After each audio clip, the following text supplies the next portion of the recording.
Hey guys, welcome to Green Bean Fiction. So in today's video we are gonna see what if Deku had Titan power and fell in love with Sasha, part 2. Before starting, make sure to hit that like button and subscribe if you are interested in MHA fanfictions. This story is Attack on Titan, Rise to Heroism by Anthony Tyler 9. Now without wasting any more time, let's dive in. As Izuku and Levi were taking care of Kenny Ackerman's forces, the rest of the group were running through the forest with Eren and Historia.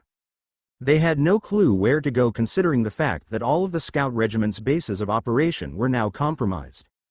But as they were rushing through the forest, they hadn't taken into account that their attackers wouldn't be inside it, as they were ambushed by remnants of Kenny Ackerman's forces as they had split up, taking down each and every member of the scouts who were protecting Eren and Historia. The two were knocked out via darts hitting the back of their necks. Mikasa and the others chased after the cart when it was taken over, when Armin told them that they couldn't give chase considering that they could just kill their hostages. At this, Mikasa gave the young man a glare that could kill others with a mere glance of her eyes, but as she turned to look at the unconscious Eren and Historia, she let out a wail of agony, slamming her fists into the ground. A few hours after the whole event happened, Izuku and Levi had arrived with the younger male using his Titan form as a way of transportation. Arriving at the meet-up point, they found the rest of their squad sitting around with a gloomy aura surrounding all of them. Exiting his transformation, Izuku had allowed Levi to drop to the ground as the squad leader began to interrogate them about what happened. Once Armin informed him about what had happened, Izuku had landed on the ground with a little more force than he had expected. He collapsed to the ground in slight pain as he thought about the fight he'd had with the female Titan's Reincarnation. On his knees, he thought about how the new Titan had basically fought, and they were very new to the Titan transformation. They were using wild attacks as if they didn't know how to use the power itself and were just going with the flow of the battle. Shaking his head at that kind of information, he felt a hand on his shoulder as he looked over to find Sasha looking at him in worry. Smiling at her, he accepted her hand as she helped him to his feet and bringing him over to the rest of their squad. Since Eren wasn't really nearby, Izuku had been increasing the amount of time he could use his transformation without having to be placed under rest since the whole expedition outside the walls. Needless to say, he could now efficiently use 3 transformations before he would run out of energy, but that was within consecutive transformations after transforming. He had a lot more training to undergo before he could wield the power of his Titan form without using much energy at all. He couldn't wait until that day would come, because in his opinion, he would probably be overpowered. It was a few days after the loss of Eren and Historia as he and the rest of Squad Levi searched the forest. They knew that certain things from Eren's memory after the whole recovery effort to bring him back from Reiner and Berthold's attack on them. Especially about a certain church that Eren had remembered when he saw memories about his past, specifically about what happened to his father. He hadn't made an effort to tell anyone else besides Izuku and Levi, but the fact that to gain the power of a Titan shifter, you had to eat the human inside was very worrying, not to mention the fact that Erwin and Levi had found out with the recent attacks within Wall Rose were because the Titans inside the walls were actually humans were concerning. Levi had only told Izuku this because he knew that Izuku could be trusted, especially since the young man had never shown any sign of betraying them ever since he was kidnapped by Reiner and Berthold as well. But as of right now, the young man stood before his squad leader as the man sighed in his presence before he spoke up. Erwin's being executed. We really need to overthrow the government in order to be able to reclaim our lost land. Levi said, as he drank a little bit of tea. We need a devil of our own in order to reclaim our lost land, huh? Izuku asked, rhetorically. You'd be right about that. But at the moment we really need to bring back Eren, whilst Historia takes the reins of the government. With her in power, and Eren in our hands, we can actually reclaim Wall Maria and Shiganshina district from the Titans. Maybe even find out what lies outside of our walls, Levi said, wistfully. As the two enjoyed the silence, they were interrupted by Hange, who made her appearance as she talked about someone who was confidential. Apparently, Pastor Nick had been killed by military police for his knowledge of Titans within the walls. So hearing that Pastor Nick had known about the fact that Titans made up the walls surrounding humanity was very telling. If they were getting that man killed, then it must be to tie up loose ends, and they couldn't afford for him to be informing the scouts the real reason why the wall religion was created. Leaving the two leaders of the scouts alone to talk about their plans, Izuku went outside as he thought about everything happening in this world. Eren, Historia. Please be safe. I wanted to become a hero for this world, a world that I'm not native to. I will do my best in order to keep everyone here safe from any and all harm. Izuku muttered to himself as he stared up at the sky. You know, you really shouldn't mutter to yourself. A familiar feminine voice said, as Izuku looked over at her. Sasha, what are you doing out here? Izuku asked, turning his head to look at her. We'll get them back, we don't leave anyone behind. Remember training? Sasha asked, sitting next to him as they stared at the stars. Is there a reason as to why you are out here with me, Sasha? Izuku asked, looking into her chocolate brown eyes. I would like to know what you were talking about. Sasha said, as she continued to stare at the sky. What part of it do you want to know? Izuku asked, as he stared at Sasha. I want to know what you meant by when you said that this isn't your real world. Sasha said, as she turned her head to look into Izuku's wide expressive eyes. I guess I should tell you about it. Izuku muttered to himself before sighing. And for the next few hours the two remained on top of the roof staring at the stars in the sky as he spoke about his past.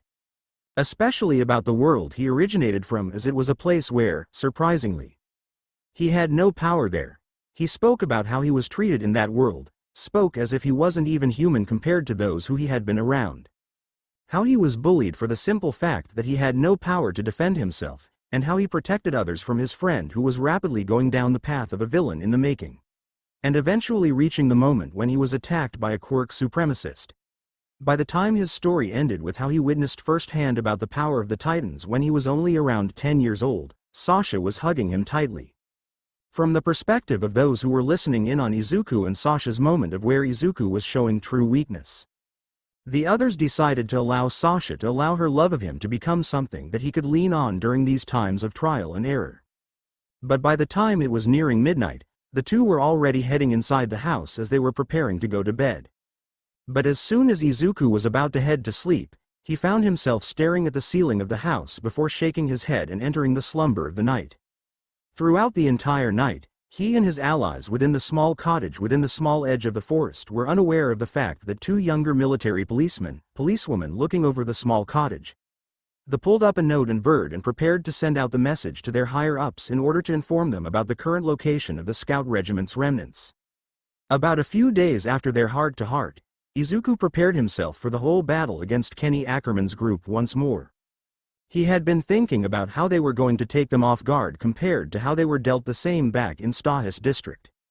As Levi went over the plan and how they were going to utilize the gas barrels to cover their movements long enough for Izuku to transform into his Titan form, they had to be prepared for another Titan transformation.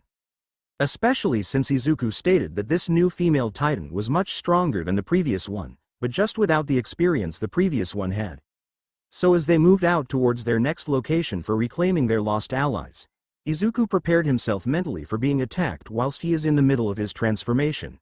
It would take about a few hours before they would arrive outside of the church where everything would be taking place. Entering through the doors of the church, Izuku and the others walked over to the podium and were confused as to where the entrance really was. Hange was the one to move the podium in the middle of the room out of the way, revealing some hidden stairs into the basement. And as fast as they all could go, they traversed the underground stairs as they soon found themselves surrounded by crystalline structures that were all around them. They were in strange forms as they helped keep the area completely held up for the passage of time that 100 years had passed. As Squad Levi and the rest of the scouts moved throughout the tunnels, Izuku used his ODM gear in order to fly high into the air. As soon as he was spotted, he pulled his hand towards his mouth as he found himself being shot at. Biting down on his hand, a massive spike in steam pressure had blasted throughout the entire underground crystalline cave.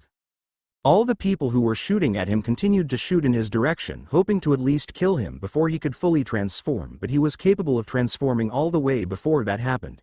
Before he was surrounded by his Titan fibers, he felt a small stray bullet fragment simply slice apart his face just above his freckles before his vision went black before he was shown at 16 meters in the air as he roared out to the heavens. A massive 16-meter Titan appeared out of thin air, and Levi knew that this was Izuku entering his Titan transformation.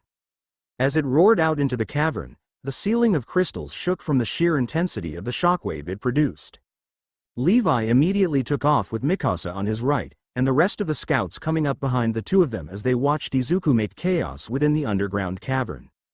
He kept destroying certain pillars that the MP officers, who were shooting at them, as they fell down from their hiding places before they were pierced through their hips by Levi and Mikasa, and they were killed when the two slammed their blades through their bodies. Izuku's Titan form had managed to break enough of the underground cavern pillars that he had managed to make the place unstable to continue to work underground anymore. He charged forwards anyway as he rammed through some of the soldiers that shot at his armor, not even making a dent on it. He swung his arm out as he managed to turn some of them into a red paste before he threw a kick towards the ones closer to the ground.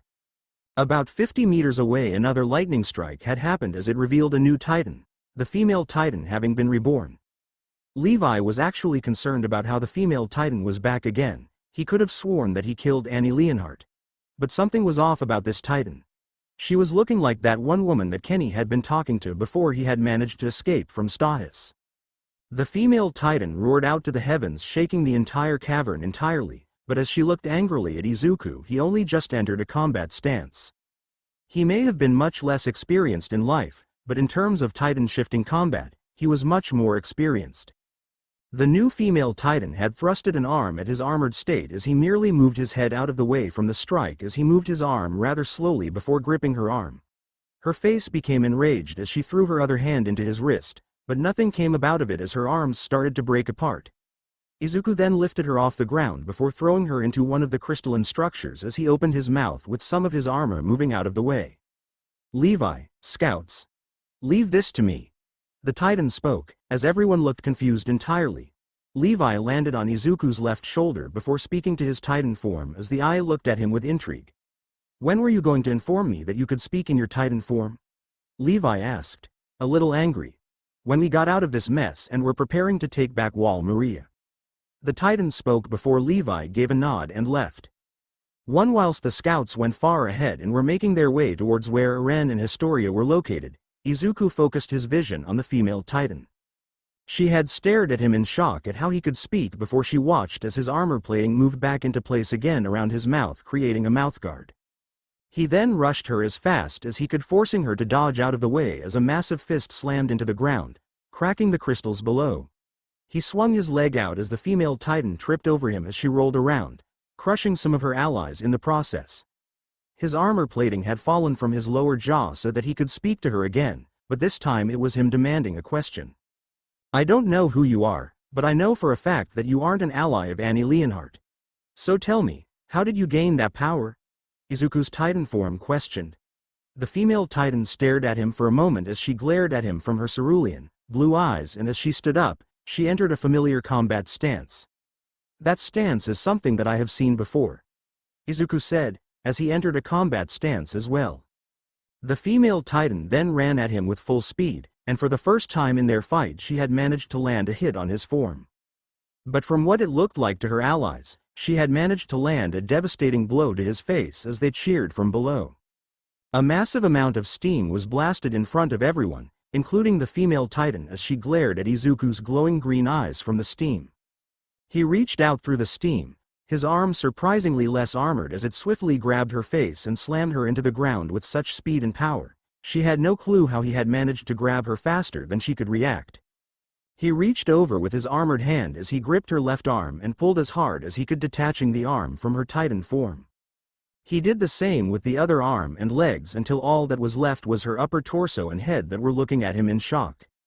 Izuku's Titan form then turned the female Titan on her back as he opened his maw wide as he pushed his teeth into her nape, pulling the muscle and skin away, revealing a blonde woman with cerulean eyes glaring at his open maw. What she didn't expect, though, was him reaching over with a massive hand and wrapping her in it. She attempted to escape from his hand as hard as she could, but she then felt the pressure he held her increase by a large amount. She was then pulled to his face as she stared at him in fear for the first time. She had first fought him.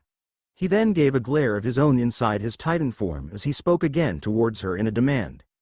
"I will not ask again. You will tell me how you obtained this power. There is no other way of gaining it without eating another Titan shifter. That much I know." Izuku's Titan roared. "What makes you think that I never had the power in the first place?" The woman asked, for the first time since their interaction talking to him. "Grr. Because I know a certain person from the 104th Cadet Corps who had this power before you. And let me tell you, they were much better using the power than you were. Izuku's Titan growled. Well, all I know was that I was able to do this about 5 months ago. Before any of that I couldn't do it, so do what you want. I know that I can't win, the woman said, as she glared hatefully at Izuku. You really are blinded by what the government told you. The scouts are not the enemy right now, we're just doing our job. And that is just trying to reclaim our lost land to the Titans, and making sure that we aren't lost on the way. Izuku's Titan said, before dropping the woman to the ground. How can you say that what you're doing is for the good of mankind? The woman screamed at his Titan. What is your name? The Titan suddenly asked. My name is Kaven, now tell me what you are doing for mankind. Kaven screamed at him. I'm planning on saving it from whatever our enemies on the outer walls really are. But as of right now, our enemy is our own government itself. They want to keep the status quo, and that is losing land to the Titans until we are wiped out. The scouts are the only line of defense who even give a damn about reclaiming our lost land, aside from the garrison regiment. Think about your life until now. I have a job to do. Izuku's Titan said, rushing off. One with the female Titan defeated, and her identity revealed, Izuku had rushed off to catch up with everyone else. He had noticed a large amount of steam coming from deeper within the chambers as he rushed as fast as he could. He couldn't have been prepared for what he was seeing when he saw a massive Titan begin to transform in front of him as it was breaking through the caverns below. Rushing over to where everyone was located, he jumped into the air as he landed in front of everyone as he stood above them acting like a shield. Looking down at everyone, he watched as they stared at him in shock and concern as his mouth opened up and he faced the ground. Crystals fell all around them as they crashed onto the ground, and once the entire ceiling above them collapsed, they waited until it was time to get out of the rubble. As soon as all the rubble was cleared from their location, a massive lightning strike appeared on the horizon. And as soon as that happened, a 15-meter-tall Titan appeared as he roared out to the heavens before taking a knee. Looking down, we find our protagonists climbing out of the rubble and getting above ground to breathe in the oxygen that they needed. Izuku climbed out of his Titan's mouth as he slowly climbed down from the tall monstrosity that he manned from the inside. Touching down on the ground, he was grabbed by his friends as they asked if he was okay. Shaking their fears of his health problems away with a swipe of his hand, he smiled at them. I'm just glad that we got out of there safe and sound. Sorry for how hot it became after transforming again, Izuku said, as everyone nodded. Well, our horses were supposed to get us back to the walls, but it doesn't look like we'll make it, Mikasa said, grimly. I can transform again and bring us to the wall? Izuku asked, as Levi glared at him. You're barely fit to walk right now. We need you at full strength when we fight that extremely large Titan. If it stands on its legs, it will be taller than the colossal Titan in terms of height alone. If I had to hazard a guess, it's probably 2 times larger, Levi said, as Izuku nodded. Well then, let's get going. We have a wall to protect, a familiar voice called out. Everyone looked to the right to find Erwin standing in front of them with a lot of horses and a smile on his face as he grinned at them. Everyone grabbed a horse as they ran past the forest next to them, making their way towards Walsina. They were riding for quite a while because they had managed to catch up to the giant Titan that was crawling its way over to the wall as if it was on a mission. I never got to see what the Titan looked like, so this is kind of terrifying, Izuku muttered to himself as everyone couldn't help but agree. I certainly hope that after this battle we can get some kind of a break. I can't keep doing this for the next week and a half. Sasha groaned as Izuku patted her head. Don't worry, Sasha, we will get you some potatoes and meat for dinner today, Izuku said, chuckling. As the scouts rode their way to the closest district to begin their planning, Izuku kept an eye on the Titan that drug itself through the dirt. He noticed that for some reason its head was protecting its nape the entire time, as if it knew to protect it from the get-go. Not to mention how creepy it looked when it stared in his direction from time to time as it made its way to the closest wall to itself. The ride itself was long and quiet, but they had managed to reach Orvid district within a couple of hours, actually making it faster than the Rodreese Titan had. They were ahead of said Titan by at least 10 hours, so they had plenty of time before they had to take him on. During this time, Izuku had decided to lay down and get some rest in order to rejuvenate his time as a Titan. He left the female Titan alive inside the crystalline cave, not sure whether or not Kaven had survived the encounter or not.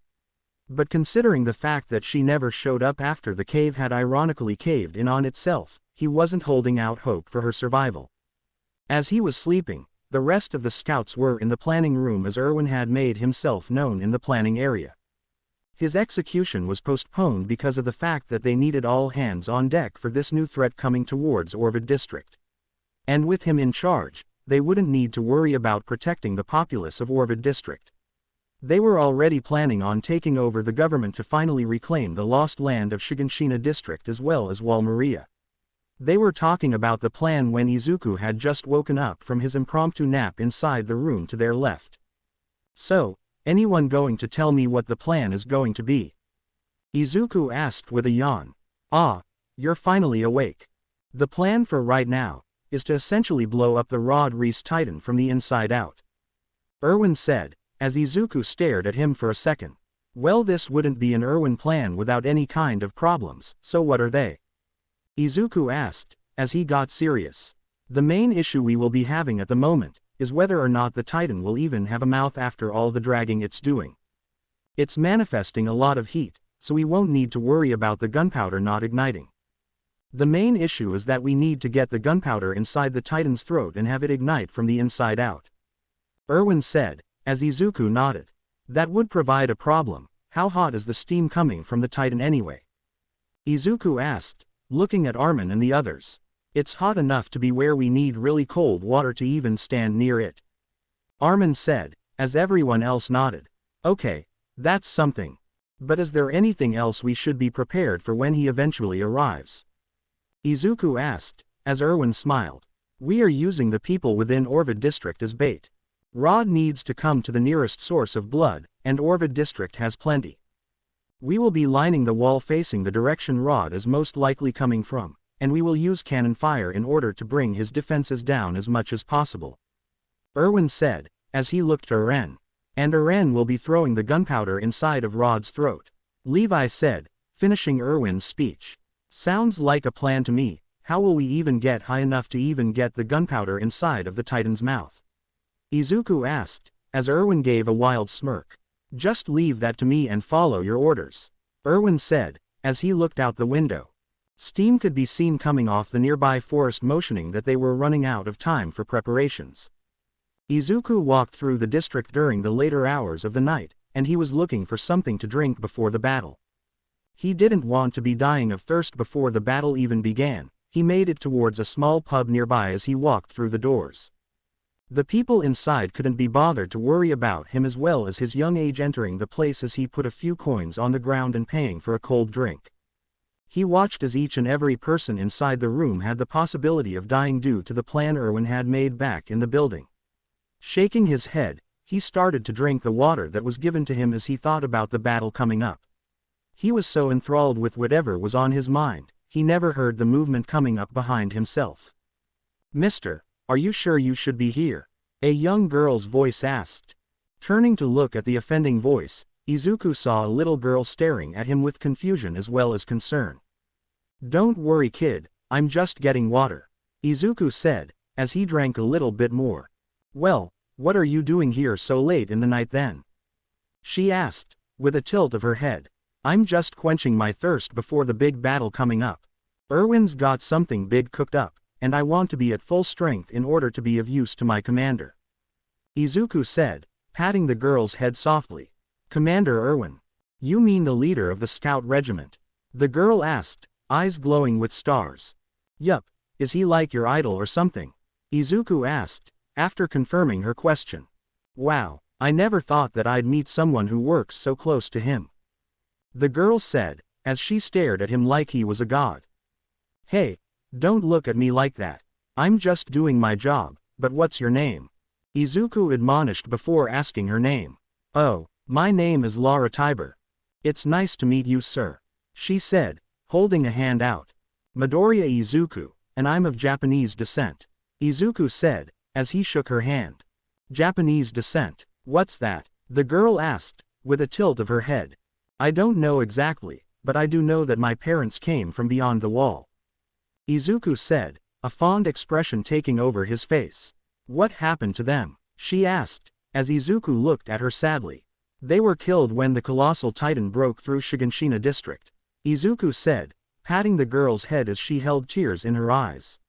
I'm sorry. I didn't mean to hurt your feelings," the girl said, as Izuku chuckled.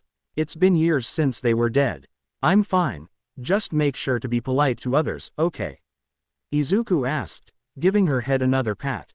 9. He stood up and placed the extra coins on the table as he bade the establishment farewell as he made his way towards the wall. He had a job to do. It was about a few hours away until early morning. Izuku stood on the wall next to Erwin, having been told to stay out of the fight until it was time for him to utilize his training with the ODM gear. And from afar, they all could see the incoming mass of Titan flesh that was Rod Reese. And he was moving fast towards the wall. The garrison captain had called his men to fire at the incoming Titan as cannon fire had erupted from the walls. The civilians below were watching with bated breath as they wanted to know what was happening. Izuku watched from right next to Erwin as they watched the Titan continue to make its way over to the wall itself. It was about a couple of minutes away before it would reach it, and the garrison soldier had called for another volley of cannon fire.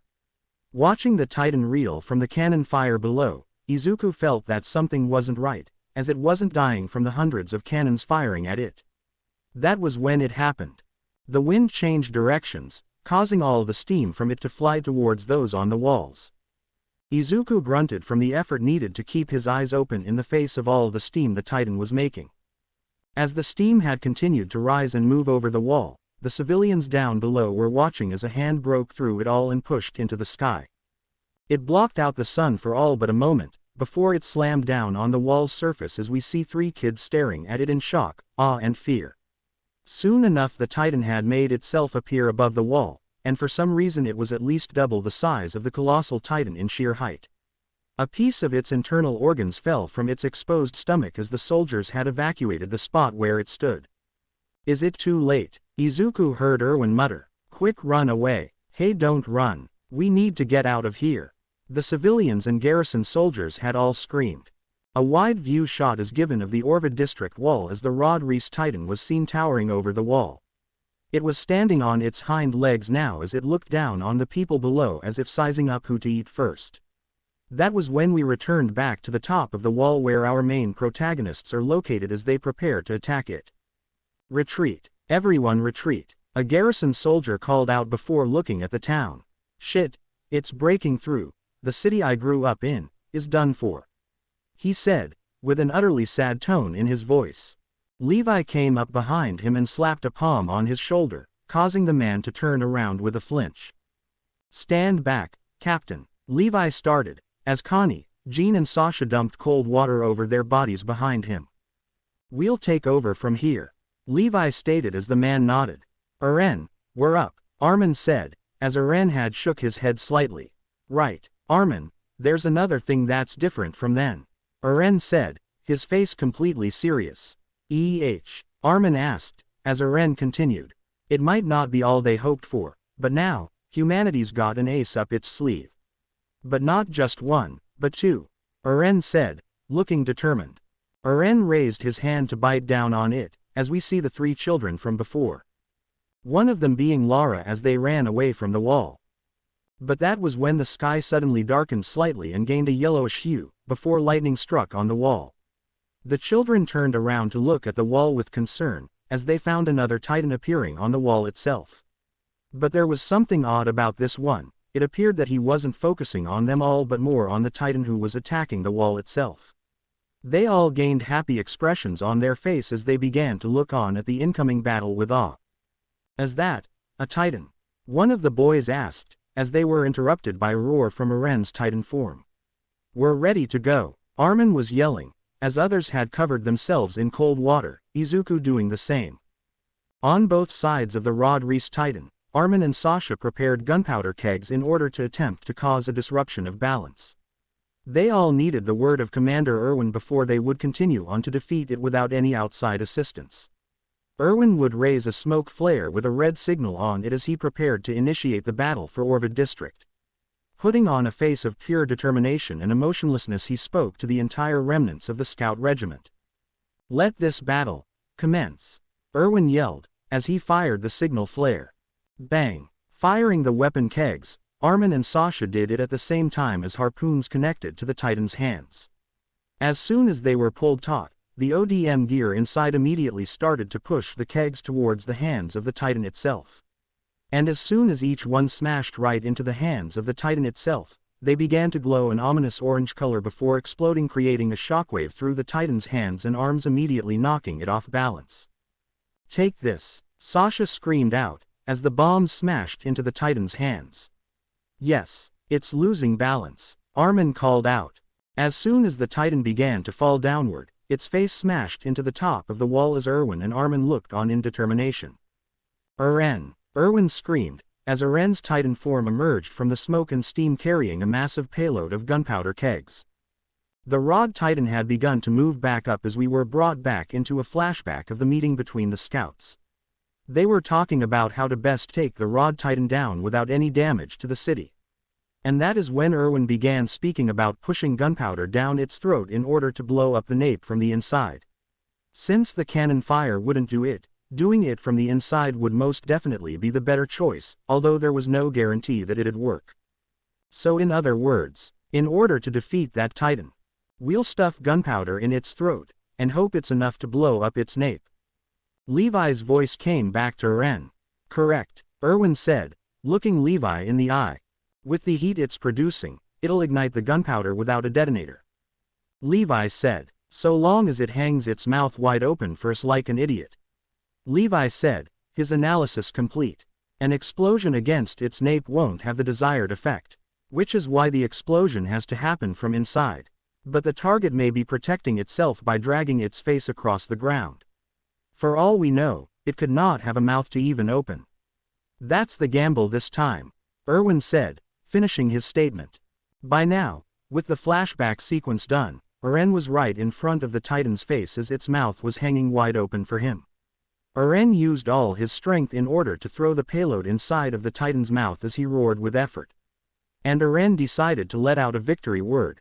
"Jackpot," Eren called out, throwing the gunpowder kegs inside its mouth. Everyone watched with bated breath as they waited for the explosion to happen, but what happened next was outside what they predicted.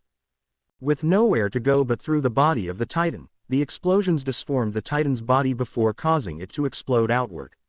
And massive pieces were seen flying over the wall as Erwin watched each and every single one as he swung his blade and called for all of his forces to attack.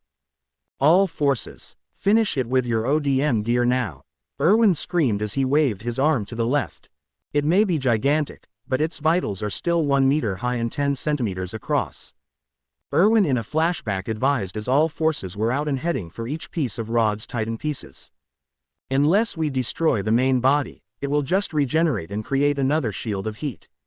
Erwin states again in flashback form, as Mikasa and Levi take down 2 parts of the Titan form at the same time. "We've only got 1 shot," Erwin continued, as Jean and Connie slice through another set of 2 whilst crying out, "Hot." "Damn, where is it?" Jean called out frustratedly. Historia," Jean called out concerned as Historia had appeared from nowhere. "I understand your reasons, but I cannot approve you entering combat," Erwin said, staring down Historia. "Commander, please, I've finally grasped the duty I was meant to fulfill. That's why I'm here right now," Historia pleaded. Erwin turned away to look at Rod's Titan form. "Well, in any case, with my body as it is, I can't exactly stop you, can I?" Erwin asked. As that sentence is finished, we find Historia in the air as a massive piece of the Titan flies past her as she gains a certain feeling about it. She has an internal monologue about her feelings in the moment as she catches sight of the piece flying past her and moves towards it. "I'm sorry for being so selfish. But this is the first time I've gone against my parents," Historia said, as she gasped at the piece of the Titan. "This is my first fight with my father," Historia stated towards Erwin in her memory. Historia had flown closer to the piece as she spun her body around to prepare for the strike to seemingly end the whole fight against her father. As soon as she made a full rotation, she had already sliced through the piece as a small vision of her father staring away from her was seen with a massive cut on his nape. But with the defeat of her father, she gains a small memory of Rod as he calls out to someone who was his father. "Father, listen to me, father," Rod called out, holding onto the prison bars. "We can kill the Titans, once and for all," Rod called out, with distress as his father stared at him from outside the small cell. Why won't you understand?" Rod called out, before a new memory came up about Rod's brother. "You know I'll be fine, little brother," another boy said with a smile. "Pray for me," he said, as she was given another view of a man on his hands and knees next to a maid of sorts. "Alma, you're the only one who understands me." Rod's voice came in again as it was replaced with a new voice. Someone she knew very well. "Leave it up to me, father. I won't lose to the spirits of our ancestors," she said, as she looked to the right, her expression calm but worrying. It then changed once more to a woman on the ground dead. "Oh, dear God," Rod's voice was heard once again. As soon as the memory was finished, Historia opened her eyes as she fell to the ground below. Crashing on a rooftop, and tumbling down to the ground, she soon found herself surrounded by the populace of Orvid district as they worried for her health. Standing up from her spot on the crashed produce, she stood on top of a box, making herself appear taller than them all as she spoke the truth about her heritage. "Was our city just saved?" a civilian asked, worriedly. "Hey, are you okay?" another asked, just as worried. "Are you injured?" the civilians asked. "Were you the one to deliver the final blow?" they asked, as Historia gathered her strength. I am Historia Reese, the true ruler of the walls," Historia said, as everyone gasped in shock. Meanwhile in the sky, everyone destroyed the pieces of the Titan as it would prevent any more damage to the district than needed. Although from the corner of his vision, Izuku had seen Historia talking to the civilians of Orvid district and he couldn't help but let out a smile on his face. She's finally accepting who she really is and making her own decisions. Izuku thought to himself as he flew back towards the wall. A job well done. The weeks following the defense of Orvid district from the 120-meter-tall Titan had been hectic for the Scout Regiment. They had managed to take their time to overthrow the current government so that they could place the real leader of the walls in charge, in Historia Reese. After that she had moved all funding towards reclaiming Wall Maria and made sure that each and every member of their military would be heading over to Wall Maria for reclamation efforts. Although a small portion of the military would remain inside of Wall Rose in the event that they don't return. And with the remaining members of the scouts preparing to leave the walls, Izuku had been back in training with his Titan transformation. He wanted to be extra sure that he'd be capable of taking down any enemy Titan shifter he'd come across. Although he didn't know what he'd be capable of doing against a very experienced Titan shifter. But he'd be prepared for anything, especially since they knew so little about the Beast Titan shifter themselves. 1. In the weeks since they were finished protecting the walls, and returning to attempting to reclaim their lost land, they had all been preparing for taking on the armored Titan. Hange had even made a new weapon that could take Rainer's Titan form on without much issue, so long as they managed to break his armor plating. The test subject for the weapon was either a very old tree, or it was Izuku's Titan form that was only the form taken when he helped reclaim Trost. Izuku had volunteered to see what the damage they could do to his Titan form when it was back in Trost since it looked eerily similar to the armored Titan. And needless to say, the weapons were very effective against a Titan who had armor plating around their entire body. They even deployed some strategies in order to take him down and he was very happy that they had a way to get him outside of his Titan form. 5. The name of this new weapon Hange created was brought by the idea of taking down the armored Titan. And it was aptly named Thunder Spears. Now that they'd prepared enough to take on the enemy who were no doubt waiting for them at Shiganshina district. They had their forces wait inside Orvid district, smirking to one another. They had prepared to make another inspirational speech to boost the morale of their forces. And surprisingly it was Commander Erwin Smith who had decided to make sure that their morale was boosted for this next fight. "All right men, we are about to make an effort to reclaim Wall Maria and Shiganshina district. We are about to enter battle with the enemy who most definitely know that we're on our way there as we speak. I don't ask you to lay down your lives for your friends and family. I ask that you lay down your lives in order to bring back land that was taken by the titans of the past. Make sure that those who we'd lost had not been killed for naught. Without further ado, let the 58th expedition outside the walls begin. Operation to reclaim Wall Maria is a go, Erwin Smith called out as the gate in front of them opened up. Once the gate was fully opened up, the entirety of the scout regiment as well as the mixture of the other regiments had taken off towards Wall Maria. Riding their horses to get to the location as fast as possible, they moved during the cover of daylight just to make it as far as possible. Izuku was riding close to Sasha as the two were staying near one another in the event that a titan would appear out of nowhere and attack them. But for a majority of the journey, there wasn't a single titan that was even close to them all, nor did any attack them. The new machine they'd made with Eren's titan in the past was essentially a titan guillotine that killed the titans that got too close to the wall. Eren's guess about all the titans within Wall Rose being killed by his guillotine was correct, and they were now walking through a forest just outside of Wall Maria. The entire scout regiment was looking around them, considering the fact that they had made it through the vast fields just to make it near this place without any titans. So everyone was visibly on edge as they moved closer and closer to the walls that would eventually begin their mission of reclaiming the walls. Izuku however noticed how Armin and Eren were talking to one another with Mikasa not too far behind them. Looking over at Sasha next to him, he found her sleeping on her horse as it carried her easily on their back. Reaching into his backpack, he pulled out an apple for the animal as he rubbed their neck as they willingly ate the apple from his hand. I wonder how this battle will end up. Will the entirety of the scout regiment as well as those with us die entirely? Or will we manage to defeat our foes this time? Izuku muttered to himself, unaware that someone walked up next to him. Don't worry about the what-ifs. That will just make sure that you die earlier, Levi said, as he walked next to him.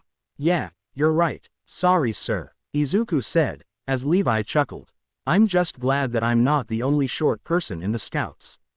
Just make sure that you don't get a growth spurt in the next few years, Midoriya, Levi said, moving forward. I will try, Captain, Izuku said, chuckling. They all finally made it to the bottom of Wall Maria about a couple hours later, and the sun was causing the sky to be an ethereal blue. Everyone looked at each other as Commander Erwin spoke up for everyone present at the walls. Everyone, Operation Reclaim Wall Maria is a go, Erwin said, as Eren used his ODM gear to climb up to the top of the wall and prepare to fall downward. Izuku flew up to the top of the walls as he watched as everyone got everything they needed inside the wall before Eren had started to fall downward. Once that was seen, Eren began to fall downward as he bit down onto his hand as he pictured fixing the wall completely. Once a lightning strike appeared in the sky, he transformed into his Titan form and fixed the hole in the gate as it was completely sealed. Eren left his Titan form as he landed in the arms of Mikasa as she'd caught him whilst he fell, which allowed the rest of the scouts to make it to the other side of Shiganshina district. Everyone moved towards the wall as they prepared to have Eren plug up the wall again, but this time being the Shiganshina gate instead of the wall itself. Izuku had made his way to the top of Shiganshina's district wall as he landed near Levi and Erwin. The man had his back to the vast expanse of the area behind them all as Izuku stared off at the sun rising off in the distance. It's been years since we've even come back here, the view from up here looks just as beautiful as it used to, Erwin said, as he looked behind himself at the rising sun. You can say that again. I distinctly remember when the scouts returned from their expedition about 5 years ago before the colossal titan attacked. They weren't exactly happy then, Izuku said, as Commander Erwin nodded. We had lost a lot of people on a mission to see what the distance outside of our walls went to. But after we do this, we will be capable of seeing what lies outside of these walls once more, Erwin said, staring into the vast expanse before turning back to the walls. Levi and the other scouts were now hanging on the wall as they tried to find spots of where Reiner and the other Titan shifters could be hiding. But as one of the scouts knocked on a hollow piece of the wall, it was shifted as he called over to Levi. And before the scout could even react, Reiner appeared and killed them instantly before preparing to leap away. But he didn't get the chance to do so as Levi had made it to him before he could even react himself and thrusted his blades into Reiner's solar plexus as well as the nape of his neck. Reiner fell to the ground as blood spurted from his wounds, and by the time he hit the ground, his entire body glowed an ominous orange light before he transformed. Looking to Erwin, Izuku gave him a look that asked if he should take on Reiner but got a shake of the head from the man. But as soon as Izuku was about to nod, they heard a series of lightning strikes behind themselves. Turning to look behind them, they found a giant wall of titans blocking their way around. Men, let those in the walls take care of Reiner Braun. The rest of us will take care of the titans outside the wall. We must not let them get inside, Erwin said, leaping off the wall on the other side of the wall itself. The rest of the scouts had run after their leader, leaving Section Commander Hange with the others as well as her subordinate Moblet. Sasha, Mikasa, Armin, Connie and Jean remained in order to fight Reiner with Eren transforming into his Titan form. Izuku and Levi followed after Commander Erwin as they moved to make sure that the man stayed safe. With the others taking on Reiner, there was only one thing on Izuku's mind. Where was Bertholdt? Izuku thought, before he came to a sudden realization.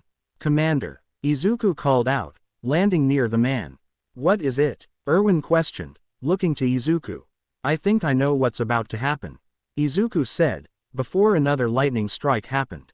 Looking in the direction of where the new lightning strike happened, Izuku and Commander Erwin had gained hardened expressions. Izuku glared at the Beast Titan as he looked back at the commander as he told him about the glaring lack of a certain Bertholdt. The commander gained a look of clarity as he told one of his soldiers to inform Hange about the plan involving Bertholdt. Once that soldier had disappeared from the field, he had just made it over the wall when rocks flew towards the wall blocking the horses as well as Erwin's only way back inside the walls. Everyone was stuck outside the wall, and as Izuku prepared to transform into his Titan form to help move the rocks, Erwin told him not to. Wording it as the Beast Titan would just make his form work overtime just to keep the area cleared up and they'd need his transformation to take on the Beast Titan itself. Nodding to the man, they kept themselves safe as Levi moved about the field getting the horses to safety inside the area between the houses and the wall.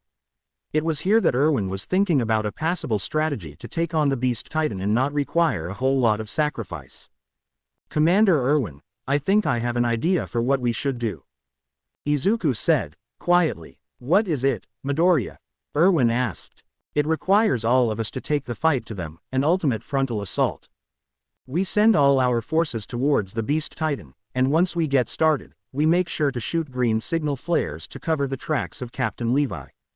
I will be near him so that I can transform into my Titan form to assist him in taking down the Beast Titan, Izuku said, as Erwin stared at him. You're going to become my successor, Erwin said, as he placed a palm on Izuku's head. I wouldn't say that I'm becoming your successor, Izuku said, as Erwin shook his head. No, that's not what I meant. I mean, I am making you my successor to the Scout Regiment, Erwin said, seriously. I'm not that charismatic, nor am I the leader type, Izuku said, as Commander Erwin smirked at him.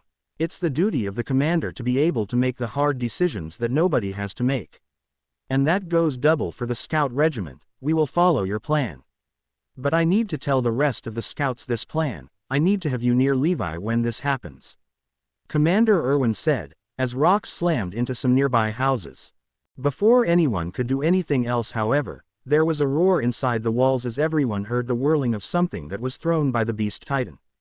But it wasn't coming for them, it was going over the wall. It appears that they'd finally brought the Colossal Titan in this fight. The real fight begins now, Levi said, as they watched the smoke cloud over the wall become really tall. Let's begin our talks about the plan to the rest of the scouts, Erwin said, as he gained a neutral expression. The three of them made it to the front of the entire corps as they were all fearing for their lives. Izuku looked to Erwin as the man merely nodded as he got the attention of his forces, causing them to look in his direction with concern written on their features. Erwin took a deep breath before letting it out. This would be very hard to do or say to his men, especially considering they could mutiny against him for making such an idea.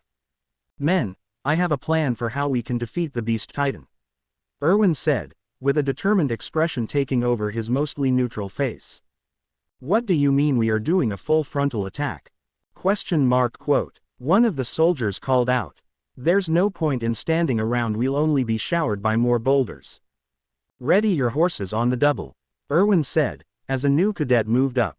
Be honest, are all of us riding to our deaths? A young man with brown swirly hair asked. Yes, we are, Erwin stated as a fact.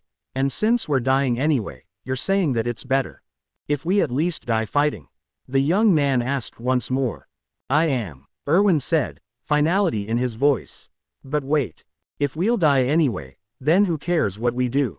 We could just disobey your orders and it wouldn't mean a thing, would it? The young man asked. Yes, you're precisely right, Erwin said, causing the young man to gasp.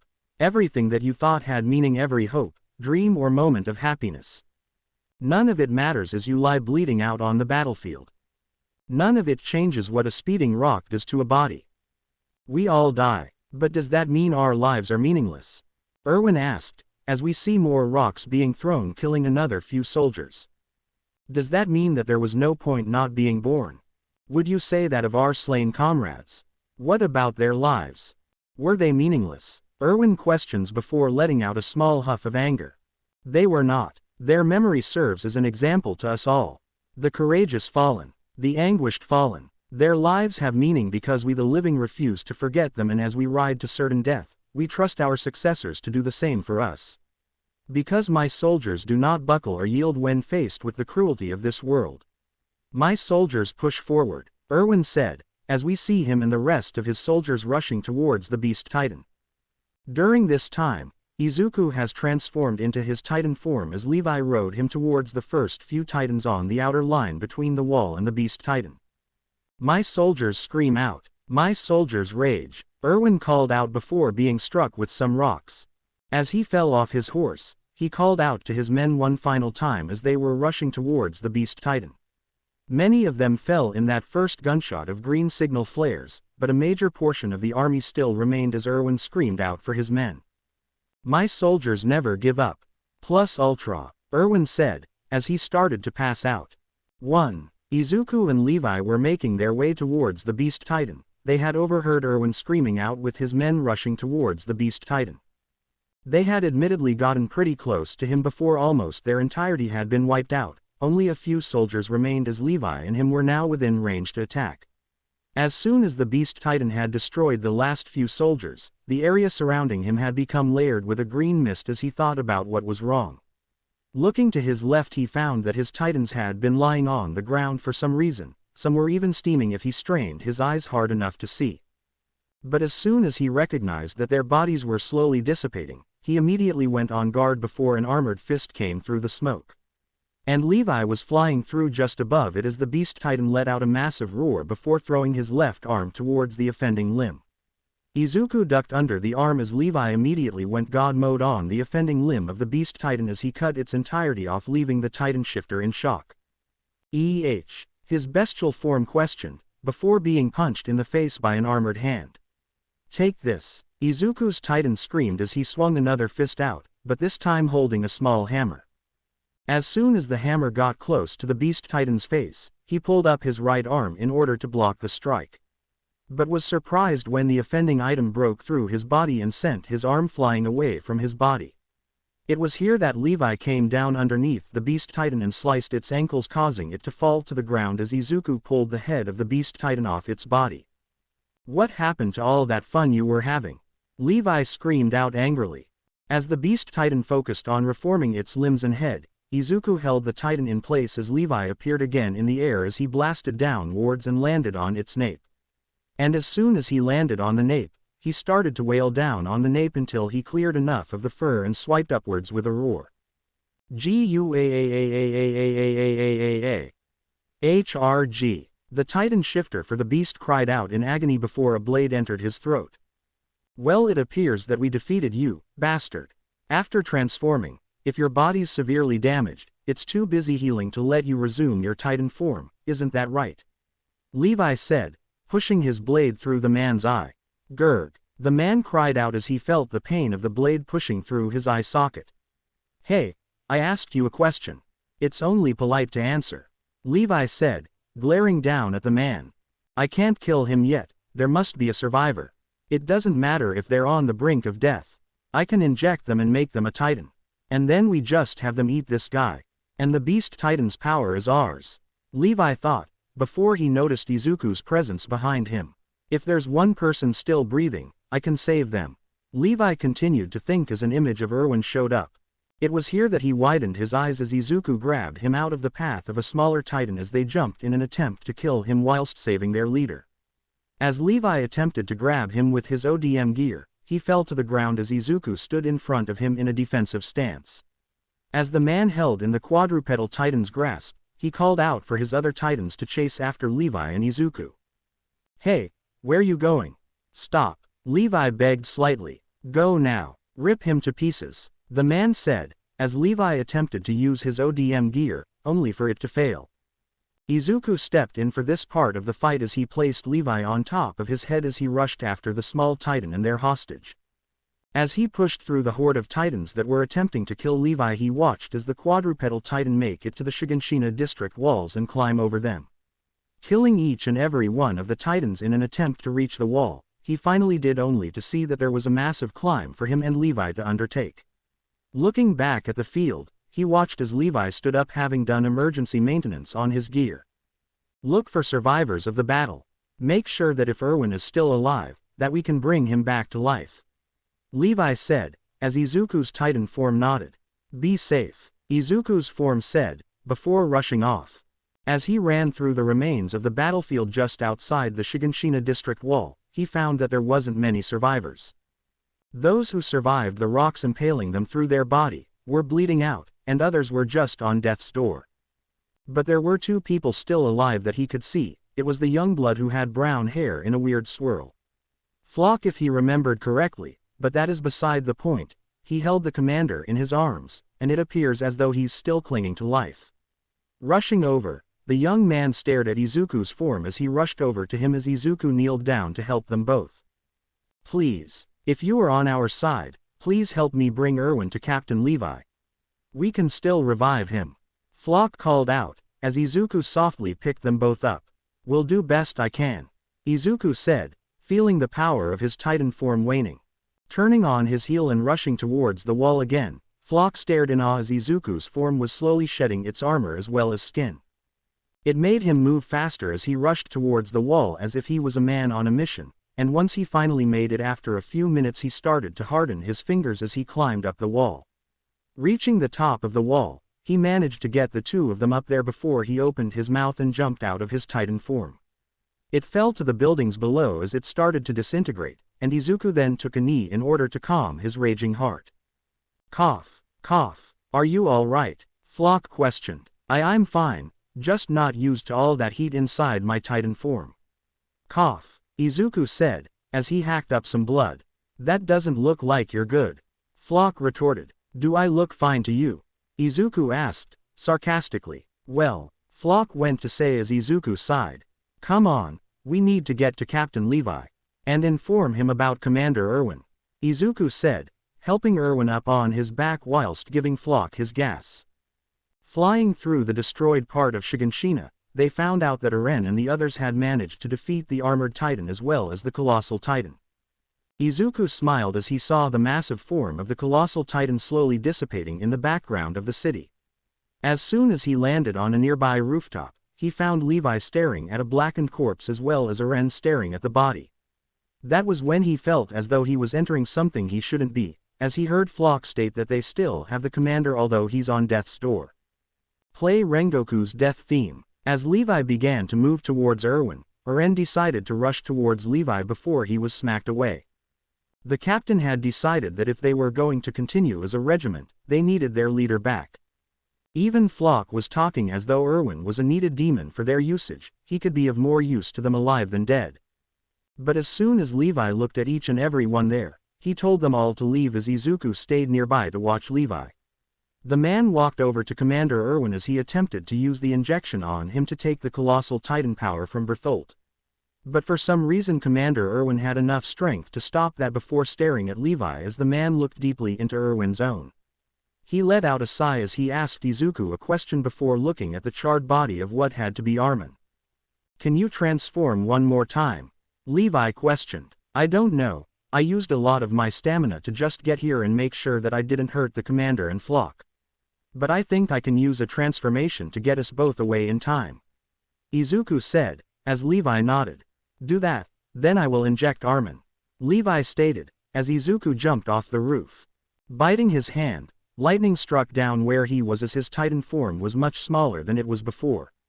A clear sign that his stamina was nearing its limits before he would be forced to stop for the day before they would be capable of leaving. Once Levi injected Armin's body with the serum, he leapt over to Izuku's Titan form as they both watched as the Titan similarly shaped to be Armin reached over to Bertholt's form. Wait. No. No. Please don't let me die. I don't want to die.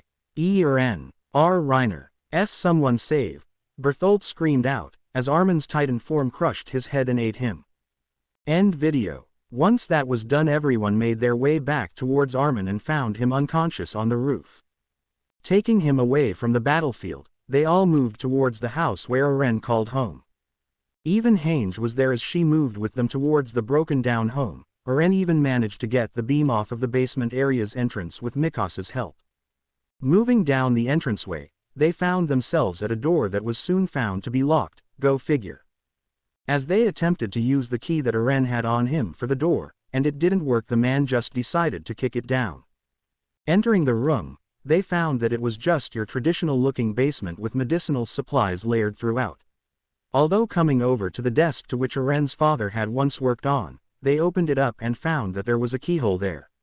Using the key there, they found nothing. But then Hange stated that it was a fake cubbyhole as she lifted a small piece of wood off of whatever was inside. And there were a couple of books there, one with a green shade on the outer shell of it, a blue shell as well as a red shell. But there was one more item inside of the cubby that caught Izuku's attention, a picture of what seemed to be from outside the walls. Something that the people inside the walls didn't even come close to having, a fully made photograph. It featured Eren's father with a woman who looked eerily familiar to both Eren and Mikasa, but in between the two of them was a small boy with blonde hair and gray eyes. What caught both him and Levi off guard, however, was the fact that the kid looked eerily similar to the man they had fought. Turning the picture to the back side of it, they found the names of the trio inside of the picture. Grisha Jaeger. Left. Dina Fritz. Right. Zeke Jaeger. Middle. What the fuck is this? Izuku and Levi questioned at the same time. A few months have passed since everyone had found out what happened within the basement of Eren's family home. Izuku and Levi had become better friends, although Izuku grew about an inch from when he and Levi first met one another. It turned out that even with all the stress of Titan attacks as well as exploring outside the walls, he still couldn't grow much taller. Something that Levi took great pleasure in talking about to him, stating that they were both the shortest of the bunch and he wouldn't have it any other way. They were now making their way towards a giant wall on the edge of the territory that they were exploring. They had finally gathered up enough funds in order to take a small group out to explore the areas outside of the walls once more. Now that they had cleared the outer walls of Titans, and were exploring the outer realms of it, they found themselves at a spot where they believe the Titans appear from. Climbing up the wall that kept them on the ground inside the island of paradise, they looked over the vast horizon of ocean that appeared before them. Everyone was surprised with how beautiful the ocean looked like, and Izuku found himself staring at it with a forlorn expression. He moved over near Sasha as he placed an arm around her shoulders whilst she leaned on him. It was here that he spoke out to everyone present on the beach as they all looked at him in confusion. What was that, Izuku? I don't think we all heard you correctly. Hange asked, as she looked at the young man who held tears in his eyes. There's something I need to tell you all. And I hope that it doesn't anger you about this, Izuku said, as everyone watched him. The truth I need to tell you all. I do not belong here. I was never born here on Paradise Island, and the powers I have no idea how I got them. But I was born in a country called Japan. It is very far away from here. And I was born in a world that had held superpowers for everyone except a minority of 20% of the world's population. My name is Midoriya Izuku, and I come from the future as well as an alternate world. Izuku said, as he pulled his shirt off. As soon as he pulled his shirt off, he revealed burns and other markings on his body that caused everyone to gasp in concern. Hange even ran over to him as she looked as though she wanted to touch one of his scars in the shape of a hand. Levi actually moved closer and placed a hand over the hand-shaped scar on his left shoulder, before noticing how the hand imprint is similar to someone Izuku's age.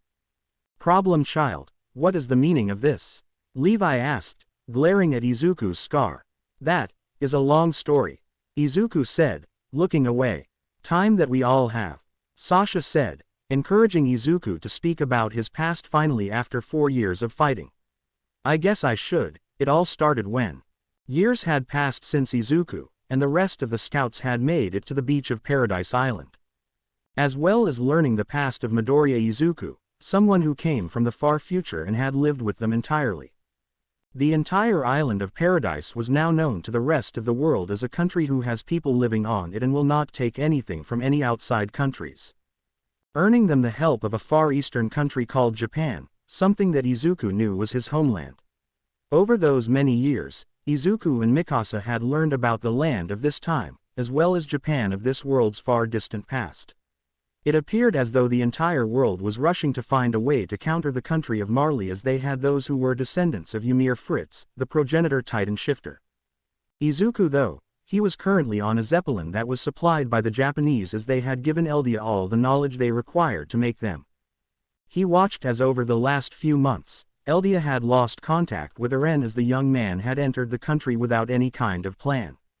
Izuku was sent there to bring him back without losing the founding Titan as well as the attack Titan to the citizens of Marley. Looking down at the city below, he saw that there was a ceremony happening in the middle of the city. Glaring down at the ones responsible for his people's suffering, he growled out inaudibly as he held his fist to his side in righteous fury. Letting out a huff of breath, he walked towards the edge of the zeppelin as he looked over the innocent lives he was about to extinguish. "I'm sorry that you innocents are going to be involved in a war between both of our countries.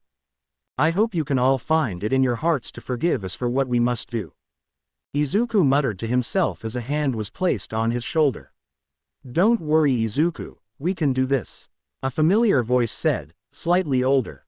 "Sasha, I don't know if we should do this. We will be snuffing out so many innocent civilians' lives," Izuku said, a stray tear falling from his eye. "Sometimes, to be a hero, you have to know when to let go of your morals. Sometimes, you have to become a monster in order to save the lives of the many," Sasha said, as Izuku nodded. Just as the two finished their conversation, a lightning strike happened as soon as the man holding the ceremony called a declaration of war on the country of Eldia. When the man was killed outright, Izuku knew that it was his time to go and jumped from the zeppelin as he fell towards the ground. Whilst he fell, he bit down onto his hand as another lightning strike happened, causing the surrounding buildings as well as those rushing to escape to stop in their tracks when seeing him. He even heard some of them referring to him as one of their own titans, before noticing a major difference between him and their own. "Hey, it's the armored titan, Reiner. Stop the attack titan," some of the civilians called out. "We're saved," another called out, as Izuku roared out to them all. "Wait a minute, he's not the same as Reiner. He's similar to the Warhammer Titan as well. He's a phony. Run for your lives," the last civilian called out fearfully. Causing mayhem and destruction, Izuku made his way towards Eren as he found the young man in combat with Reiner and the Warhammer Titan. He formed his battle axe as he threw it at the Warhammer Titan. It managed to barely dodge the strike as Izuku formed a new weapon and sliced one of its arms off of its body. It stared at him in confusion as well as slight growing fear before Izuku moved his newly hardened form of a katana and sliced their legs and head off of their shoulders and hips. Pulling the leg up in the air, Izuku found the crystal to which the Titan shifter was sitting in as he tossed it over to Eren, who had bit down onto the crystal. Realizing what he needed to do, he dodged a strike from a new Titan who appeared. This Titan was small in stature, similar to Ymir's Titan form at around 6 meters tall and standing on all fours. They held a hardened underbite jaw as they held light brown-colored eyes and ash-blonde-colored hair.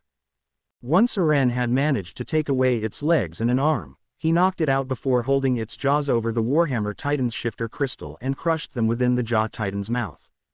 As Eren consumed the blood from the Warhammer Titan shifter's body, he threw the jaw Titan away as he moved to leave the area. Izuku then appeared in front of Eren's Titan form and took the head off of it before pulling Eren out of his Titan form rather harshly. Opening his mouth to exit his Titan form, he glared at Eren, who just looked at him with a blank expression. What's wrong, Midoriya? He questioned, rather calmly. You have a lot to answer for, Eren. But now is not the time in order to answer for your actions, come on. We need to bring you back home. Izuku said, as Eren just nodded his head. Mikasa, Operation Eren has been completed. Let's head out, Izuku said, as 2 more lightning strikes had been heard. Looking in the direction of the lightning strikes, Izuku glared at how the Beast Titan as well as the Cart Titan, as he was told by the Japanese, appeared. They looked at him with glaring and glowing red eyes as Levi and his men appeared to fight the duo. Using his ODM gear to get Eren away from the area, he flew to the Zeppelin that held some of their allies as he tossed him into the flying ship. Calling everyone to his Zeppelin, Izuku made sure to tell Armin to initiate his part of the plan before looking at the country of Marley. I'm sorry that you all got the treatment that we gave. Izuku muttered lowly. Why are you apologizing to them? They attacked Paradise first, it was premeditated. Eren questioned. Just because they attacked first doesn't mean that we shouldn't show compassion, Eren. Not everyone can be like you and burn bridges whenever you want, not all of us want to be seen as the enemy. Izuku said, as he walked towards where he could talk to Sasha again. I really hope that me and Sasha could have some alone time with Liz after this. Izuku thought to himself. Over the course of the next few hours, Levi had managed to successfully defeat the Beast Titan once again before taking him with them. Sasha, Connie and Jean had managed to destroy some of the buildings that were holding military men shooting at their soldiers. Once they had managed to get inside the Zeppelin, they had gone to find their friends as Izuku walked to Sasha and gave her a hug. Unaware of the fact that there were 2 children climbing one of the spares lines towards the Zeppelin itself. Off in the distance on the coast of Marley, Armin was seen riding a boat, a small one at that, towards the harbor of Marley. He was wearing a light brown coat as he was softly muttering to himself, as if he was talking to someone who was hiding beneath his overcoat. Was this how you felt when attacking the walls, Bert? Armin questioned before hearing some movement above him. Hey, get out of our waters. If you don't, we will shoot. One of the Navy men called towards Armin. I'm not afraid of you, but you should be very afraid of me. Armin said, as he bit his hand. What happened next was catastrophic. The nuclear explosion that happened from the transformation caused the water near Armin to become steam as the area around him exploded. The boats were upturned as well as tossed into the nearby port houses. Those who were within the range of the explosion were horribly burned to a crisp. Whoever had managed to escape to the water below were boiled alive, and those who managed to escape the area before the explosion went off, were sent flying through buildings. Standing on top of the colossal titan's head, Armin stared at the destruction and death below him as he held a solemn expression. Was this what you felt when you saw the destruction of our town? Armin questioned before seeing a Zeppelin flying nearby as he used his ODM gear to fly over to it. He was greeted by the rest of the scouts as they conversed with one another, but as Izuku was speaking to Sasha he noticed movement out of the corner of his eye. His eye widened as he watched a little girl holding a rifle in her arms was glaring at Sasha with a burning passion as she took the first shot she could. Izuku could only watch in slow motion as the bullet flew through the air as he attempted to push Sasha out of the way. But with how crowded the whole Zeppelin was, the bullet struck true on Sasha's back, moving through her chest on the other side. As time moved back in normal motion, Sasha fell forwards as Izuku managed to catch her whilst his eyes started to steam with tears. 1. Play this song. Sasha. Sasha, come 1. Don't do this to me. Please. Izuku screamed as Sasha's hand reached up to his cheek. Hey. D, don't cry. I'll see you. Again. Sasha said, as her eyes dulled. Sasha. No. No. Don't leave me. Come on, don't die on me right now. Somebody get a medic. Izuku screamed as he shook her body softly. Sasha. There's just no way. Connie said, as his face was contorted in slight concern. Damn it all. Jean screamed out as the girl from before was getting the ass beaten out of her. I'll kill you all. You bastards. You all will die by my hand. The little girl's voice screamed out at them all. Everyone immediately felt the tension in the air soon become oppressive as everyone looked at who was creating the oppressive air. Looking to the dead body of Sasha, they all saw Izuku looking at the little girl with the expression of complete and utter insanity. His face was seemingly calm, if not for his rapidly shrinking irises as he slowly stood up from Sasha's side. He walked over to the girl as she struggled to escape from the ropes holding her still when Izuku suddenly stood above her, projecting a shadow over her. Looking up at him, however, provided her with a sight that showed her who was at the top of the food chain as she stared into the utterly lifeless eyes of Izuku. He stared down at her with a silence that caused her to take a very deep breath of air when he kneeled down to her. His eyes, which to his friends were once full of life and shone in the light, were now dull as he glared into her very own chocolate brown eyes. He grabbed her shirt as he lifted her from the ground as she struggled in his grip, and he was only using a singular hand on her clothing. He pulled her close to him as he peered into her eyes. She could only attempt to look away when her head was pulled back to look into his own eyes. "What did you just say?" Izuku asked, eerily calm. "I'll kill you all. You devils will die by my hand someday," she said, regaining some of her courage. "You'll kill all of us one day, you say, huh? That's eerily similar to someone I know who said that very same thing about 10 years ago." Izuku retorted. "Who said it?" the girl asked, as Izuku pulled her face closer to him. "Eren Jaeger," Izuku said, before headbutting the girl into unconsciousness. "Dabi," the little boy who was with her cried out. Izuku looked at the smaller boy as he glared up at him, and Izuku just stared at him, his face becoming slowly more and more solemn. He shook his head before softly placing her next to the boy as his bruised face looked confused as he stood up and asked a question. "Why are you being soft with her after smashing your forehead into her nose?" he called out. "You should know this, boy. This world is cruel. Unfair. I show compassion to those who don't deserve it, even if they take something that I worked hard on earning the love of. Your friend killed my wife of 2 years. Your friend just took the life of my daughter's mother," Izuku said, turning away to walk to the front of the Zeppelin. He needed to grieve in silence as well as with friends, not in front of a little boy who hasn't seen what the world truly was. As the Zeppelin had flown its way back to Paradise Island, Izuku stayed close to Sasha's corpse as he held her body close to himself. He had no idea how his daughter was going to react to hearing about her mother's death in battle. Much less when they were leaving Marley to return back to Paradise Island. Shaking his head as tears came back anew, he placed a hand over Sasha's shocked open eyes. He pushed them closed as his hands shook from pure sadness of how she was just taken from him just as fast as a titan could by grabbing her and consuming her. At least with a titan, he knew that he could make it to her before she would be consumed. With a gun, however, he just wasn't fast enough. Sasha's death in his own mind was his fault as he wasn't paying attention to his surroundings until the last second. Had he been aware the entire time and not lowered his guard, he could have saved Sasha from her fate. He pulled over a big black bag as he was helped by Connie and Jean whilst they placed her body softly inside it. Whilst that was happening, Eren and Zeke were given the information about how 2 children had managed to get on the Zeppelin, and one of them, a girl, had killed Sasha. Eren had taken it hard when he found out about it. He knew that Izuku and Sasha had gotten married around a few months after they had found the ocean, and to hear that Sasha died in his arms made his resolve harden. But that would have to wait, as they were arriving within the borders of Paradise Island as they needed to bring the body back to Sasha's family. Izuku was walking with the body bag in his hands as he walked over to a horse. He wanted to be the one to bring the body to the Browse family as well as pick up his daughter along the way. As he rode off into the distance, nobody could see how Sasha's death was getting to him as he cried silently on his journey. He would arrive at his home within the woods of Wall Rose as he arrived at a small cottage within the forest. He walked up to the door of the home as he knocked on the door, only to have it open up to reveal his daughter standing before him.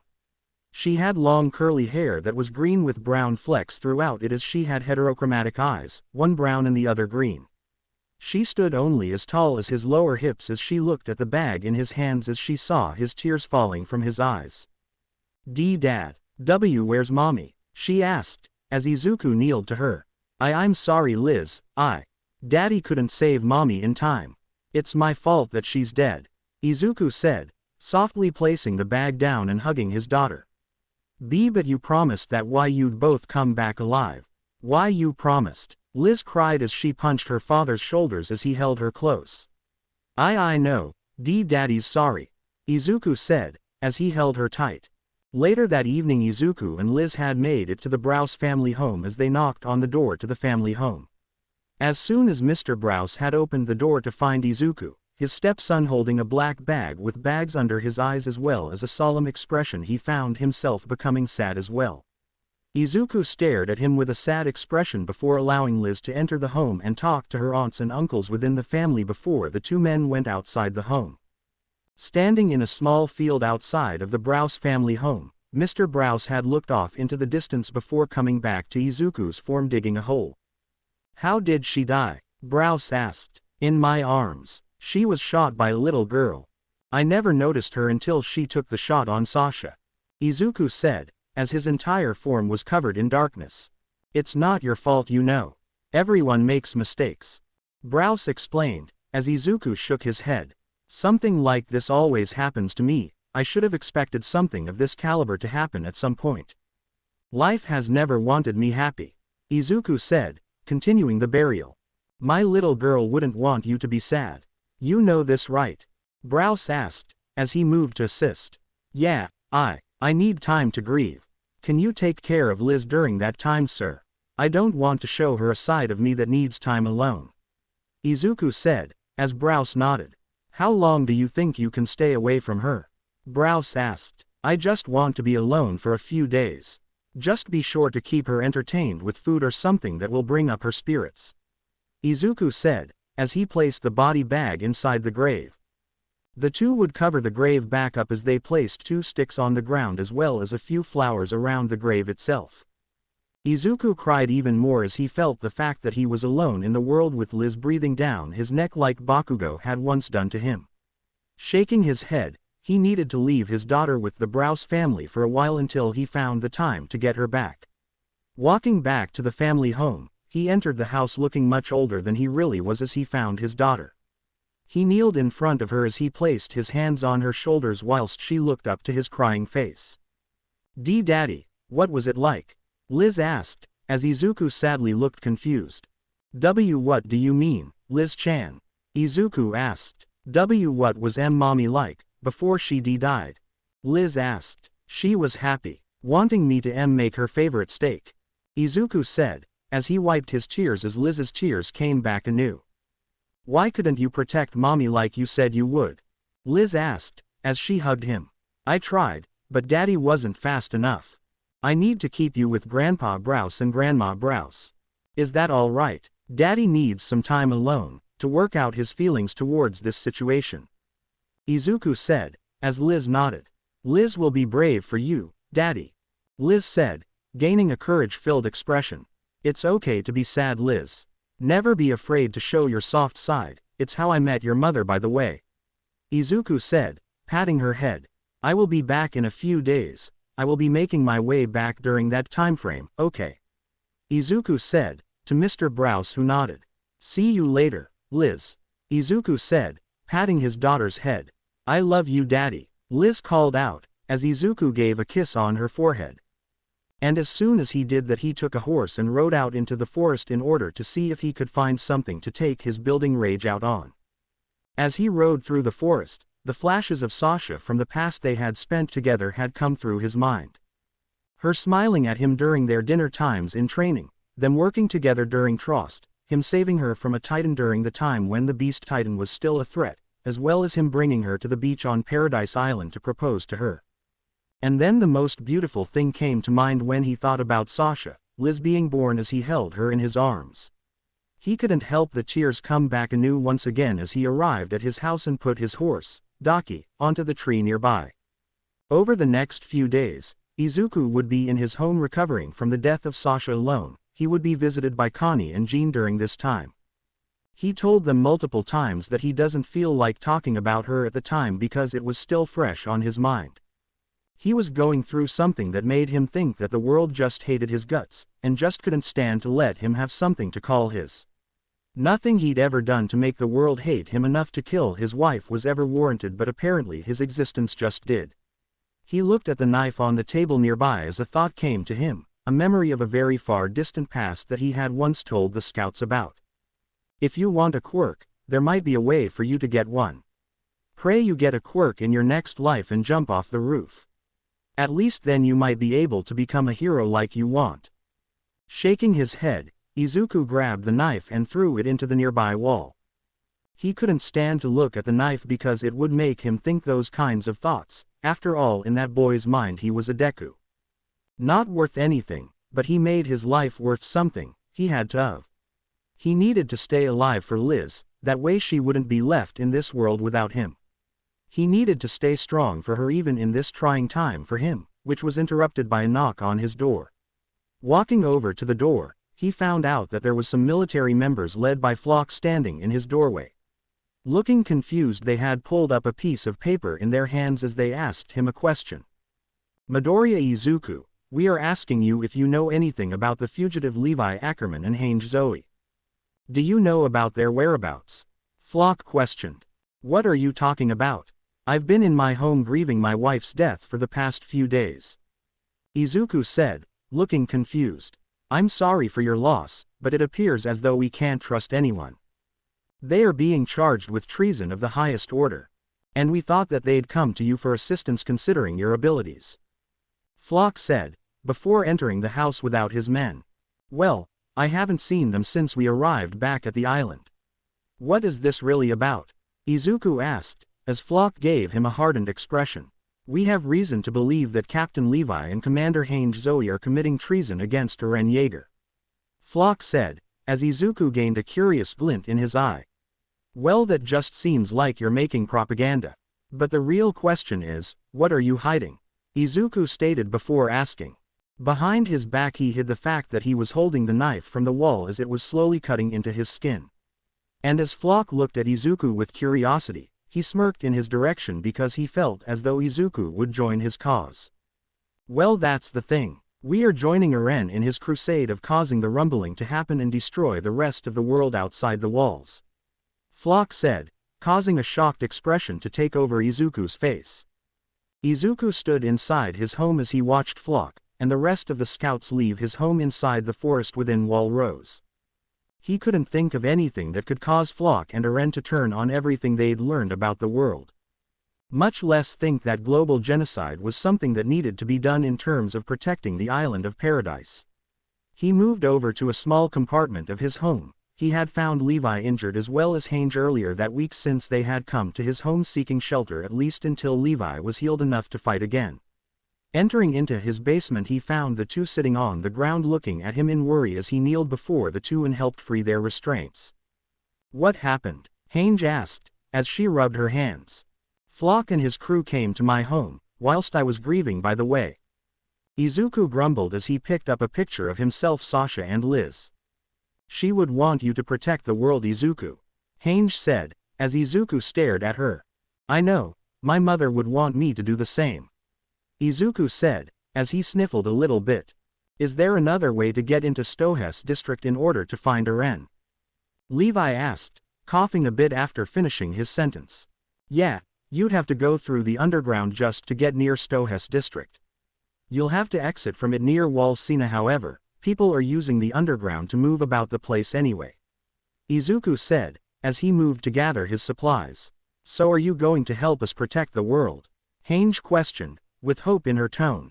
Yeah, I can't exactly become a hero like All Might if I don't protect the innocent. Izuku said, leaving the two inside his basement. 10. Walking upstairs, Izuku pulled up a letter so that he could leave something for his daughter to read before his upcoming battle against Flock and Eren. The fact that the two were working together to bring about global genocide was not something he had wanted to see happen. Izuku thought back to when Liz had manifested his mother's quirk of attraction of small objects. He smiled to himself as he remembered the day that it appeared for the first time. She had reached for a stuffed animal that he'd gotten from his journey from Japan, only to find it floating towards her hand when she made the grabbing motions when she was 5 years old. Smiling at the memory, he pulled another picture of his family standing in the middle of their home in the forest.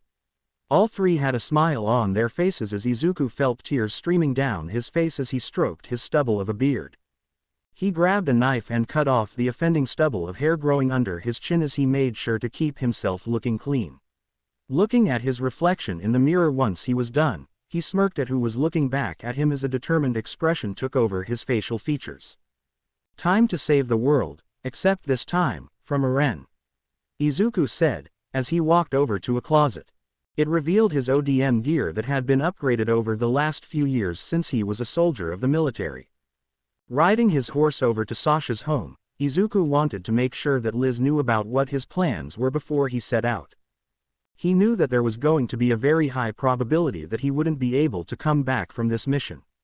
But he was fine with it, as he would leave his daughter with his notes about how to use her quirk without anyone knowing about it for future reference. Once he arrived at the house, he smiled at how his daughter came running out the front door as soon as he got off his horse. "Daddy," she called out, before jumping at him. "Lizzie," Izuku said, as he gave the girl a hug. "You shaved your beard," she said, whilst rubbing her hand on his chin. "I know, Daddy needs to do something important. And I can't promise that I will be able to come back safe and sound. I know that you probably won't like me for saying that, so I decided to bring you something to remember me by should I not return," Izuku said, as Liz started to get a sad look in her face. "Why, you're going to fight someone?" she asked. "Daddy's going to save the world, sweetie," Izuku said, pulling out a notebook that he'd kept on his person. "Wow, you never told me you were so good at drawing, Dad," Liz said, as Izuku smirked at her. "Well, if I do survive my battle to save the world, I will tell you all about it," Izuku said, rubbing his daughter's head. Liz opened the book and saw that the entire thing was about her power that he told her to not tell anyone. Except for Mikasa and Armin should they survive the whole battle to save the world. She looked at the name that was for her quirk and smiled as it had all the written information that they'd collected over the last few years. Looking up at her dad, however, she found that his face was having tears stream down his face as she immediately connected the dots. "Why, you can't come back, can you?" she asked, as Izuku hugged her tightly. "It's an uphill battle, and I don't think my Titan form can be of assistance for me. But even if I do die, Liz, my power will move to you, I guarantee it," Izuku said, as he smiled at her. "Why do you need tea to leave, Dad?" Liz asked, as Izuku stood up giving her his best smile. "Because I can't sit back and watch as the world is completely destroyed. I wouldn't be a scout regiment captain if I didn't," Izuku said, getting back on his horse. What about the notebook?" Liz asked, as Izuku smiled with absolute sadness in his eyes. "It's for you to keep and make your own observations. Use it to remember me by Lisbeth," Izuku said, turning the horse around and moving towards Walsina. 2. Izuku rode his horse, Penny, that he aptly named because of her copper-colored skin. He rode her for hours as he made his way towards Walsina as fast as he could. He had a mission to complete as a soldier and savior to humanity. If he didn't survive this battle, then he would pass on his power to Liz so that she wouldn't have to worry about anything in the future. He would arrive at Walsina as he noticed that there were blimps coming towards the innermost wall from the sky as he cursed himself internally. He needed to get to Eren and try and stop him from causing such destruction on a global scale and prevent the rumbling from happening. "Yeah," Izuku said, as he used his reins to cause Penny to move faster. "Please make it there in time," Izuku mumbled as he heard lightning flash on the inside of the walls. On the inside of Walsins, within Stohes district, Eren stood before the large army of individuals coming towards him. He smiled inside his Titan form as he was beginning his move to get to Zeke. He had fallen from the wall after Peak had shot him down. He was now moving as fast as he could before the Armored Titan and Jaw Titan respectively appeared before him as he growled at them both. He fought the two of them with such speed and swift strikes that the two were laid out without him moving from his spot. Although they did give him enough trouble with the Cart Titan's influence in the battle to just be capable of forcing another transformation out of him. But by the time the Armored Titan had him pinned to the ground, Eren had already began his sprint to Zeke's hand that was splayed out towards him. He had screamed out, allowing the Eldians within the walls to become Titans, at least those who had drank from the wine bathed in his blood. The Jaw Titan user had been eaten by his successor's very own brother. Eren was just in front of him before he heard a massive gunshot from his left. And just as he was about to grab Eren's hand, the young man's head was blasted off his head as it flew in the air towards his open palm. As he managed to touch Eren's head in his hand, he was thrusted into a core memory plane where they both saw the progenitor, Ymir Fritz. What happened from there was a battle of wills, for who would be capable of using the powers of the founding titan. Meanwhile on the outside of the world of dreams, Izuku had finally managed to reach the walls as he noticed something very wrong. The walls themselves were cracking, and falling apart as the colossal titans within them were starting to move about, causing them to rumble. Moving around the walls, he watched as a new lightning strike had appeared from the sky, falling towards the exit of Stohes District's wall. And Izuku immediately knew what was going to happen as he found Levi and Hange arriving at the same location as him. "What is going on?" Hange asked, as Izuku jumped off Penny and set her off towards home. "We need to leave. We need to leave now," Izuku said, jumping into the underground. "Is there something you're not telling us?" Levi asked, as he laid in the small carriage. "Eren's initiated his plans of global genocide. We need to find allies who are willing to stop this," Izuku said, helping Hange as well as Levi get to a safe spot from the opening into the underground. With Eren, he had managed to defeat his older brother in terms of being a direct descendant of Ymir Fritz and gotten her assistance to cause global genocide. He had transformed into the largest titan to have ever been created, standing on bones that were taller than the colossal titans alone. He stood at around 300 meters tall as his bones made their movements across the land as he called out in a roar to take away all the hardening of any and all titan shifters in his presence and from the direct line from the founding titan itself. Mikasa and Armin landed near his head as they watched the destruction with fearful gazes before stealing their determination. Eren had tried to push them away so that he could turn them against him, but all he had done was make them choose his side over the world. As he moved forward, the colossal titans moved faster as they all made their way towards the ocean to begin their global genocide to protect Paradise Island. With Izuku, Hange and Levi, the trio were moving as fast as they could towards the boats so they could get a plane to fly them over to where Eren was located. In the underground they had made the plan to have them all gain allies in order to take down Eren in the best way possible. Eren had somehow managed to turn the military against them, as well as Mikasa and Armin. Izuku trusted them to raise his daughter. But he felt betrayed by them siding with a genocidal maniac. The same was for Jean, Connie, and many others within their old set of friends. Izuku had also met up with Reiner, Peak, Falco and Gabi as they made their way to stop the genocide of innocents across the entire world. Izuku wasn't looking at Gabi as he knew that she was brainwashed into thinking that everyone on Paradise Island was evil. But that didn't mean that everything she'd done to him was something he'd easily forgive, so he set his slight fury for her aside to work together. They had already lost Keith Shaddis and someone from Marley as they took down a major portion of Flock's military that he'd taken from the military leaders. Right now, they were making their way towards the coast in order to get the seaplane out of the water. It was their only form of travel besides using his Titan form, but that would be very taxing on his body. Levi had made Izuku know that his Titan form was only for battle and not for a free express across Paradise Island. He needed to use it sparingly so that they could stop Eren, and when they arrived at the beach where the port was they found that the plan was already in the process of being destroyed. "Damn it, we can't use it anymore," Izuku muttered as he saw all the explosives. "Is there another way we could take to the skies?" Levi asked, as Hange looked at the incoming colossal titans. "We should make our decision as fast as possible, the titans are coming in fast," she said, as the group looked to Falco who had made a gasp. "Did you find something out, Falco?" Izuku asked, as he glanced at the boy. "Well, I was thinking since I am the holder of the Jaw Titan power. What if one of the previous wielders of my power was someone who could fly? Could I make that kind of power as well?" Falco questioned as Izuku thought about it. "It's highly possible. Some birds have great jaws when it comes to eating prey. Although the better jaws go for the animal kingdom who are big cats and dogs," Izuku said, as Falco nodded. "Just imagine myself as a flying titan, right?" Falco questioned, as Izuku nodded. Within moments, the young boy had activated his Titan power as lightning landed on the ground nearby. He adopted some of the Beast Titan's qualities of fur on his body, but they were shaped to look like a bird. Once the transformation was complete, Falco's Titan form was that of a massive titanized eagle.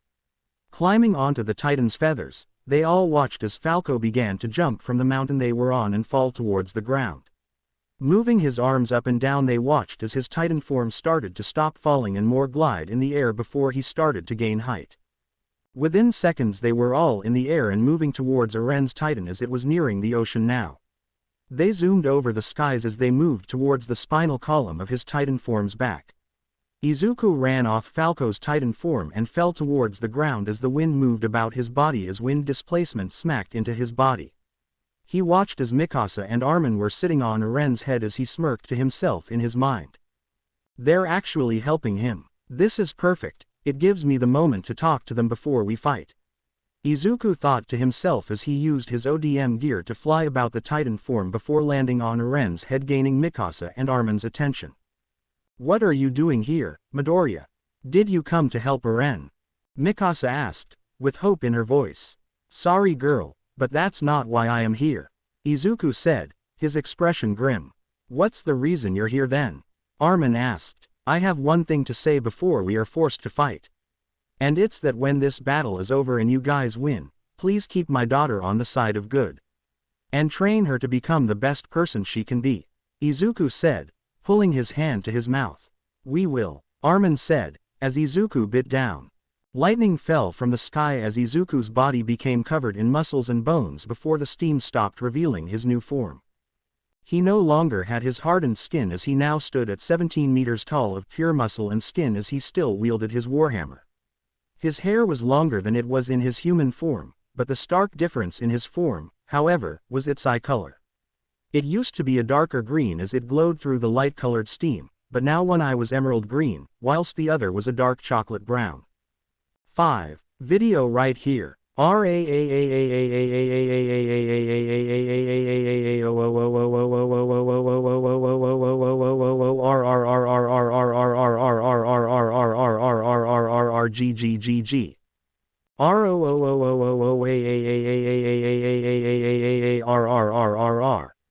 Izuku's titan form screamed as he stood over the two soldiers. Armin, we need to stop him, Mikasa yelled as she used her ODM gear to attack. On it, he said, biting his hand. Boom. An explosion that rocked the entirety of Eren's founding titan form had caused his entire form to collapse to the ground.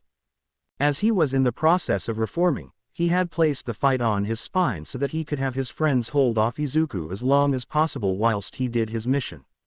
Izuku's titan form rushed towards Mikasa and Armin as he sped very quickly across the spine of Eren's titan form.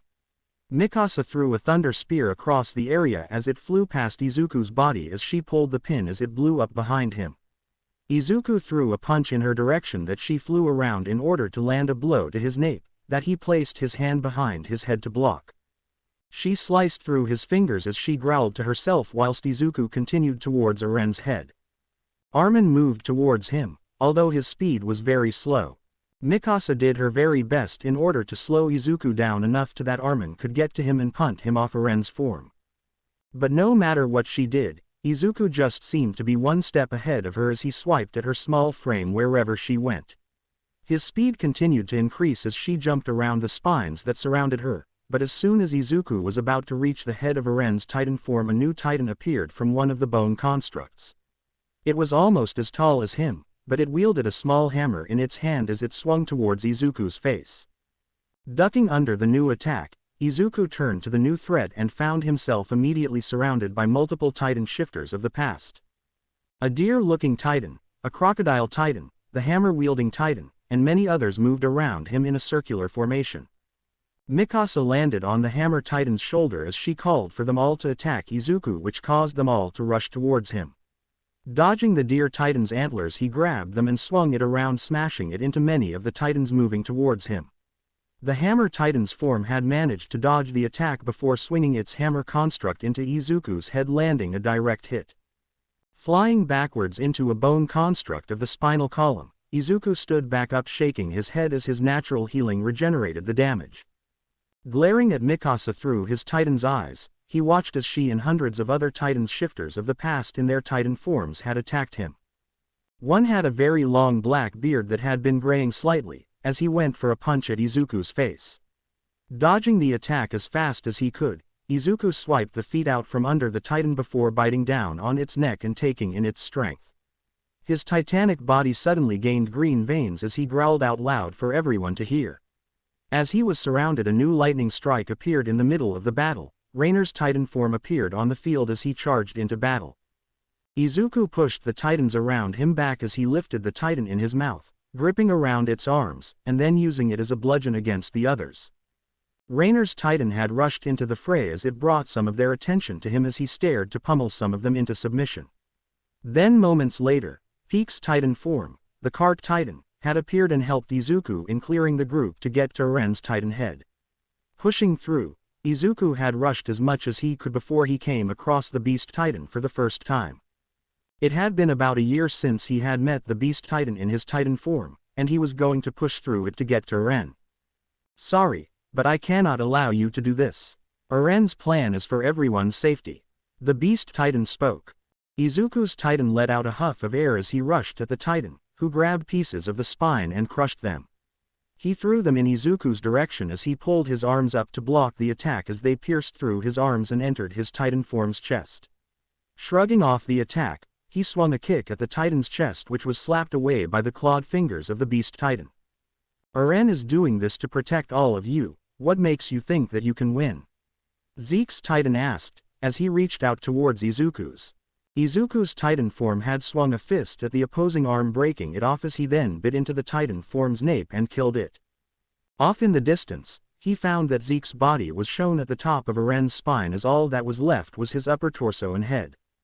He ran towards him, thinking that if he can kill Zeke here and now, it would stop Eren from being capable of continuing further with this mission he's set out on.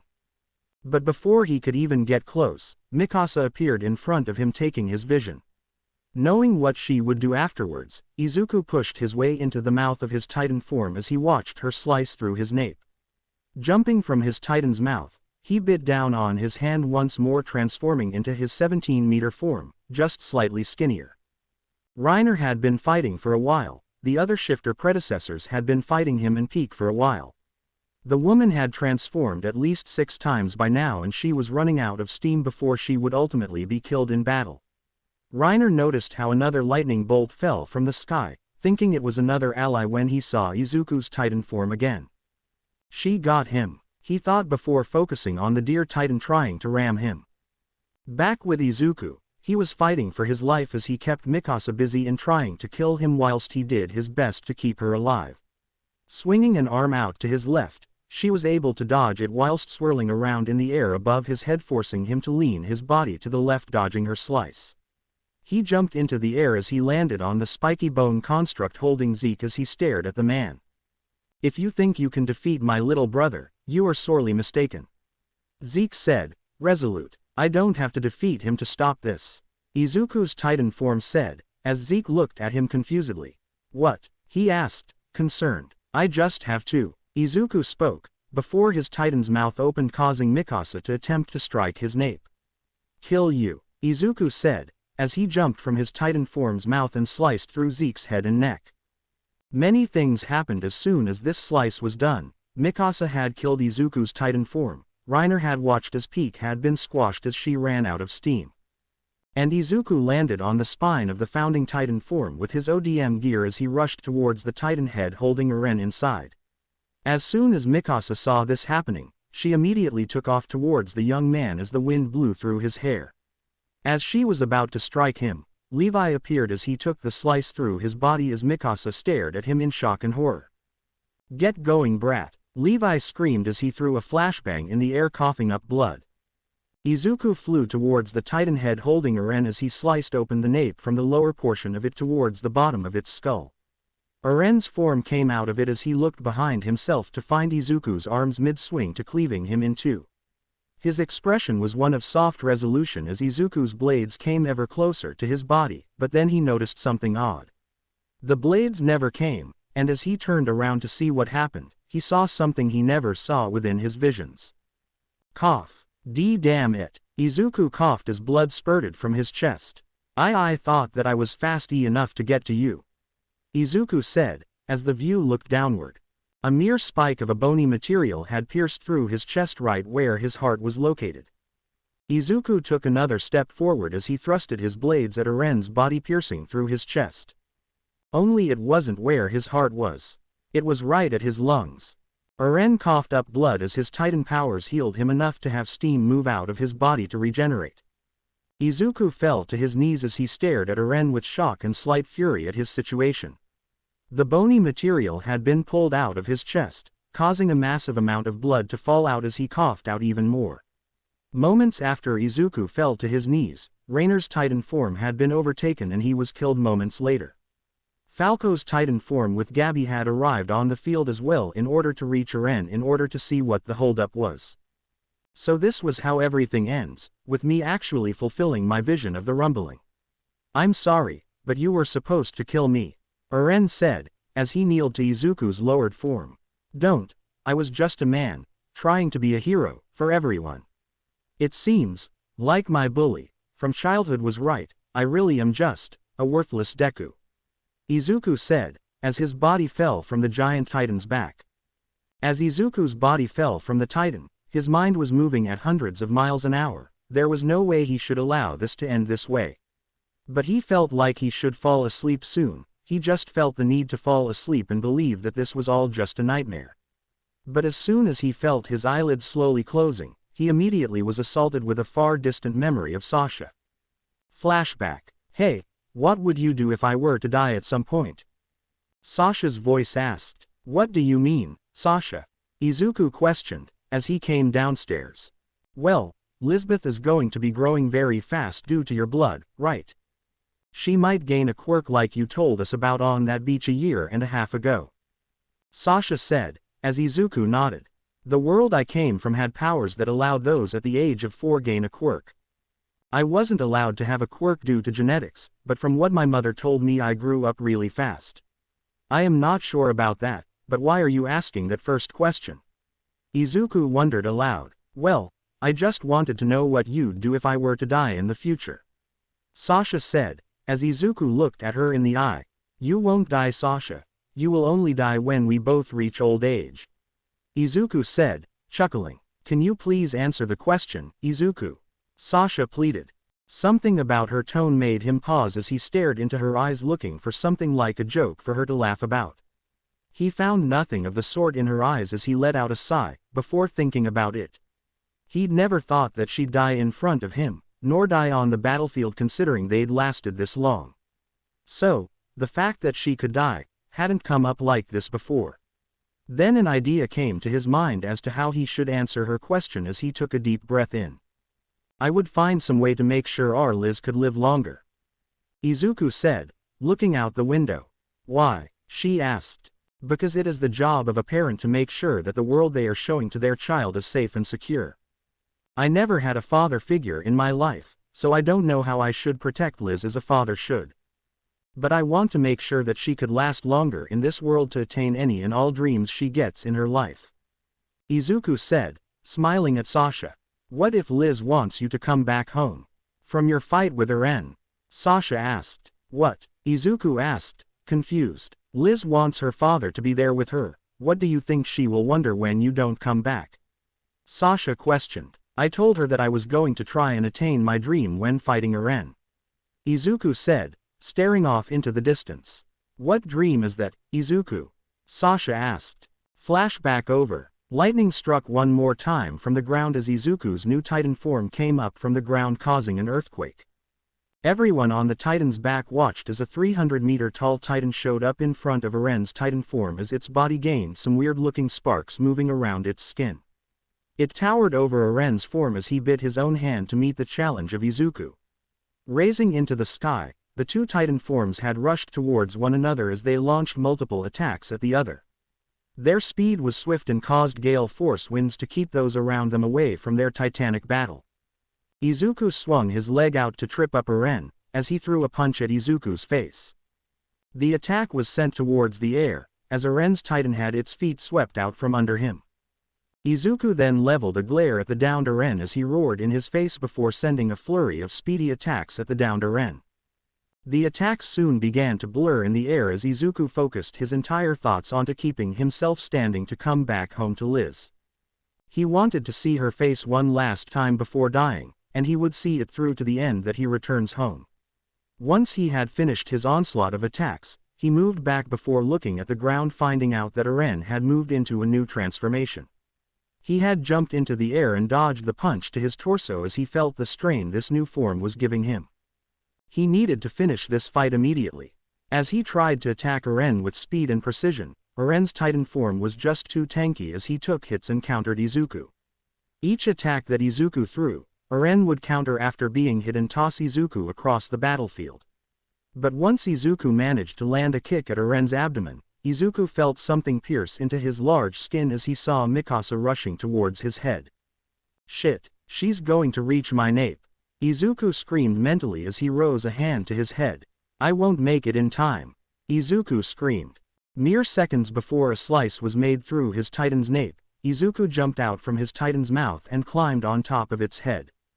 His gear was wrecked as he watched Mikasa appear on top of the head of his Titan with a deadly expression. His body was already steaming from the damage he'd taken earlier on in the fight before he was pierced. Mikasa moved towards him with slow deliberate movements as she pulled her blades out and changed them with new ones. Coughing up blood, Izuku took a knee before Eren's Titan form caught his own Titan. Looking back at Eren's Titan form, it stared at him with an impassive look on its face as a new thought came to mind. "Mikasa," Izuku said, causing the girl to look at him with anger. "What are you going to say, Izuku? That this is genocidal? We already know this and are prepared to suffer the consequences." Mikasa said, angrily. "Is this what you really want to do?" Izuku asked, as she stared at him confused. "What are you talking about? I don't want to leave Eren's side," she said, angrily moving faster. "Do you think that Eren wanted to commit genocide?" Izuku asked, causing her to pause. "Eren wanted to commit genocide on the Titans. What makes this a difference?" she asked, as Izuku chuckled before coughing up blood again. "Want to know something about genocidal maniacs?" Izuku asked, as he dropped to his other knee. "What is that?" she asked, completely impassive. "They don't live to bear their regrets," Izuku said, deeply confusing her. At this moment, Izuku pulled out a small detonator as he took his clothes off, revealing a massive set of TNT on his body. Immediately taking to this threat as fast as she could, she went to slice off his hand, but missed as he pulled his arm out of the way faster than she could see. He then placed his thumb on the button and pressed it down. Moments later, everything around them turned into a massive fireball. Mikasa was too close to the explosion as she was engulfed in its starting implosion, being completely fried inside it. Eren's Titan form was too close as well, as he was nearly killed inside the nape of his Titan's form. Armin arrived at the scene to find a massive crater in the middle of nowhere, finding the corpse of Mikasa Ackerman and Eren's body nearby slowly dying. Rushing over to his friend, he administered first aid, as Eren had looked in the direction where Armin had no idea led to anything. Over on the edge of the crater, there was a torso that was seemingly regenerating from all the damage dealt to it.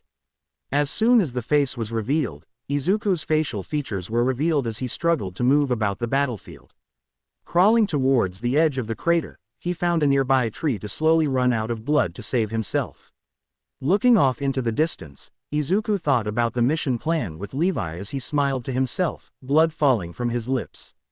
"I may be a worthless Deku, but I just became a hero," Izuku stated softly as Armin walked up to him. "Why would you go this far? You had no reason to kill Mikasa," Armin said, pulling his body upwards. "Huh, what are you talking about?" Izuku asked, coughing blood up. "You killed Mikasa," Armin growled angrily. If you want revenge, kill me. I was stopping a global genocide," Izuku said, staring at Armin with a smile. Armin got so angry that he didn't care anymore. He grabbed his blade before stabbing it into Izuku's chest, causing him to let out a gasp of pain before blood spurted out his mouth. Lifting the blade from his chest, Armin then slammed it down into Izuku's chest over and over again as Izuku coughed from pain. Before Armin could finish the job, however, someone else arrived at the scene before kicking him away from Izuku. Looking over, Armin found out that it was Gabi and Falco, who had somehow managed to survive this whole affair. But there was something off about the girl at the moment, as she glared at Armin with all the hatred in her life. "How dare you hurt him? He was trying to save the world. Marley was right, you all really are devils," Gabi cried out. Attacking your own friend. What kind of friend are you? Quote. Falco called out, rushing to Izuku's damaged form. You call him my friend. He killed my best friend. He nearly killed my other one. Armin screamed at the children. At least I didn't side with a sociopathic geneticist who wanted to destroy the world. Gabi screamed. Yeah, so the fact that you killed his wife is swept under the rug? Armin asked, as Gabi looked at him in confusion. What are you talking about? She asked, as Armin looked her in the eyes. Remember the girl from our group you killed with your gun? He asked, as Gabi nodded. She had a daughter. Not only that, but she had a family who were just wanting to live in a world where they didn't have to be attacked by titans all the time. Armin said, as he got closer to her face. You killed a child's mother and took them away from a man who loved her dearly. Did you not see his reaction to when you killed her back on the Zeppelin? Armin continued. How is that any similar to this? I killed one person who attacked my town. Gabi said, as Armin glared at her. So, your friends and those from your country didn't attack mine first. Armin countered. We were only searching for the founding titan's powers. She said, as Armin shook his head. My friends, the ones who we grew up with. They were Marley soldiers, and they betrayed us without a second thought. Armin said, before looking at Izuku. He was the only one who never betrayed us, so to see him do it here. It hurts, Armin said, as Gabi shook her head. If there was anyone who betrayed anyone, it was you and Mikasa who betrayed him. He was saving the world, something you both were not doing. What, did you think Eren was going to leave the innocent lives of other countries who have done nothing to you alive? Gabi asked before both her and Armin heard a small whimpering grunt. Looking over at the dying form of Izuku, they saw him slowly pull himself up to the tree next to himself on one hand. He whimpered because his injuries had become too much for his healing factor to heal, and he was slowly losing blood. He turned his body around to look at the rising sun in the distance as he felt everything in his body begin to shut down. He turned to Armin who was glaring at him with fury and anger written on his features. I don't mind, you are angry. You feel slighted by my actions. But still, I forgive your actions. Armin, please don't take your anger on Liz. That's all I ask. Izuku said, before the color in his eyes faded. Thousands of miles across the vast expanse of the world, Liz inside her bedroom felt a surge of power well up within her body as she stood in the middle of the backyard. Looking at her hands, she watched as small sparks of electricity had flowed around her hands as she used her quirk to lift many objects around herself. She smiled to herself before realizing what this meant. Her father had failed to save the world, he was her hero though. So that meant he probably was able to stop the rumbling, but it had cost him his life. So, she took his words to heart that she heard him tell her years ago. The greatest heroes are the ones who have the strength to smile. She said, looking to her grandfather in the house cooking. I wonder if Grandpa is making venison. She muttered before rushing to the house. Izuku was surrounded by a darkness that moved about the cosmos around himself. He looked in all directions as he thought about everything that happened in the world he had died within. He sadly thought about Liz and how she was going to grow in a world without him and his wife Sasha. He let tears of sadness fall from his eyes as he screamed out to the darkness of the void as he felt so horrible for leaving his daughter all alone back in that horrible world. He was so caught up in his sadness, he never noticed that he was closing in on the ground nearby. As he heard a whistling sound blasting past his body, he then noticed a faint trace of sound coming from behind himself. Turning around, he soon found himself slamming into the ground near a forest that he vaguely recognized. Where am I? And why do I feel as though I should know where I am? Izuku muttered as he slowly got up from the ground. Looking around the area, he found that he was near a small campsite within the forest but was on a cliff. Shaking his head, he began to move down towards the forest as he thought about what he should be doing. He took in his surroundings as he thought about what he should say to those who live within the forest. He couldn't even get within 500 yards within the building when he heard a voice in his head speaking to him. Who are you and why are you here? A feminine voice called out in his native language. What? Who was that? Izuku asked, as he looked in all directions.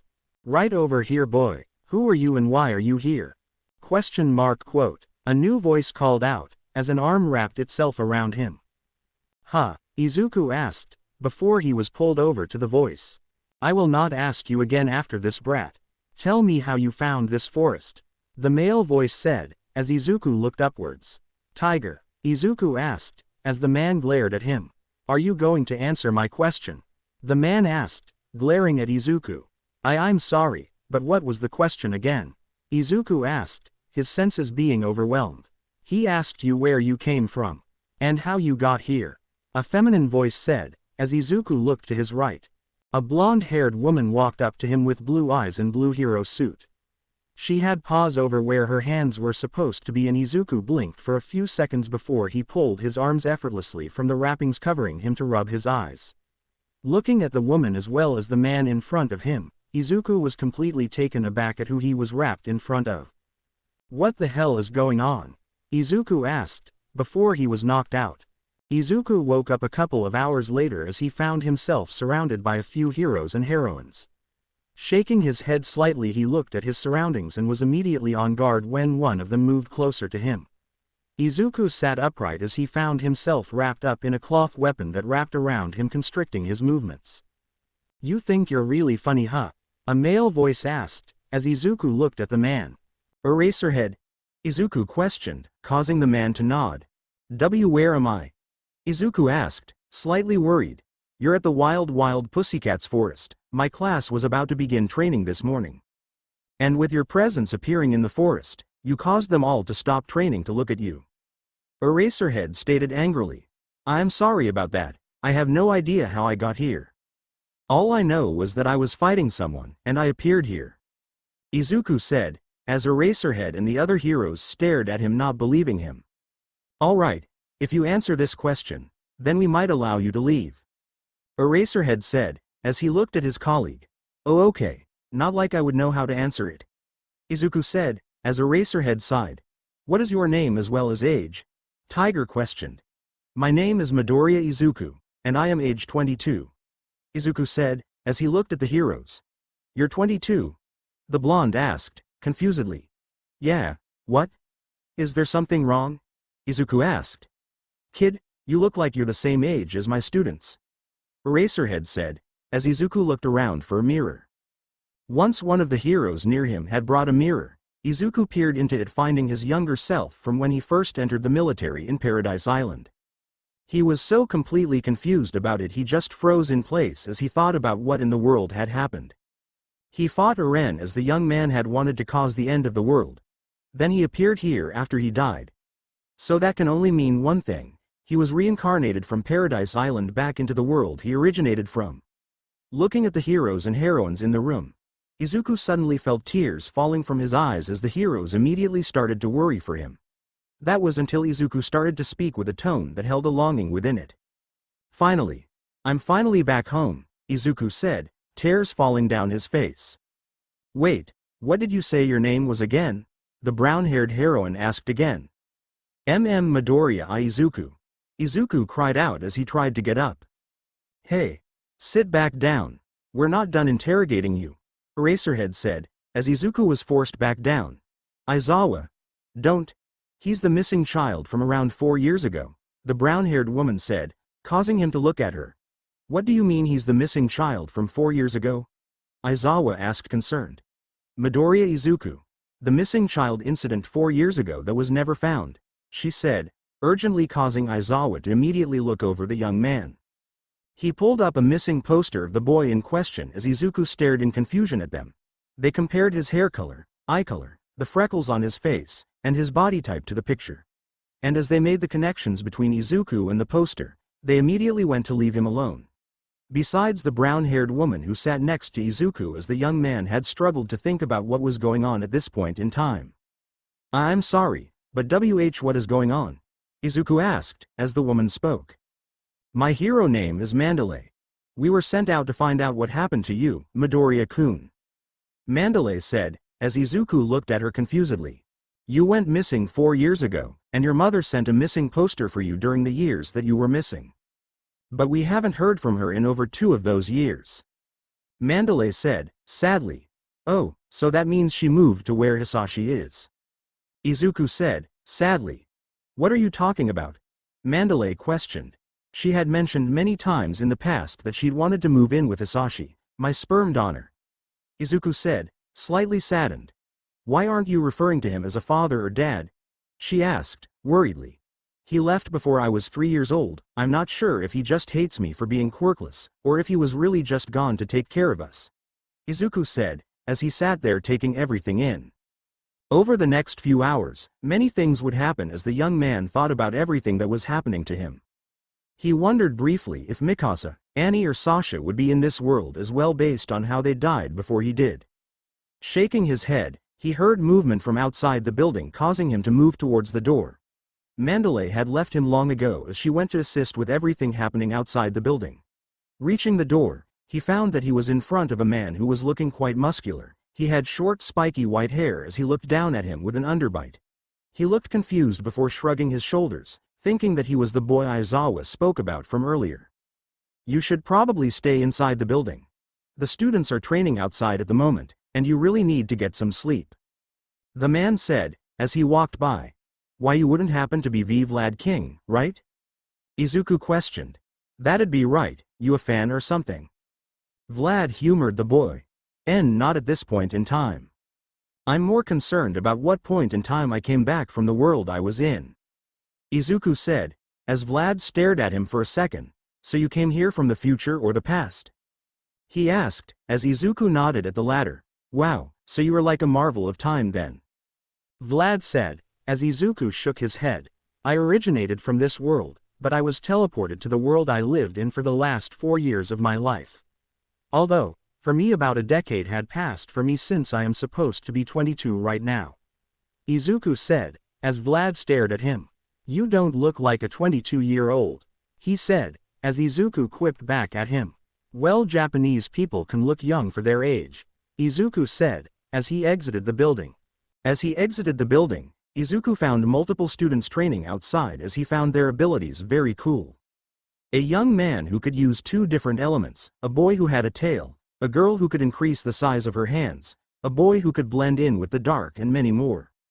He walked through the courtyard of the campsite as he looked at each and every single person as he came across them. He even found a girl who could take the gravity of certain objects away by just touching them with 5 fingers. He was so enthralled with those around him that he never heard the movement behind himself as a voice was heard behind him pausing him in place. Deku? A very familiar voice questioned, as Izuku froze both internally and externally. Turning around, Izuku found the bully from his past as he stared at him as if he was a ghost.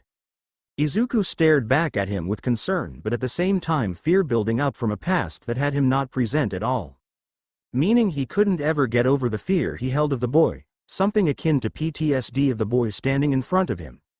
Izuku took a step back instinctively as Bakugo stood before him, taking another step towards the boy. But before Izuku could even rush away to hide from the boy, he felt something grab his shoulders causing him to look behind himself. He looked behind himself and found Aizawa standing there with a concerned expression taking over his features. Is there anything wrong here? He questioned. And nothing, Aizawa-sensei.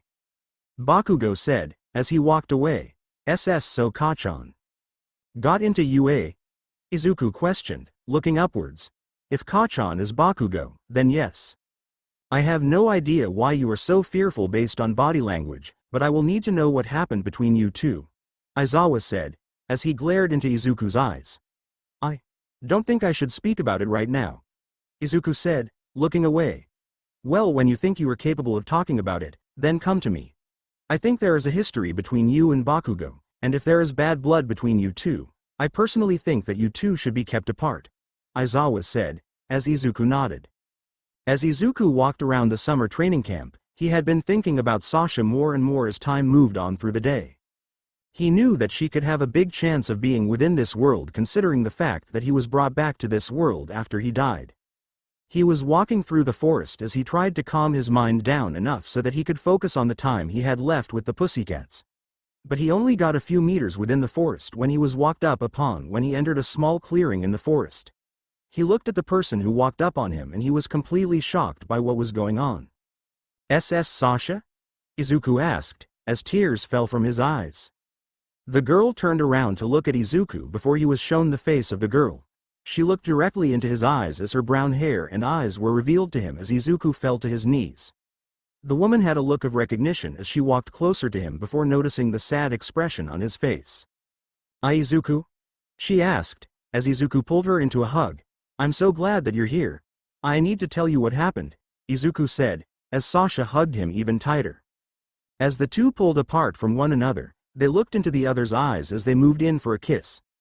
But as their faces were really close to connecting, they were interrupted by someone finding them deep in the forest.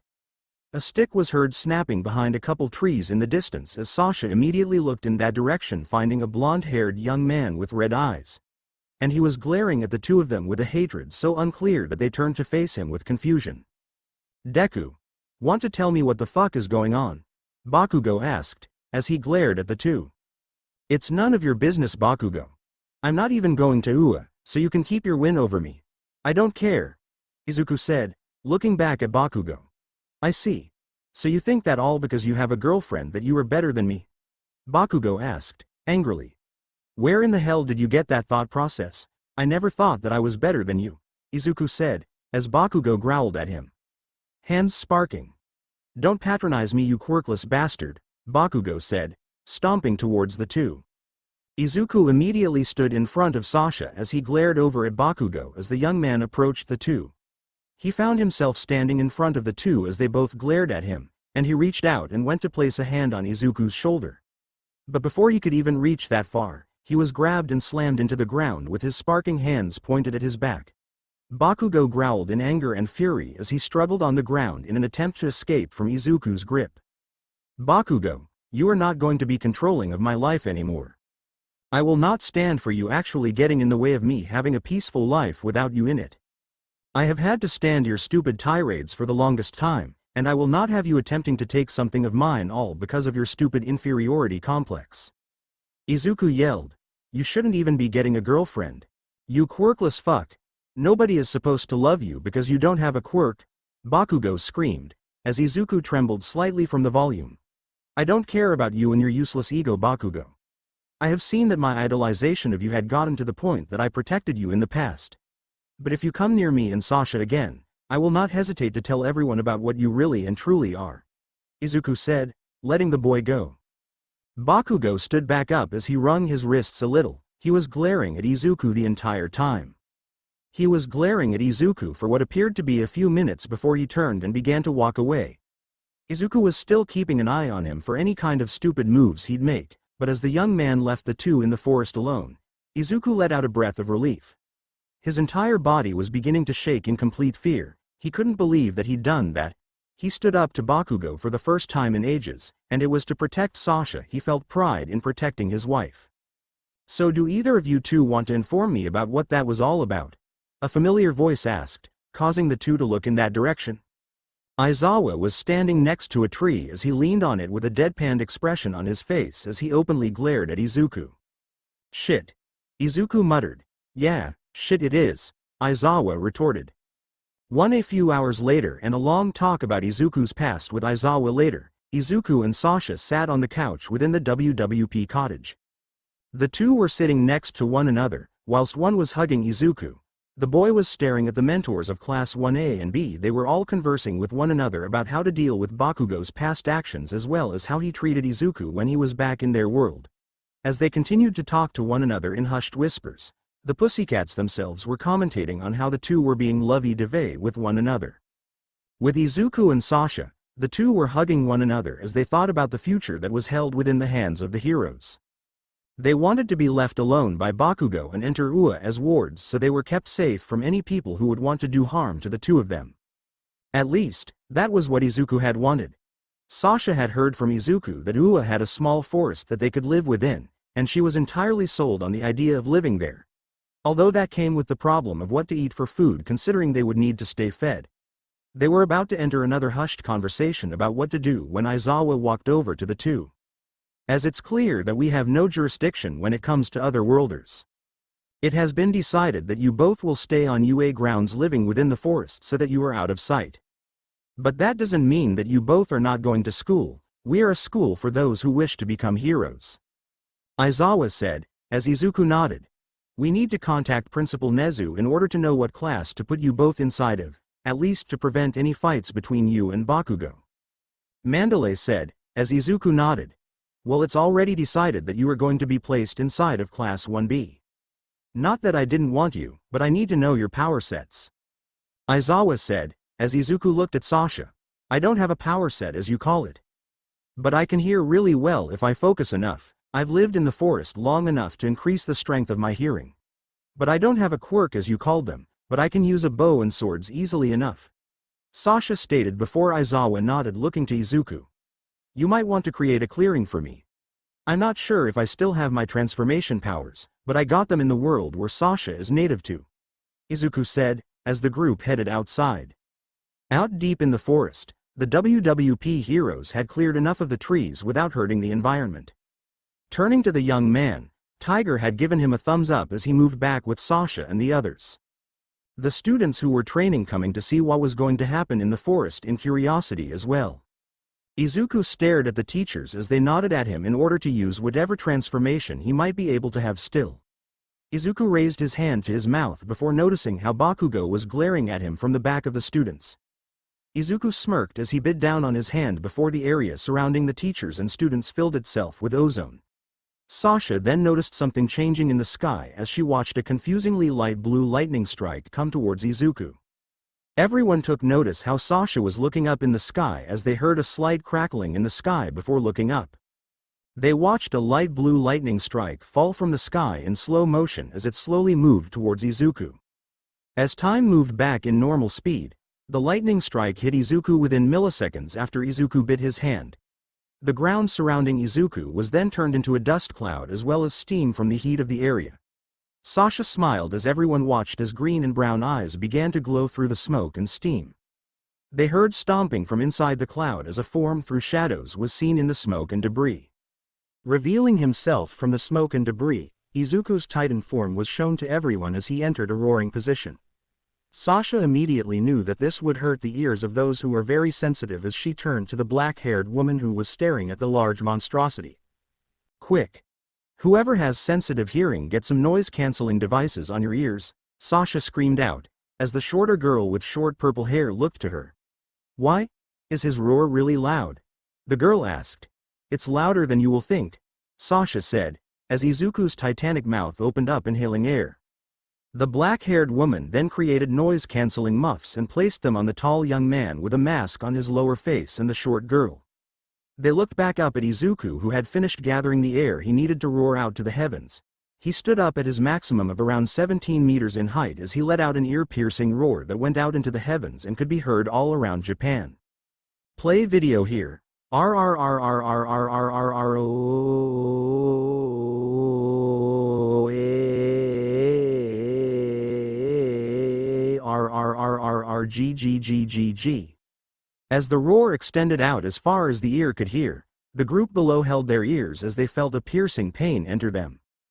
Just covering their ears wasn't enough to stop all the pain from it as they exited the slight pain that was given to them. Looking back up though, they saw that Izuku's Titan form was kneeling towards them as he was completely covered in a white and light brown substance that seemingly protected him. He stared down at them with a curious glint in his emerald and brown orbs as he reached a hand down to allow those who were looking at him with scrutiny up to be next to his head. Jumping onto his extended hand, the group of teachers and Sasha were lifted up to be near his head as the teachers now stood on his shoulder. "Well, this is definitely something to be worried about.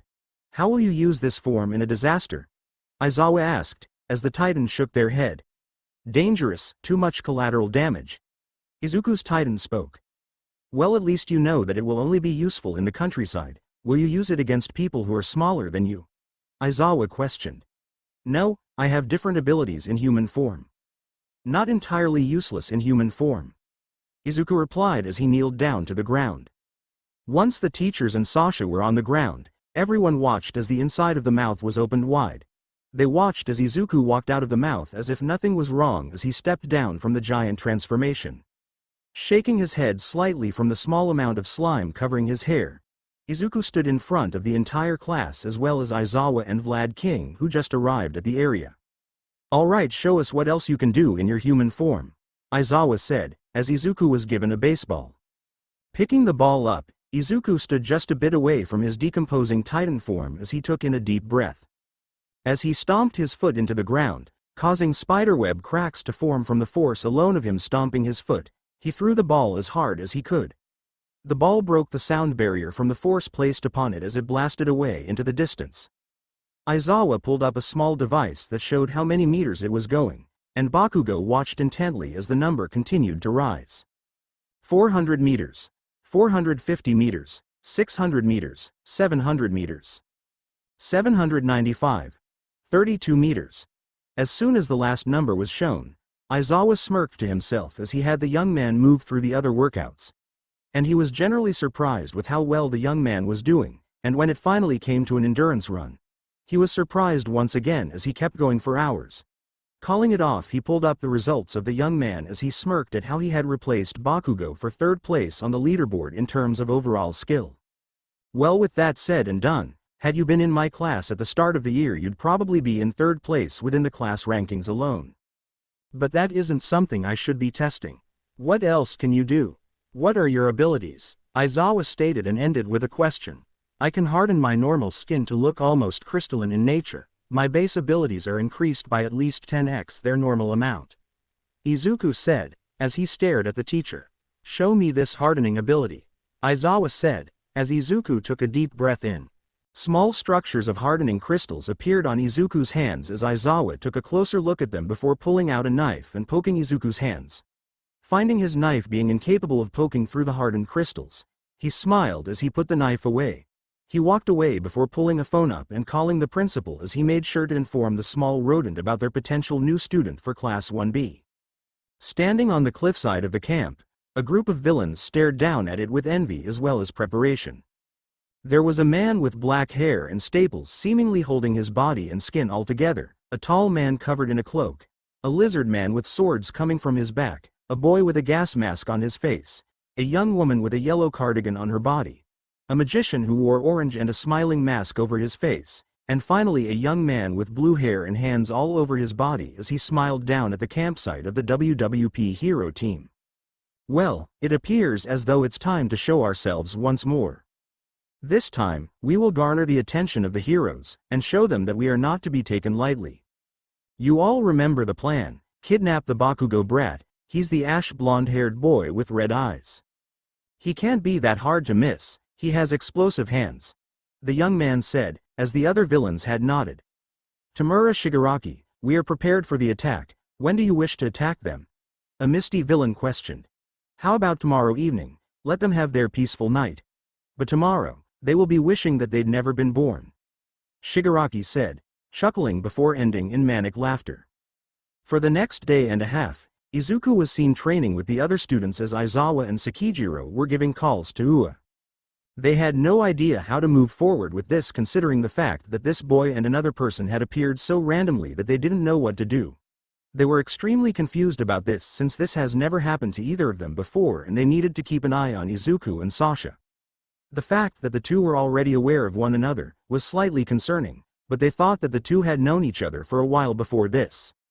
Izuku was currently training with using his power in a human form as he had a student from Class 1B use his quirk to slice off a limb of his to increase his body's reaction time to heal. Admittedly, the fact that the boy could slice off an arm if he so pleased with his quirk was concerning to the teachers. But when the boy himself stated that his body is not as durable because of the power he held, it made sense somewhat. In order to create a giant form from literally nothing, his normal body had to take a certain kind of opposite reaction to being able to form a giant from a mere lightning strike. As Izuku had his arms continuously sliced off and healed back, the class were deeply concerned with the fact that steam had constantly came out of his arm. It was the weirdest kind of regeneration kind of power they'd ever seen, and they saw a Nomu regenerate an entire arm and leg from being pulled off its body. So seeing Izuku essentially hide his regeneration within some steam was a breath of fresh air that was concerning when he never grimaced in pain at the missing limb. Another concern to be worried about, his apparent mental reduction to the feeling of pain on the level of losing a limb. They were even more concerned when the boy stated that he'd seen a man lose his head and regenerate a body that was in a giant form from it. As the day continued on, Izuku's regeneration was pushed to the limit as he had his limbs taken off by the Blade Quirk student for about 10 hours.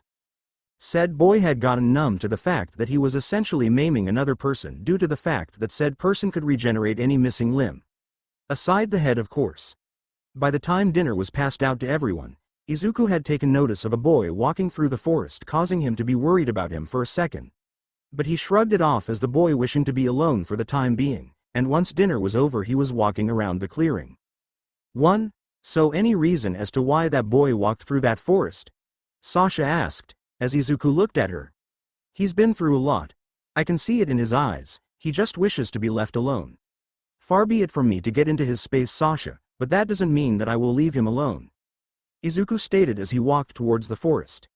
Make sure to bring him back before anything too bad happens, Sasha called out, as Izuku gave her a dismissing wave. Walking through the forest caused Izuku to keep an eye out on his surroundings. From the tens of missions he'd had outside the walls encountering titans, he had been hardwired to be kind of paranoid of a forest. Since titans could hide within them and appear out of nowhere to attack you unawares. He found a small path and followed it to a large cliff face as he climbed up, but what he heard on top of it was very worrying. So you're the kid of those two heroes who took my eye? Well, this is just something close to fate. I get to kill the kid that is their descendant. An adult voice called out in happiness. Why, you took my parents away from me. I am an orphan now because you killed my mom and dad. The little boy who he knew was Mandalay's nephew called out. That was all Izuku needed to hear before his parental instincts kicked in as he jumped from the shadows behind the rocks and blocked a hit for the boy. Smoke covered the area as the villain who was about to kill the kid was looking confused as to why there was so much steam and smoke. As he swung his arm around the place to find out what in the world had happened, he saw someone standing in front of him. Who in the hell are you? And why are you stopping my killing spree? The man called out. S-rank villain, Muscular. The one who killed pro-hero duo Waterhose. I am the one who will make sure that you don't come back. Izuku muttered as he rose a fist into the air swiftly. 3. The swift strike to the villain's chin caused him to stumble backwards. Before he could even react, Izuku was on him as he sent a kick to the man's groin. As soon as he fell to a knee in pain, Izuku sent multiple punches at the villain's face as he punched as hard as he could. The villain grunted each time he was punched in the face and nose multiple times before he swung his arm again. Izuku grabbed it and twisted it behind the villain as they tried to use their quirk in order to overpower the boy's attack. It proved to be something that he shouldn't have done, as when the muscle fibers on his back and arm began to form, they were snapped off as soon as Izuku pulled on the tendons in the shoulder to shift the arm out of place. Once that was done, he jumped around the villain and landed in front of him as he glared into the villain's eye. Muscular was looking at him with a bloody smirk as he swung his right arm in order to kill the person who did this much damage to him. Only to notice something wrong, he felt as though he shouldn't be seeing the ground from where he was. There was no reason as to why he could see his body without its head as he fell towards the ground. He felt someone grab the hair on his head before he was turned to look at the person who essentially beheaded him. The boy glared at him with all the fury that Muscular had never felt before. It seemed parental in nature. You will never be remembered, but I will give you solace that your death was a very quick one, Izuku's voice said, as he revealed his bloody right hand. In your next life, Muscular, make sure that you don't fall into a blood craze wishing to kill people. A quirk like yours could have been great for hero work. Izuku muttered before slamming the head on the ground. Izuku stared down at the dead villain as he shook his hand slightly from having sliced through the neck of Muscular as it held a lot of muscles. It nearly broke his arm to harden his hand and slice through the neck of the villain. It was a swift end, but it allowed the villain to at least have peace of mind. Something that he shouldn't have gotten for all the death and destruction he'd caused. Izuku heard sniffling behind himself as he turned to look at the small boy who was staring at him with fear. Izuku stayed where he was and knelt down near him as he stared him in the eyes as the kid spoke to him, fear evident in his tone. YYUK killed him, the boy said. I know, Izuku stated. Heroes don't kill, the boy said, as Izuku smiled sadly. That is something that heroes shouldn't do. But I'm not a hero right now, just someone who is protecting a kid who was about to die. Let's get you back to Mandalay, Izuku said, as the boy immediately looked worried. She told you about my hiding spot, didn't she? He asked, as Izuku shook his head. I followed the path I last seen you take, Izuku said, as the boy nodded. As soon as the kid had gotten over his fear of Izuku, The young man had placed the boy on his back as he carried him through the forest very fast. Jumping from tree branch to branch, Izuku had quickly made it to where Mandalay was located. As he landed in front of her, she let out a surprised eep as he handed her the kid on his back before looking back to the villains who she was currently fighting. One was a man with a lizard mutation, but apparently his quirk was the creation of swords from merely one. Another was someone who looked masculine but founded feminine in their wording when the two spoke to one another.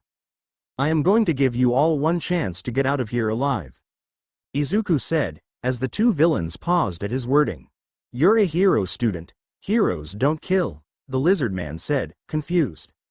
"I'm not a hero student, I just got back from a place where it was kill or be killed.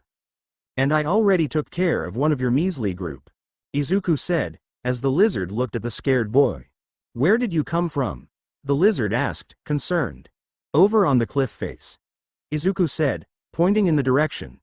"Shit, he got muscular," the lizard called out, before a punch to his nose knocked him out.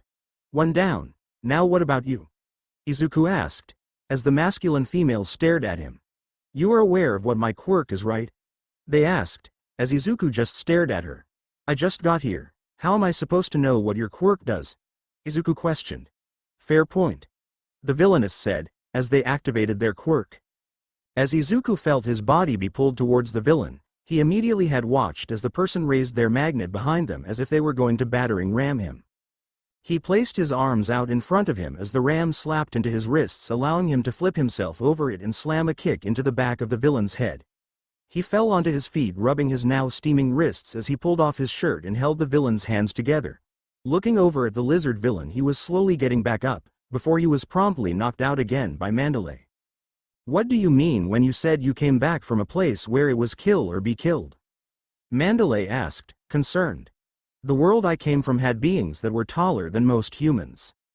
They ate them as a source of food, but in order to survive we had to kill the beings that in that world called Titans. Not only that, but we had been witnessed to killing multiple corrupt officials in their government. Something that I had to do countless times, which is what I did to Muscular on the cliff, if a bit brutal," Izuku said, as Mandalay nodded in sadness. "You shouldn't have had to kill people, but that doesn't mean that we can't learn from it," Mandalay said, as Izuku nodded. "Get the boy to the cottage, I got this," Izuku said, rushing into the forest. Mandalay stood there watching the boy leave as she shook her head and called out to all students and teachers. Through the use of her quirk, she spoke about how the villains were clearly after someone and that the students were given express permission to use their quirks to defend themselves. Izuku rushed through the forest as he saved certain students from villains and Nomu alike, as he heard them talk about a Nomu from a past event. But as he defeated each villain he came across, he soon found himself standing in front of a man who had black hair, a trench coat and a deep blue eye as he glared at Izuku. The man rose his hand and pointed it at Izuku, who immediately knew that this would be an emitter-class quirk and dodged a burst of blue flames. Smirking to himself, Izuku used the trees in order to cover himself as the villain blasted blue fire through the forest attempting to get him. "You know, attacking a group of students who are only trying to learn how to become heroes is unbecoming of a villain," Izuku called out, as the young man scowled. "How would you know?" the villain asked. "Because I've already taken down 3 of you," Izuku whispered into the young man's ear as he swiftly turned around only to find Izuku not there. "If you want to kill me, why are you not expelling your flames all around your body? That's clearly something you can do, unless your quirk causes you due harm the longer you use it. Such a waste," Izuku called out, as the villain grunted in anger. Izuku then appeared behind the villain as he was entirely focused on blasting fire in one direction. He then slammed a foot into the villain's head, knocking him to the ground as he was stunned briefly. Izuku then landed on the back of the villain as he karate chopped his neck, pushing the man into unconsciousness. He heard an explosion in the distance as he rushed over to where it was, unaware that the villain he thought he knocked out opened his eyes and got back up. Making his way over to the explosion, Izuku found Bakugo and Todoroki in battle with a villain who could increase his teeth's length. Izuku rushed in from behind the villain and broke the villain's jaw, causing all the teeth to fall out of the man's mouth. Once that was done, he swung the villain around and slammed them into a nearby tree, causing Bakugo and Todoroki to look at him in worry. "Isn't that a bit much?" Todoroki questioned. "S-rank villain. Moonfish," known villain who was able to kill multiple heroes and then later consumed their flesh. Classified as a cannibalistic murderer. Izuku told him as the boy promptly shut up. When the hell did you learn to fight like that, Deku? Bakugo asked, as Izuku walked over to him. When I was transported to another world and had to fight to keep myself safe. Izuku said, as he showed the two the way to the cottage. Walking through the forest, Izuku kept his eyes and ears open for whoever they might come across. And they had run into Shoji and Tokiyami, who were in the middle of trying to get Dark Shadow under control. And after a small fight where Izuku sparked a small explosion from a lightning strike, the shadow was back under the control of Tokiyami. Pushing through the forest, they found another few students who were fighting villains. Working together, they had saved the students and rushed towards the cottage in the distance.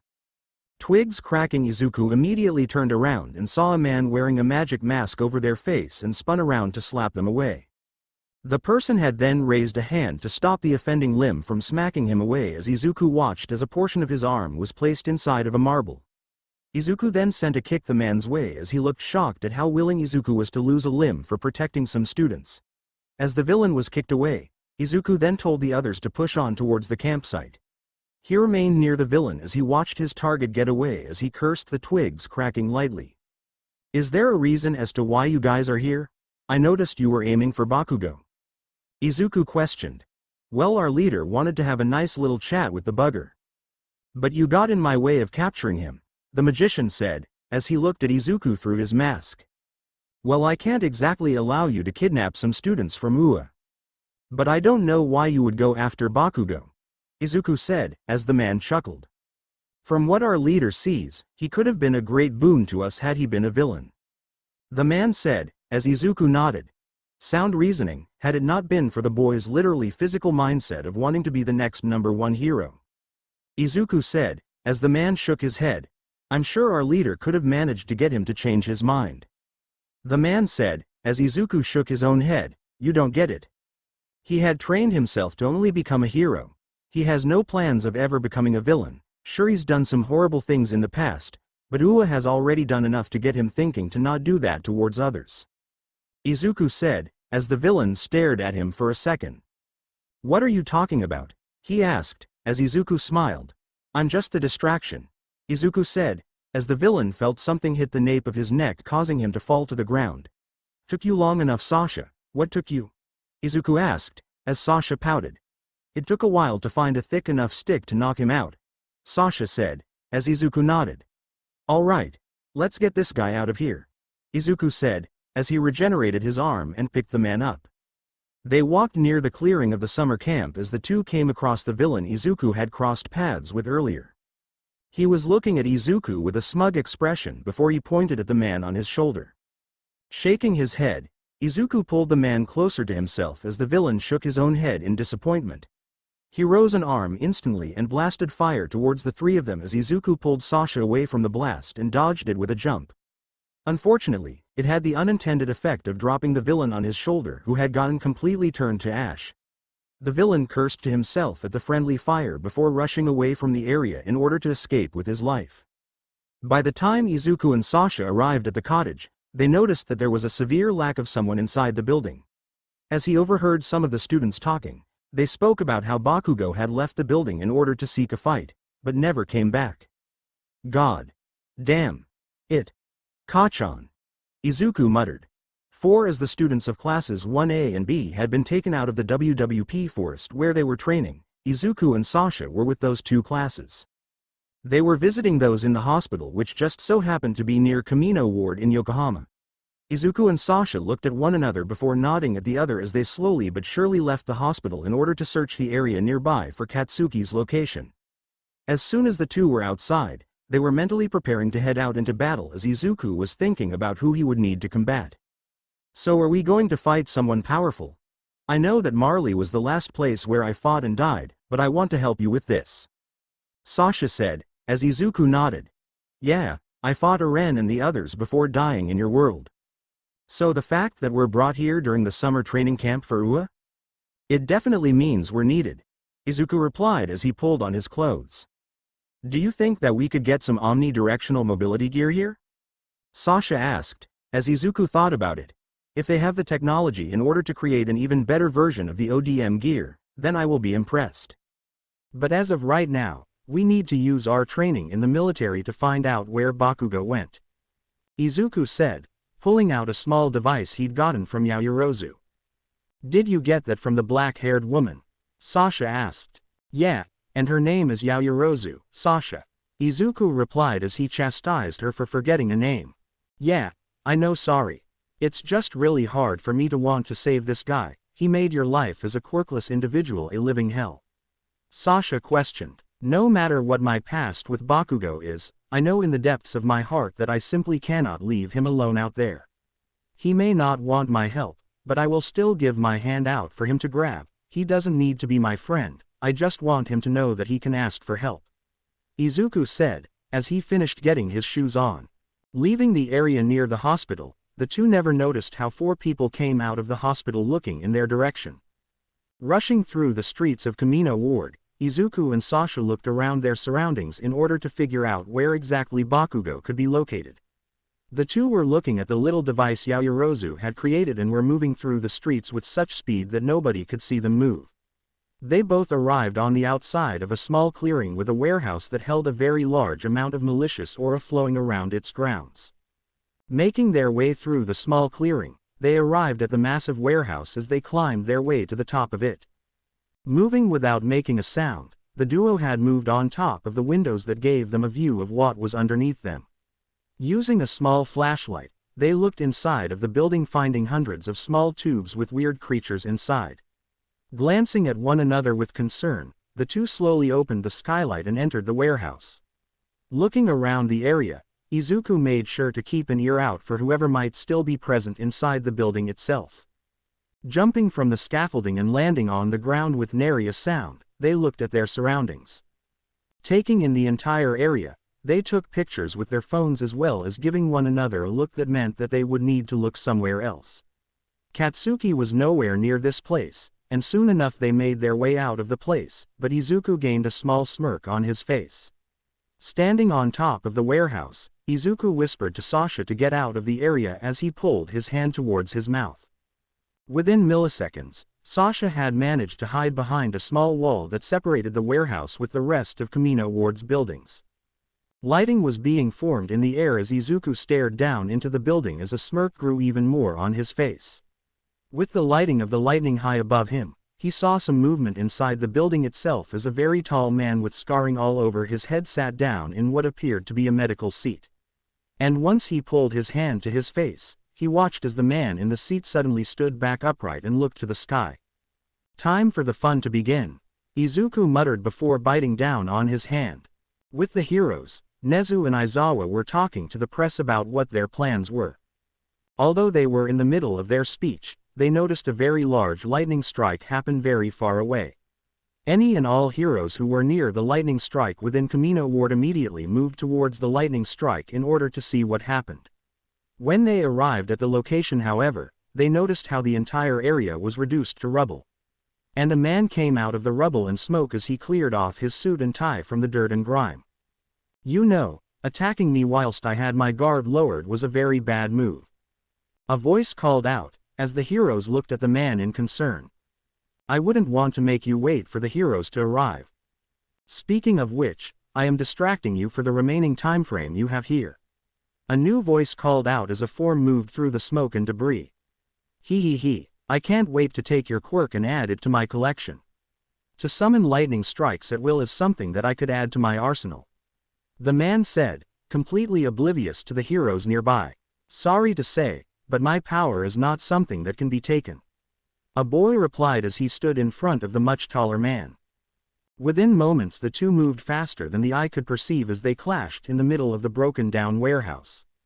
Their arms were being held by the other as all the heroes watching the scene saw that the boy's arm was covered in small armoring. And as the two continued to clash their arms against one another, they had created small shockwaves. The boy jumped back as the suit-wearing villain had suddenly increased his arm's size by a wide margin and was now attacking the boy with wide-arcing swings of his arm. "I thought that you were going to distract me. Aren't you powerful enough to do that? What are you doing holding back your power?" The villain's voice called out in a taunting manner. The point of a distraction is to make sure that your attention is entirely on me, and destroying your small base was the perfect way to do that. The boy replied as the villain chuckled. Oh, killing you and taking your quirk will be so much fun. The villain replied as he used a wind cannon quirk. As Izuku jumped out of the way of the wind cannon quirk, he landed on his feet on a nearby broken slab of concrete. He stood back at full height, which was dreadfully short compared to the villain he was fighting against at the moment. Izuku then jumped into the air as the air cannon quirk was used to destroy his little moment of high ground as Izuku landed in a small roll. Rushing towards the villain, they both clashed their arms against the other again and again as shockwaves were being blasted out from their bodies. Izuku then decided to change things up as he dodged the first attack that the villain had thrown at him. This caused the villain to be shocked slightly before he felt something very hard and sharp slam right into his gut, causing his body to fold just barely. Using the moment of surprise to take advantage of the fight, Izuku then moved backwards, dodging a swipe of the man's arm as he uppercut the man's chin, sending him into the air slightly. He then swung his leg around, encasing it in hardening as he sent the villain flying across the ground as they tumbled into a broken building. It was around this time that the heroes had managed to evacuate the civilians from the Camino Ward area where the villain and child were fighting. And Izuku was landing blows that caused the villain to immediately be put on the back foot of their entire fight. Izuku's agile and speedy attack form had caused the villain to be incapable of attacking him back through the force of his quirks. Once he was given the time to use his strength augmentation quirks, he launched at the boy and surprisingly he was able to knock the boy's arm off with the full power of his attacks. But there was a slight issue in the villain's attack strategy in disarming the boy completely. His body just released a massive amount of steam that covered his vision. And every time he managed to reach the boy, his arm was back on as if it was never punched off or torn off through pure strength of force. Almost as though the boy himself had a quirk that allowed him to regenerate. Then the villain began to laugh hysterically as he finally realized what Izuku's plan was through his distractions. I see what you're trying to do, boy. You're distracting me from saving young Tamura and his allies within the bar across town. But it won't work, the heroes don't even know their location. The villain said, as Izuku smirked. Who said that I was the distraction for that? Izuku questioned. What are you on about? Surely you would know the location of my successor's base of operations already. Not to mention how you've probably met him before. The villain said, ominously. In another life I might have met your successor. Hell, we might have even fought one another in that world, but I don't know who Tamura even is. Izuku said, as he entered a new combat stance. I will tear you limb from limb and turn you into one of my many Nomu. The villain said, as he pulled out a new quirk that Izuku hadn't seen yet. As the man used a new quirk that had weird rivets come flying at him at high speeds, Izuku jumped around them all as he moved towards the villain. And as Izuku thought about allowing the villain to reach him with a hand to see if he held a quirk, Izuku just decided to allow it to happen. And as soon as he was near the villain himself, Izuku jumped upwards as the villain moved his hand into the air and placing it on Izuku's face. And as soon as Izuku felt the man's hand press into his face, he allowed himself to be slammed into the ground with a massive explosion from the force. Finally, you are a very speedy hero student. And now, for the moment I've been waiting for. The villain said, as he began to use his quirk. Come on, just try and take the power I hold. Izuku taunted as the villain sent a knee to Izuku's gut, causing him to cough harshly. I'm going to search your entire body and soul for your quirk, and it will be very painful. The villain said, as his hands glowed an ominous red color. And as the villain searched for Izuku's quirk factor, he noticed something that was glaringly lacking for the boy. The power he held within his body, it wasn't tied to his quirk factor, meaning that as he searched the blood through his quirk, there was no quirk factor for him to take. And as he stepped away from the boy who just merely coughed a little as he stood back upright, the villain glared down at him, that as if he had eyes. What is the meaning of this? Why do you not have a quirk? ? Quote. The villain called out, as Izuku cracked his neck. What's the meaning of this, you say? Well, the meaning of this is, well, if you are fighting someone who holds power but isn't a quirk, you can be easily defeated. And to answer your second question, I was born quirkless. Izuku said, smirking. I am the villain, no demon king. I am the strongest villain in history. There is no way that a quirkless bastard of a child is fighting me as an equal. The villain said, angrily. Wow, from what I heard from Class 1A and B they had known that your successor was a man-child throwing a tantrum. But I at least know where the boy got it from now. Izuku said, chuckling. You are going to die at the end of this night, so help me God, I will end you. The villain said, as Izuku smiled at him with a confused expression. That's all well and good, not like you can. But what is your name? I know about Tamura, but I don't know about you. Izuku questioned.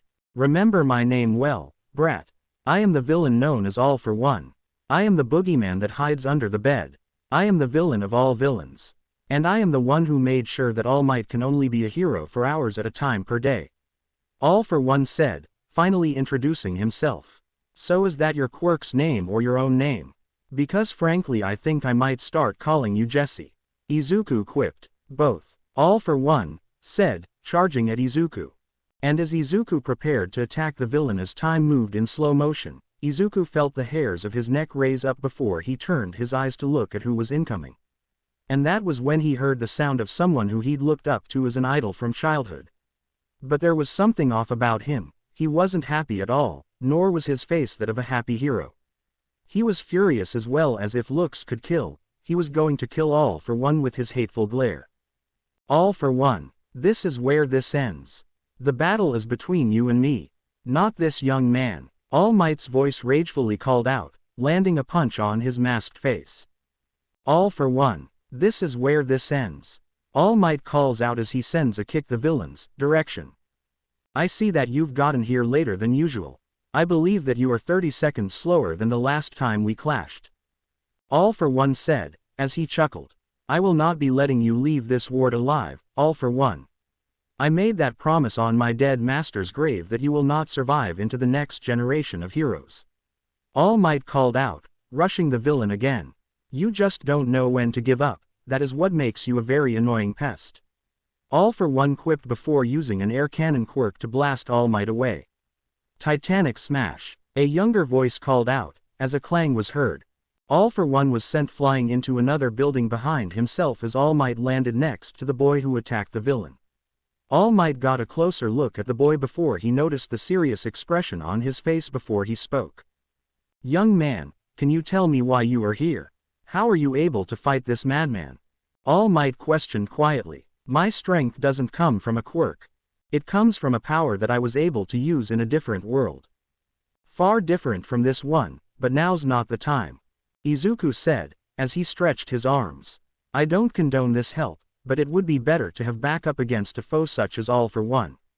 What are your abilities? All Might said, as the villain got out of the rubble swiping dirt and debris from his suit. I can regenerate and create impenetrable crystals on my hands and body to protect myself from damage. Although the regenerative property that comes from me just allows me to use steam to recover. Izuku said, as All Might nodded. With this, I believe that we can win and put an end to this monster of a human being. All Might said, entering a combat stance. Ah, how cute. You both are coming up with a plan in order to beat me. Sorry to say, All Might, that I am never going to die. There is no way you can kill me, especially after you nearly destroyed my brain matter. All For One chuckled. I don't have to physically kill you All For One, but I can make sure that your body can no longer regenerate, forcing your body to expire on its own. All Might said, with a smile before launching. Okay, I guess we're still going the uncivilized route. All For One quickly stated before entering a defensive stance. Izuku ran around the field as he motioned to Sasha, who had managed to find a bow and arrow nearby in a shop in order to set herself up on a higher ground. Izuku had jumped into the fray when All Might was looking like he was on the defensive, changing the tide of the battle enough to where All For One spent most of his time attempting to stop him instead of the much larger target, All Might. It was amazing how easy it was to make fun of a villain who had looked intimidating from a suit and mask alone. But Izuku knew that the man was using it as a life support item to keep himself alive within the world. Jumping into the air, Izuku made himself the distraction as he landed a punch on the villain's mask-covered face. Once the villain grabbed Izuku once again, he used his air cannon quirk to blast him away before being shot with an arrow from very far away. But as he took the arrow out, he was suddenly grabbed from behind and punched repeatedly in the mask, causing it to crack and snap off, revealing his completely blank expression without eyes or a nose. Izuku's face actually became green from how disgusting the villain had become after nearly being killed by All Might. But from what the battle looked like, the hero was gaining the upper hand.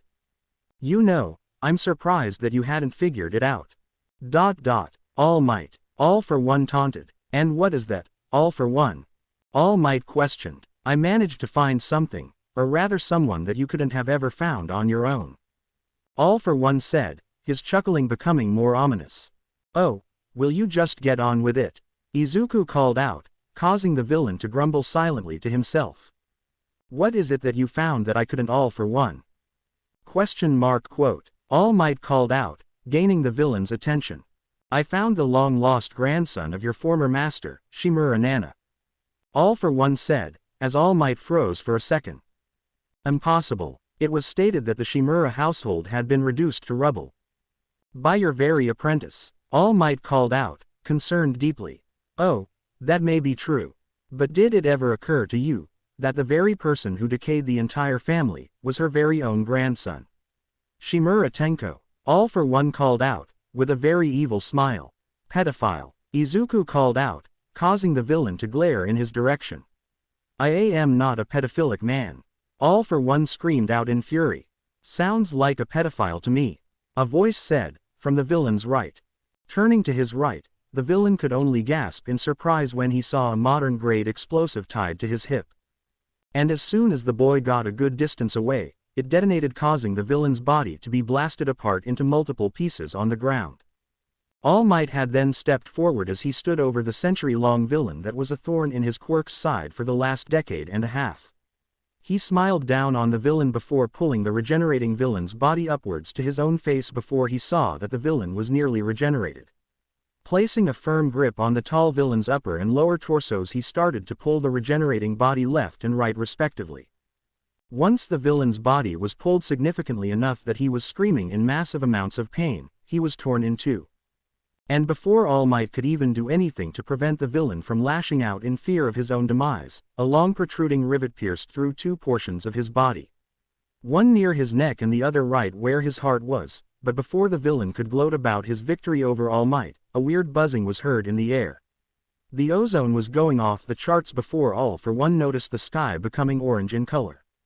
All Might held the villain tight in his grip as he felt the blood pouring from his now dying body as the orange lightning fell onto his entire body. Before the entire area within Kamino Ward was enveloped in a golden yellow light, All Might found himself staring at Izuku seemingly floating in the air as a new body was forming right above him and All For One. First came the legs and feet, as bone and muscle fibers appeared from seemingly nothing as skin covered them.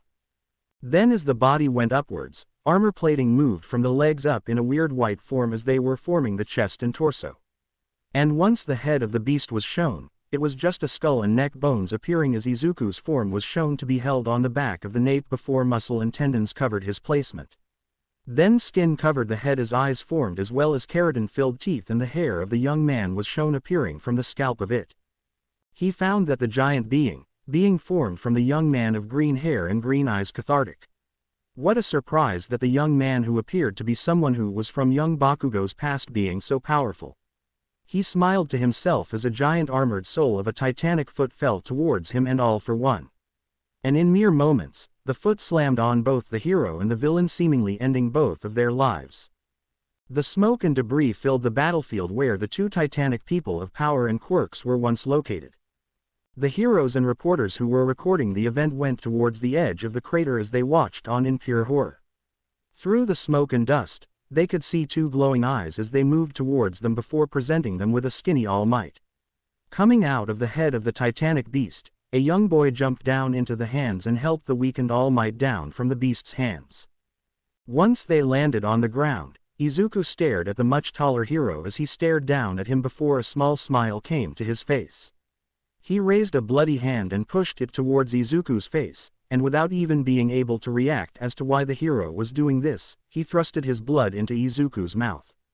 As Izuku's face became comically green in color, All Might pulled his hand away as he kept Izuku's mouth closed as he spoke in a very low tone.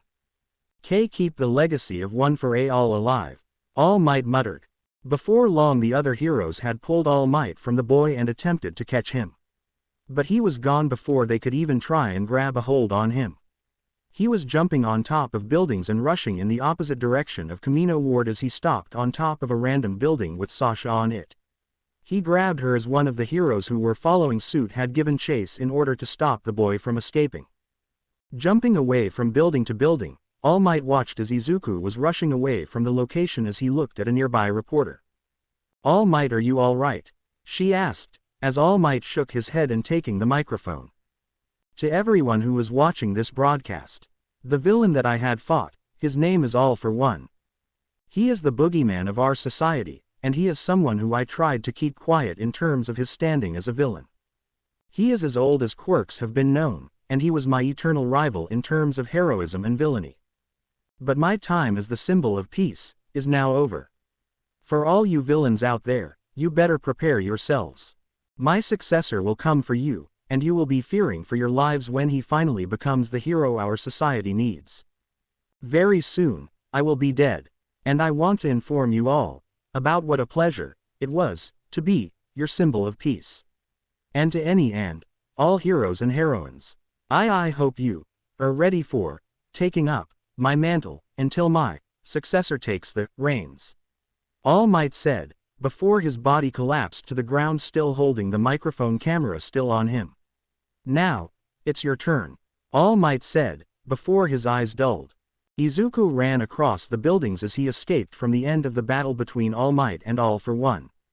He had his mouth stuffed full of All Might's blood and he wasn't really sure if he should feel good from it. Sasha had stared at him intently as he was running next to her as they made their escape from Kamino Ward. The sight of watching the number one hero die on live television was very shocking to the two, not to mention the fact that Izuku was a very big fan of the hero. So to watch him die just mere moments after he gave his speech about making sure that the rest of the other villains don't escape, it hurt him mentally slightly. But he couldn't help but get hyped up for what All Might said after his speech was over as he replayed the scene over and over in his mind. The way All Might looked at the camera was as though the man was staring at him physically, and then he spoke the line that made his spine tremble in slight fear.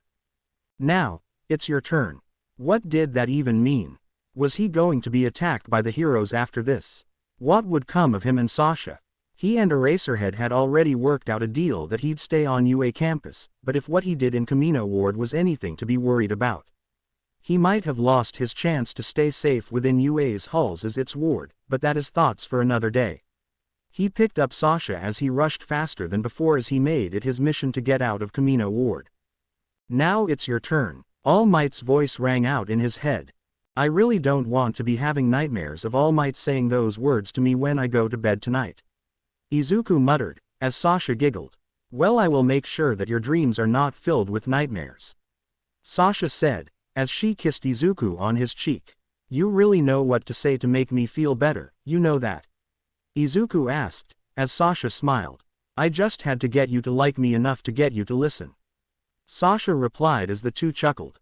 For the remainder of the night, the two would be seen jumping across rooftops as they made their way towards Musudafu.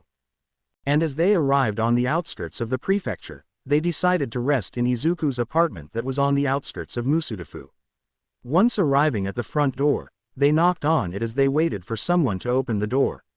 For Izuku, he was really wishing that his mother would be the one to open the door, and when the door opened, he found that someone else had moved in. "Excuse me, but who are you?" the man asked. I'm sorry, but does Inko Midoriya live here?" Izuku asked, as the man looked at him warily.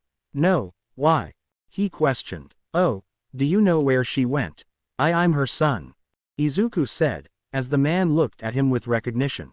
"Oh, you're the quirkless brat that Midoriya-san had raised. Thank you for keeping an eye on my dog when I was gone from time to time. My job makes it really hard for me to spend time with Penelope," the older gentleman said, as Izuku shook his head. "It's no problem, but could you tell me where Inko Midoriya went?" Izuku asked, as the man scowled at the ground. "As soon as you were pronounced missing, she had left the city. I don't know whether or not she did it out of grief, or anything else, but from me to you, young man, It looked as though she was finally having a burden raised from her shoulders. "I'm sorry, kid, she moved to the States to be with her husband," the man said, as Izuku felt himself deflate a little. "Oh, sorry for disturbing you then, sir," Izuku said, as the man said his farewell. Izuku walked through the streets, Sasha by his side the whole time. They had gotten the news that Inko had left Japan to be with Hisashi in the States, and there was nothing that they could feasibly do to get her to come back. And with that information, Izuku just sat on a bench as Sasha sat next to him with a sad expression on her face. That was not how she thought meeting Izuku's mother would go, with the woman not even being present in his life at this point in time. "Don't worry, we'll find a place to live. It will just take some time," Sasha said, rubbing his back. "Aye, is it bad that I felt as thought this might happen?" Izuku asked, looking at Sasha with sad expressive eyes. "No, why would you say that?" Sasha asked. Because in this world, your place in this society is decided, all around what kind of Q quirk you have. And are born with. So to hear the fact that my mom left Japan, the day after or a few days after IW went missing. It hurts," Izuku said, tears flowing deeply. "Don't worry, Izuku, you'll be fine. You lasted so long in my world because of no parents guiding you, I'm sure that you can do the same here," Sasha said, as Izuku hugged her tight. I never knew what it was like to be alone until I was Q quirkless. I just never thought that I'd feel that feeling again, and not after meeting you," Izuku said, as his tears flowed even more. "Don't be sad, Izuku, there's nothing you could have done to change her mind. If she left because you were gone, then that means two things. 1. She just couldn't handle being in a place where you were kidnapped or abducted, or 2. Which is the worst option of the two, she never really loved you in the first place," Sasha said, calmly. The two remained in the other's embrace for a bit as they thought about their next moves, and it was during this moment of clarity that Izuku felt something form within him. He looked down at his chest as he felt a small amount of brief pain before it subsided into nothingness as Sasha noticed his expression change. She looked at him with worry as he stood up and tried to activate that same feeling again as he made whatever it was in him flow through his body. And like he was lighting up the night, Izuku's body became brighter, red lines similar to veins appearing around his entire body. Eventually they coalesced at his face before they were absorbed into his skin and green lightning had sparked all around himself. "Whoa," Izuku muttered in awe as Sasha noticed something off about this new power. "Izuku, remember what happened about 2 hours ago?" Sasha asked. "Why yeah, All Might stuck a bloody finger in my mouth and forced me to gag on his blood." "Why?" Izuku asked, concerned. "Izuku, did you have the ability to conduct electricity back in my world with your Titan powers?" Sasha asked again as Izuku thought about it. "No, not that I know of." "Why?" Izuku asked, again as Sasha smiled. "I think All Might gave you something that was originally his," she said, as Izuku looked at the lightning arcing across his frame. He gave me his Q quirk," Izuku asked, concerned deeply. "How much power are you currently using right now, Izuku?" Sasha asked, pulling out one of his notebooks. I think I'm using around only 35% of its full power. It's as though it doesn't want me to use any more than that though," Izuku said, as he thought about it. Before the two could continue further on this matter, Izuku suddenly felt a wave of power overwhelm his senses, causing him to pass out on the spot. Sasha gained a very scared look on her face as she watched Izuku's eyes become droopy, and he collapsed. She caught him in her arms as she begged him to be alright and picked him up, rushing to any nearby heroes who could assist. Deep within the recess of his mind, Izuku found himself covered entirely by black smoke and a weird outline of green. Opening his eyes, he found himself standing in a large broken-down castle as he stared at multiple people. One was a man with snow-white hair, with some graying on the ends with green eyes as he smiled at him. 2 people behind him were facing the wall, and they were definitely not cooperative with the others who sat on their seats made of leather and cotton. To his right he found a woman who was wearing a black bodysuit that was very skin-tight and showed off her curves beautifully. She had a white cape on her back and a yellow one near her waist. Her hair was black in color with the same being her eyes. She had a beauty mark on the left side of her lips as she smiled at him with a very calming aura. To his left, he found there was 2 men sitting there with either a small smile, or a frown as they stared at him deeply. The first one looked like Best Jeanist's distant cousin as he wore clothing that went up to his lower mouth in terms of a jacket. He had black hair as well as light gray eyes as he gave Izuku a small nod, but what really caused him to take a spit take was the other one. He had white hair like the first person he saw, but they had a weird-looking crack on their face moving from the top of their head all the way down the left side of their face. He looked like he came from a jungle from his clothing style of choice, not like he was one to talk about fashion. "Hey kid, you might want to turn around," a gruff voice said, impatiently behind him causing him to turn around. "Hey young man, I'm sorry for saying this, but you are now the 9th bearer of my quirk. I hope you are ready to take your shot at becoming a better symbol of peace than I ever was," All Might said, in his prime look. All Might?" Izuku asked, but for some reason his voice didn't come out. But everyone showed that they recognized his voice. "This is my real form, young Midoriya. I hope you can forgive me for giving you my quirk. I had no real successor before I decided to choose you on a whim. I was really close to dying, and I didn't wish for one for all to die with me," All Might said, a little sheepish. "Don't worry about him kid, he's just a big baby. He defeated All For One on his own, thank you for adding some assistance to this blockhead," the gruff voice said. He wore a black leather jacket and had a shotgun holstered to his back as he smirked at Izuku with a grin. He had biker goggles on top of his head, which was bald by the way, as he kneeled down to Izuku's height. Izuku had no idea what the hell was going on, and that was when the first person he saw walked over placing a palm on his left shoulder causing him to flinch. "I'm sorry for saying this, but we are running out of time to speak to you. You will be waking up soon, and we need to inform you about something," the white-haired man said, as Izuku stared at him now. What do you want me to know?" Izuku asked, his mind coming severely close to melting down. "My name is Yoichi Shigaraki, and I apologize for the rude appearance.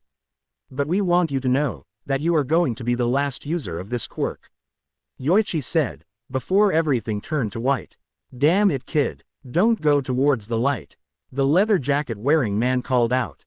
Waking back up in Sasha's arms was something that Izuku was not prepared for as he suddenly shocked her into dropping him. As soon as she realized her mistake, she helped him back up to his feet as they looked around the area they were now in. Izuku questioned Sasha with a very confused expression as she shrugged, and they looked at their surroundings.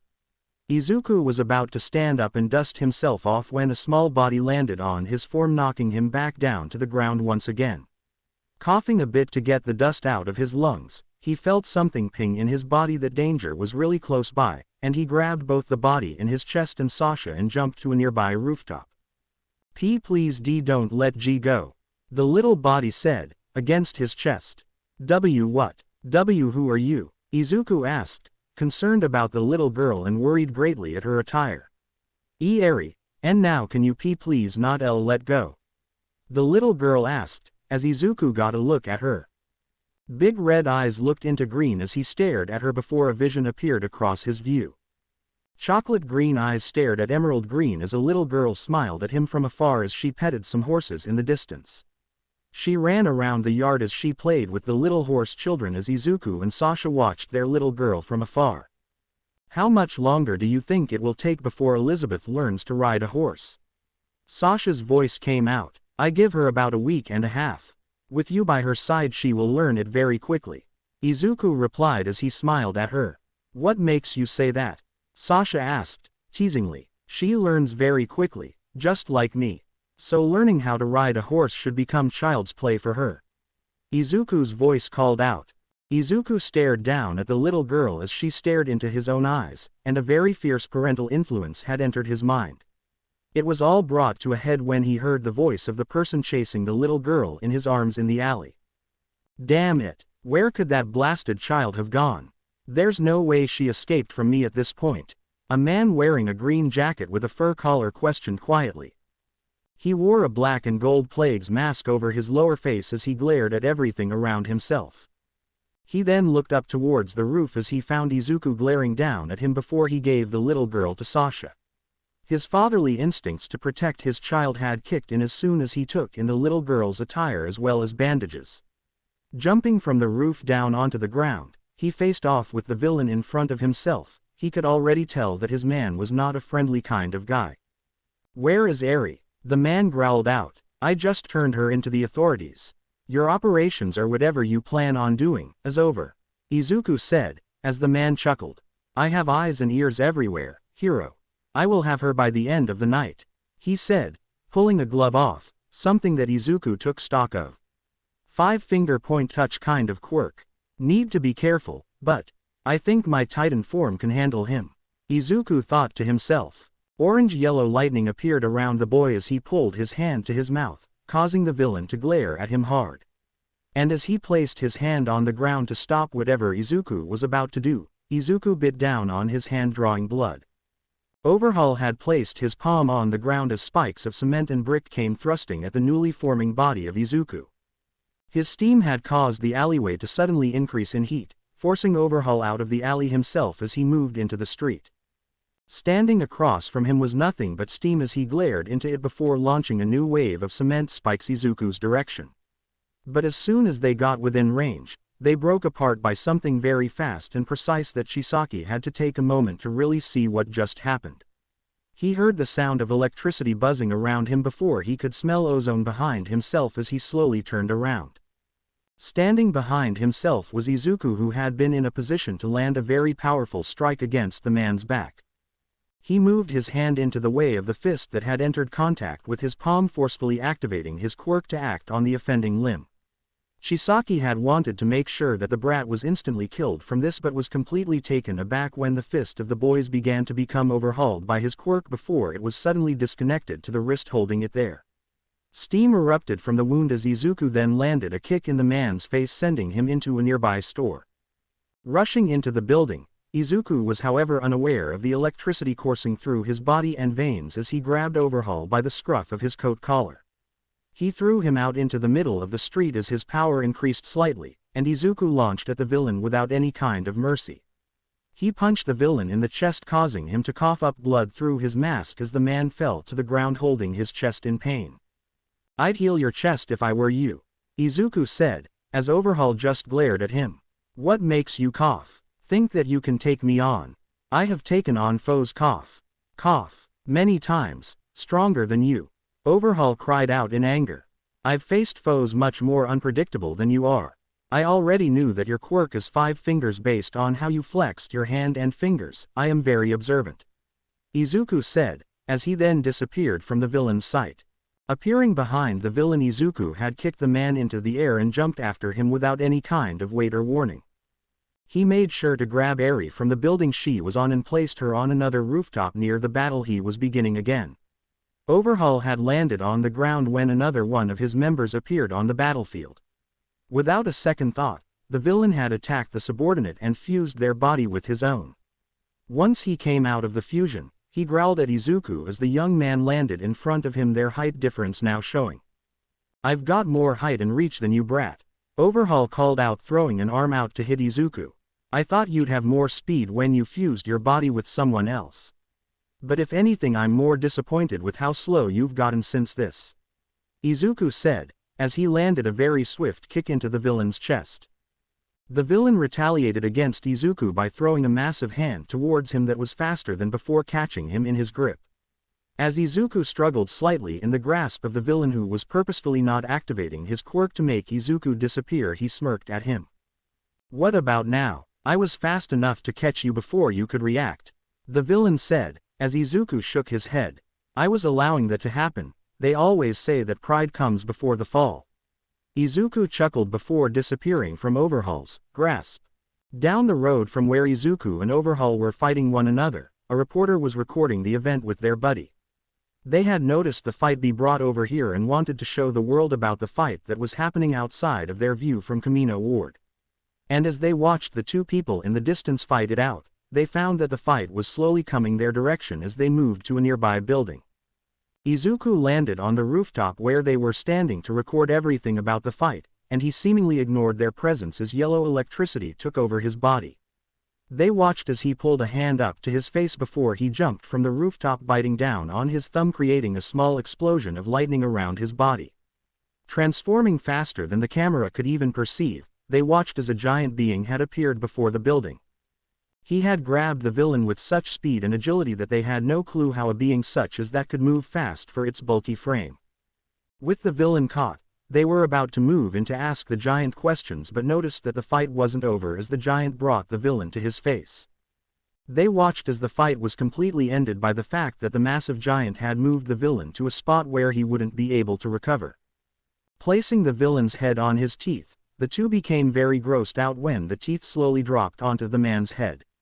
Once there was enough of a grip that was similar to a vice grip on a hand, steam burst out from the nape of the being's neck. They traveled across the entire arm and moved to be in front of the villain's eyesight as they spoke. They turned the volume up on the camera so that they could hear the conversation between the two. "You see that? That was pure speed and technique. For the act of causing harm to that of a 7-year-old little girl, you are going to be killed. I don't care if you have a mission or something of that nature, you are not escaping from this fate," Izuku said, as he pushed the giant's jaws down, crushing the villain's head. "Oh my god, he just killed that villain. What did he do to even warrant something like that happening?" the reporter questioned fearfully. Izuku had jumped down from the arm that held the man's body as it then consumed the rest of the body without Izuku being present inside of the nape to control it. He landed on the ground before looking over at the reporters as he seemingly cursed to himself before moving towards them. They fearfully moved away from their spot as the woman stared at Izuku with trepidation as she just watched him eat someone from afar. "Are you two all right? I didn't want you two to be brought into this fight, why are you even here anyway?" Izuku asked, concerned and a little annoyed. "We came here to get a scoop on your fight. But we didn't think that why you'd kill him," the cameraman said, as Izuku sighed. "He tortured a little girl. She's hiding on my back if you want to see," Izuku said, as he turned his back to show a very fearful girl on his back. "Izuku, I thought I told you to make sure that you don't leave me behind." Another voice called out. "Who are you?" the reporter asked, concerned. "The name's Browse Sasha," the girl said, as the reporter nodded. "You should probably leave now, we need to head towards UA," Izuku said, as the two ran off into the night. "Now, what to do with you?" Izuku said, pulling Eri in front of him as if she were a cat. Please don't leave me," Eri said, as Izuku pulled her into his chest. "Don't worry, I'm not leaving you, Eri-chan," Izuku said, as he pats her head. Did you just imprint on a child?" Sasha asked, incredulous. What can I say? She reminded me of Liz," Izuku said, as Sasha gained a sad expression. We'll never be able to see her again, will we?" Sasha asked. "I don't want to lose hope on that front, Sasha. We will find her again. I promise," Izuku said, as Sasha smiled at him. Izuku, Sasha and Eri were moving throughout the entire city streets below as they made their way towards where Izuku last knew Ua was located. They were on the other side of Japan at this point in time and were much closer to Deku City as of this moment. Rushing across the rooftops, they made their way past Deku City in their attempt to get away from the area. Although during their escape from Kamino Ward, they were chased by the heroes, they were now being chased by heroes from Deku City. They threw attacks at the trio as they gave chase after the two, and in order to keep the heroes from Deku away from Sasha, Izuku told her to rush towards UA without him. Giving Eri over to Sasha, the two rushed further on ahead as Izuku felt the power of one for all thrumming to the surface of his body. "Okay, so limit the amount of power that I can utilize throughout my body." "Good idea. Now then, to take care of Sasha's tail," Izuku said, as he entered a combat stance. "Hey, you're the one who stole All Might's quirk. Give it over," the first hero who arrived called out. "Like I will ever dishonor his memory like that. You will have to pry that quirk from my cold dead hands," Izuku said, with a growl. "Don't say that we didn't warn you," the Deku City heroes called back. The first hero, someone who Izuku had written down as a hero named Slidango, had rushed forwards. His quirk centered around him being capable of sliding on any surface without losing balance as he rushed towards Izuku. The young man utilized his own speed, whilst using around 15% of One for All in order to completely blitz the hero in question and land a flurry of consecutive attacks on him. Once the hero Slidengo was sent off the building, Izuku focused on the other heroes and the one person from Shueisha Industries. He glared at them all before he went to put his hand near his mouth, in a way to try and get them both to try and stop him from biting his hand. His plan worked as the first hero of the trio had rushed at him using ice he created from the literal air to slice his arm off. Izuku, having dealt with losing arms multiple times in the past, just rolled with the attack before he let the steam begin to regenerate his missing limb. As he was far enough away from the two, he listened to them gloating about how easy it was to defeat him. They believed that he had been going all out against Slidengo as they moved towards him in an effort to capture him.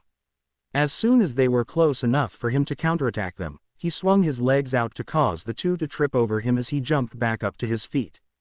The two let out gasps of surprise when they hit the ground, losing their oxygen supply from the surprise attack. Izuku then landed on both their backs, pushing the oxygen they had just regained out of their bodies before leaping over to another building.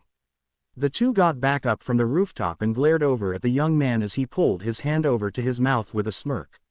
They immediately attempted to stop him from using his power on a building but noticed that something was oddly wrong. Looking around themselves, they realized that they were in a horde of steam as they started to cough. Izuku managed to escape from the first group of heroes without any injuries. Well, aside from losing an arm from an ice sword, but that was pretty much it. Running across the rooftops and nearing a small forest, Izuku ran into it as he tried to make sure that everything went according to his plan. He was just about to leave the forest when he found a group of people fighting a giant of a man who looked similar to a mountain. He noticed that the group looked eerily familiar to him but decided to not go after them as he needed to get out of there. Sasha had most likely made it outside of the city limits, and he knew that she would get really far without being caught by the heroes or villains of the area. Although it seemed as though life had it out for him as before he knew it, a large hand flew by his body as he rushed through the trees and punched him out of one. As he fell onto the ground, he ragdolled across the earth until he finally stopped when he slammed into a tree with his back. Slowly getting up from his position on the ground, he looked at who was coming towards him with a smile on his face as the young man glared at him.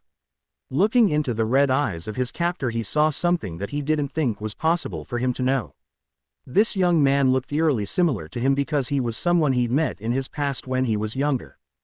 "Well, well, well, it appears as though we meet again, Deku," a familiar voice said, as they picked him up by his shirt. "Shigaraki Tamura, what are you doing here?" Izuku asked, slightly stuttering. "I've been here for a while trying to get Gigantomachia to join my party. Have you thought of joining my party yet?" "I would love to have you join me," Shigaraki said, smirking at him. Izuku sat there in the young man's grip as he glared into Izuku's eyes. He knew that if he answered yes, that things would be going horribly for both him and Sasha, as he would be teaming up with known villains. But if he didn't, they all would attempt to kill him right here and now. If he decided to not join, too many answers and questions.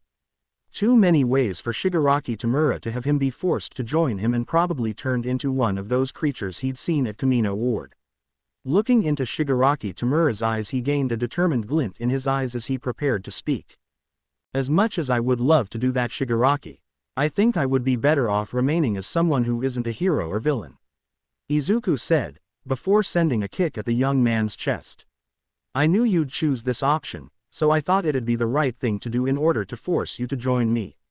"Capture the Titan Shifter," Shigaraki called out as the entire league of villains attacked.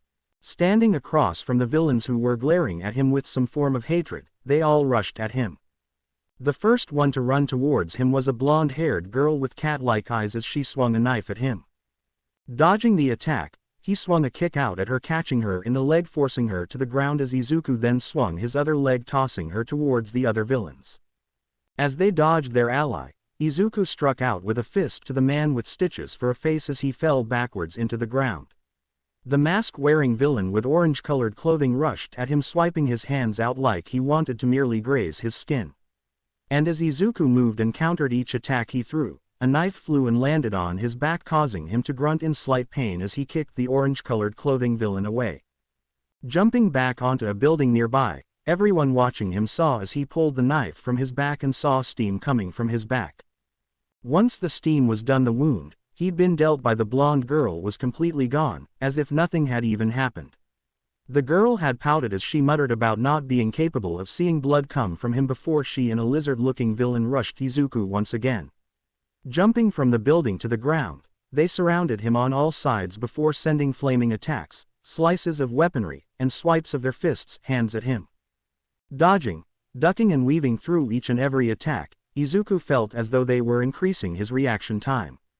As he moved through their attacks like he was weaving through the earth like a snake would as they slithered through the grass. And as Izuku swung his own weapon out, hardened fists of crystals, they smacked right into the mask-wearing villains, sending them both to the ground unconscious. Izuku then hardened his knee as he slammed it into the blonde villainess's gut, causing her to cough up spittle before she lost consciousness as well. This left the Stitch's villain as well as Shigaraki as the final opponents for Izuku as he glared at them both as he hopped on both of his feet. They ran at him this time, anger marring their features as they swung out a hand that blasted flames at him of a blue color. Moving to the side to dodge the heated flames, Izuku was now face to palm with Shigaraki's hand as he moved to place it over his face. Sasha was someone who thought that whenever she placed an ear to the ground, she could hear whatever was happening nearby her current location. So when she heard the sounds of flames flying about as well as knives flicking through the air, she changed her course over to where they were coming from. Pulling out a bow, she held Eri on her back as she rushed over to where the fight was taking place. She had originally come over in this direction because she'd heard the sounds of a struggle and wanted to see if whoever was struggling was alright. But she came onto a scene that was from one of those action movies Izuku had told her about in her world.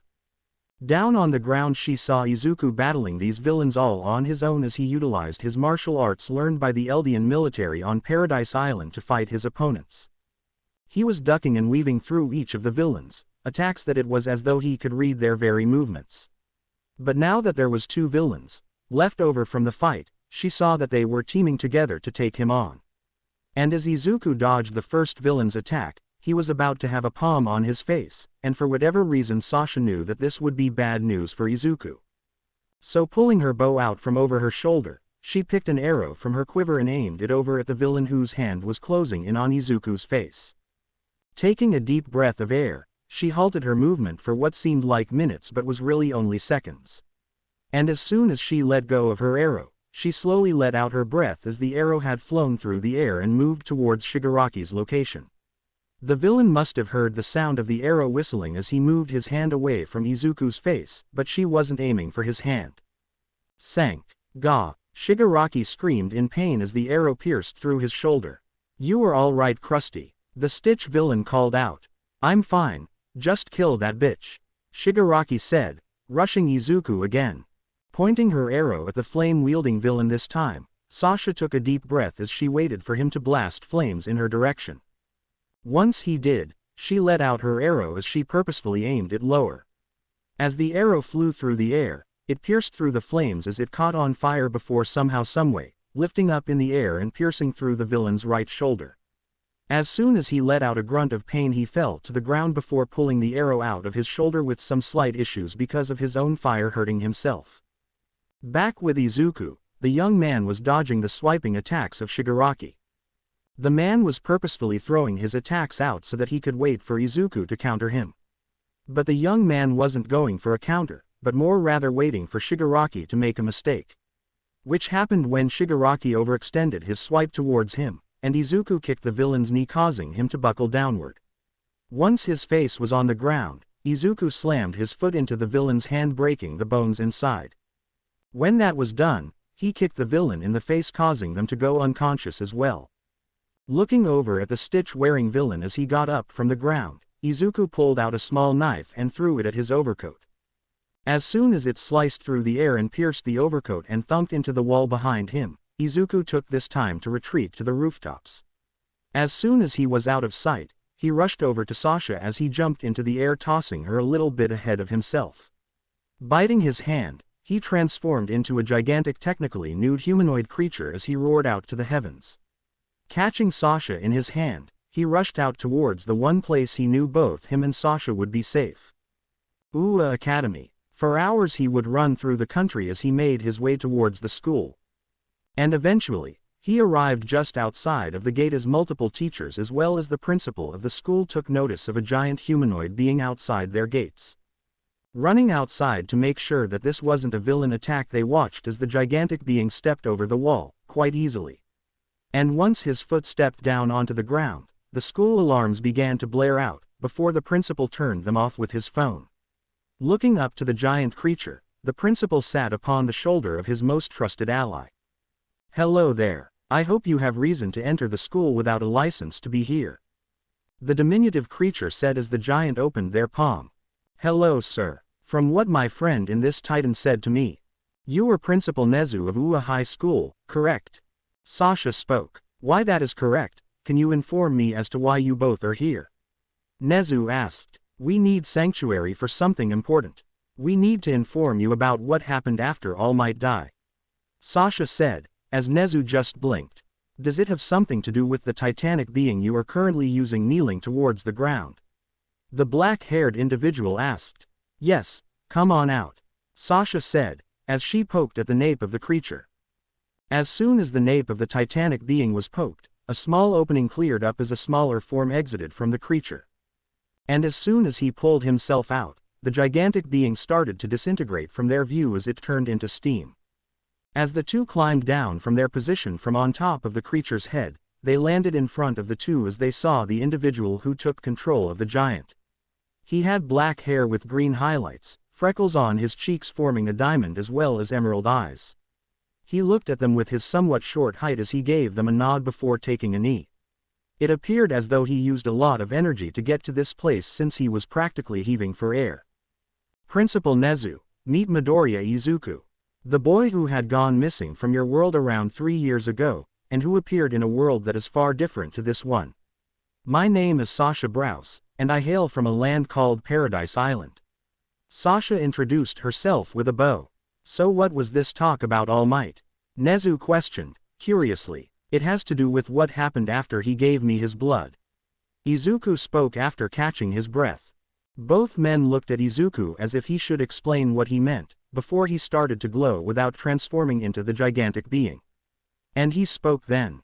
"Because I distinctly remember not having a quirk that created electricity as a byproduct of just activation," Izuku said, as both men stared at him in shock. "So what was this talk about All Might?" Nezu questioned, curiously. "It has to do with what happened after he gave me his blood."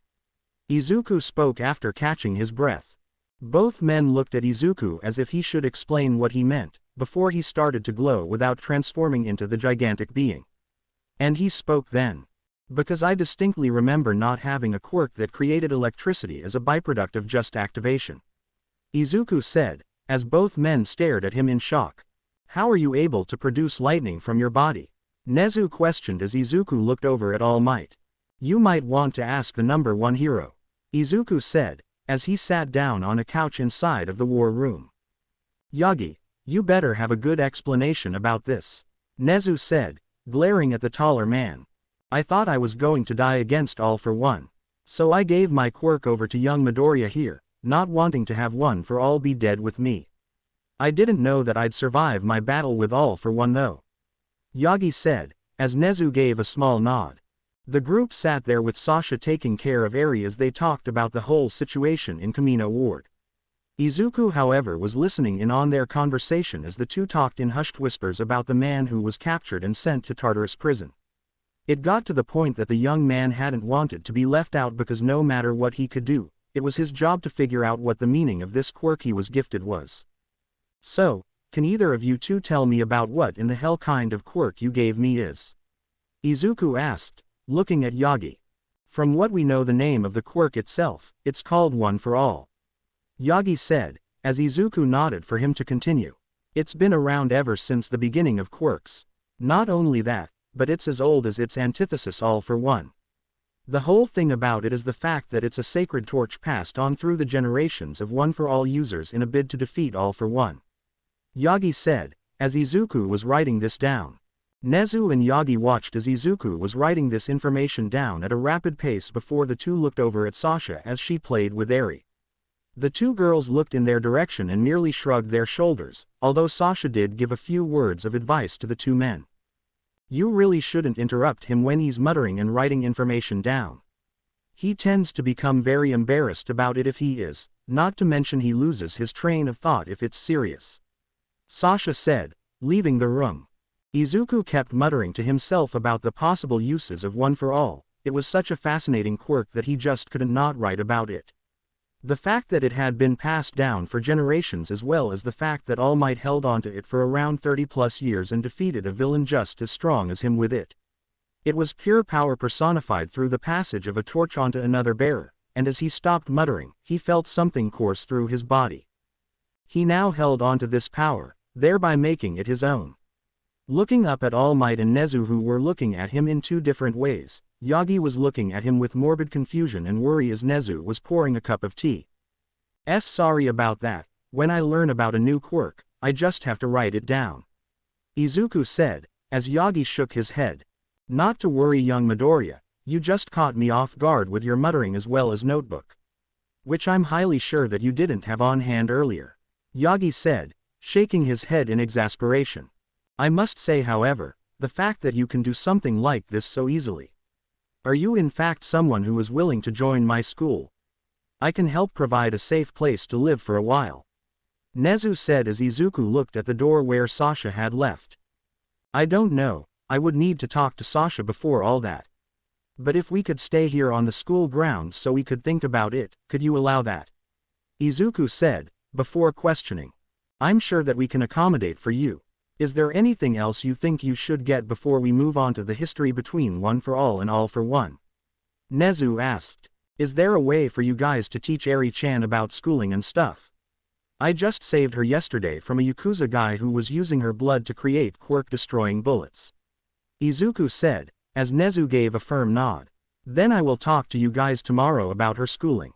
Now though, we really need to go over the history of this quirk if you all want me to keep it.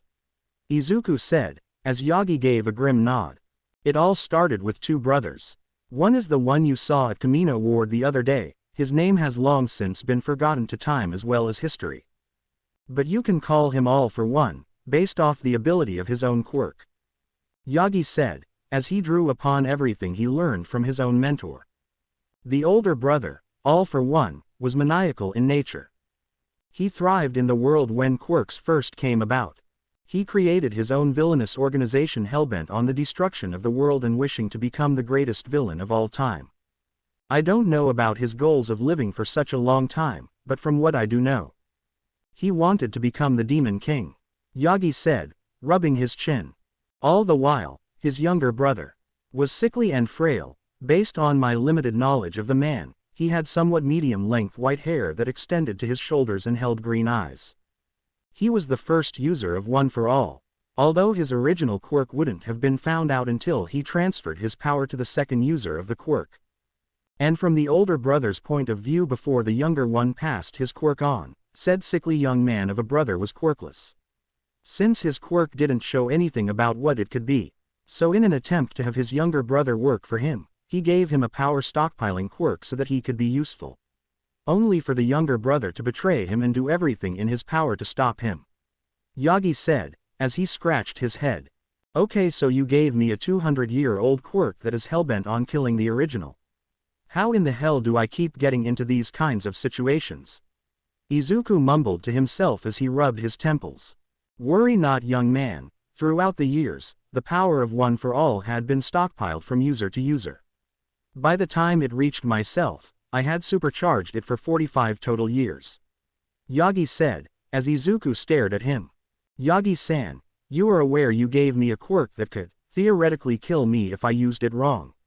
Izuku questioned as Yagi had the guilt to look sorry. I had no idea how strong it had gotten when I gave it to you.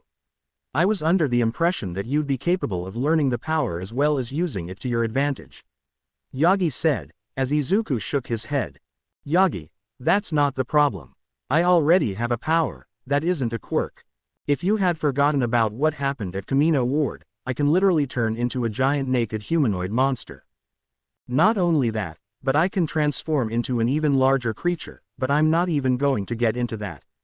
You just gave me a supercharged quirk that has grown so much that if I were to even use it correctly, it would take around maybe a year and a half in order to get some kind of modicum of usage of said quirk. Did you even think about the consequences of what could happen when giving the quirk to me? Izuku asked.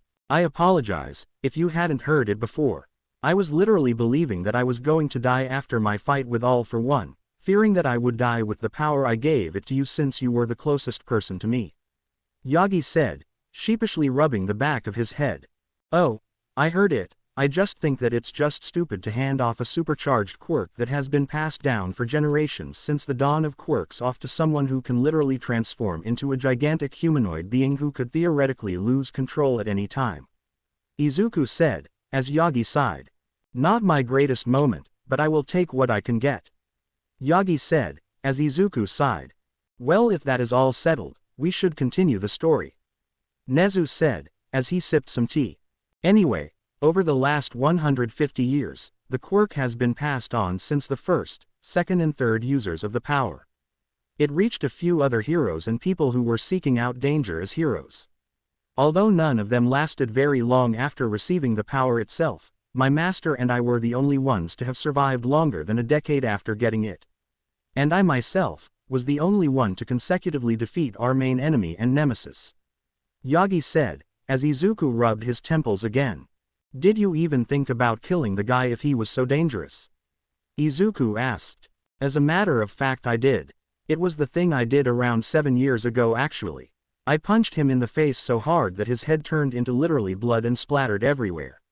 I had thought I killed him in that moment, but before that even happened, he managed to land an attack so powerful that it caused me to lose a good portion of my respiratory system and the doctors doing the surgery had to take out my stomach. Yagi said, as Izuku sat there with an exasperated expression. Before you were taken into surgery, did you even look for the body to make sure that the guy was dead? Izuku asked incredulously. I had made sure that the man was dead in the moment, but as soon as I went to grab onto the body it disappeared into a purple and black portal.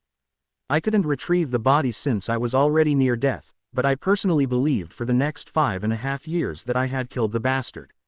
That was until the USJ attack a few months ago, where he had his subordinates attack the school with a creature called a Nomu. Yagi said, as Izuku nodded along.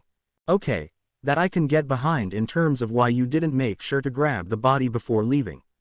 But the fact that you continued to think that he was dead for about 6 years is not something you should have done. But it's already happened, so I can't really fault you there. Whenever you try and kill someone, Yagi, you make sure that the body doesn't disappear. Izuku said, as he rubbed his head. Well, since this talk has reached its conclusion, I think it's about time we all turn in for the evening. The fact that we talked for about 3 hours into the night has made me wish to get some sleep for the news I will be bringing the next morning. I hope to see you there, Midoriya-kun. Nezu said, as Izuku nodded. Before you go, young Midoriya, where did you learn to fight? Yagi asked, curious. Yagi-san, when you are transported into another dimension. Into a world where gigantic humanoid beings can and will do anything they can in order to kill you.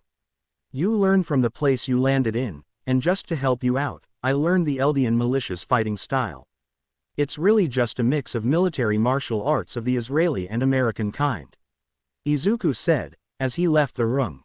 Well, I hope you have a good evening, young man, as teachers will be really busy tomorrow.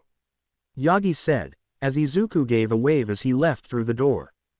Yagi looked over at Nezu as he watched the small principal talking on the phone with another teacher of the UA faculty. He could hear him talking to Smintos as the principal asked the man to create a small housing facility for Midoriya and his friend Sasha Browse. Not to mention the principal made a call to Kayama-san in order to get some study equipment for Eri-chan. Yagi couldn't help but smile at the fact that All For One had finally been put behind bars. And this time, there's no escaping death for the bastard. Not for a second time. Yagi thought to himself. Deep in the confines of Tartarus prison, a man with what appeared to be having a lot of scarring over his face sat in complete silence. He merely smiled at the prison guards as they sat outside the villain's room as they continued their small conversation with one another. The man was doing his very best to recover from the amount of damage that was dealt to him in the Battle of Kamino. He growled to himself as he remembered that blonde oaf nearly killing him there as he made sure to put everything into his quirk to prevent himself from being killed once again. The last time he'd done that was when All Might had managed to land a blow that turned his head into small ribbons of blood. He shivered at the memory of the first time he had actually felt true fear, and it was from someone as idiotic as Yagi Toshinori. Soon I will get out of here, Yagi. And I will make sure that the quirk you most assuredly still have is taken away from you. It would look beautiful to see the look on his face when I take one for all away from him and bring it back home. HMHMHMHAHAHAHAHA. The man said, an evil smile taking over his featureless face. To be continued. I hope you guys enjoyed this video. Please make sure to like, subscribe to the channel and comment down your fav part. Now we will see you in the next video.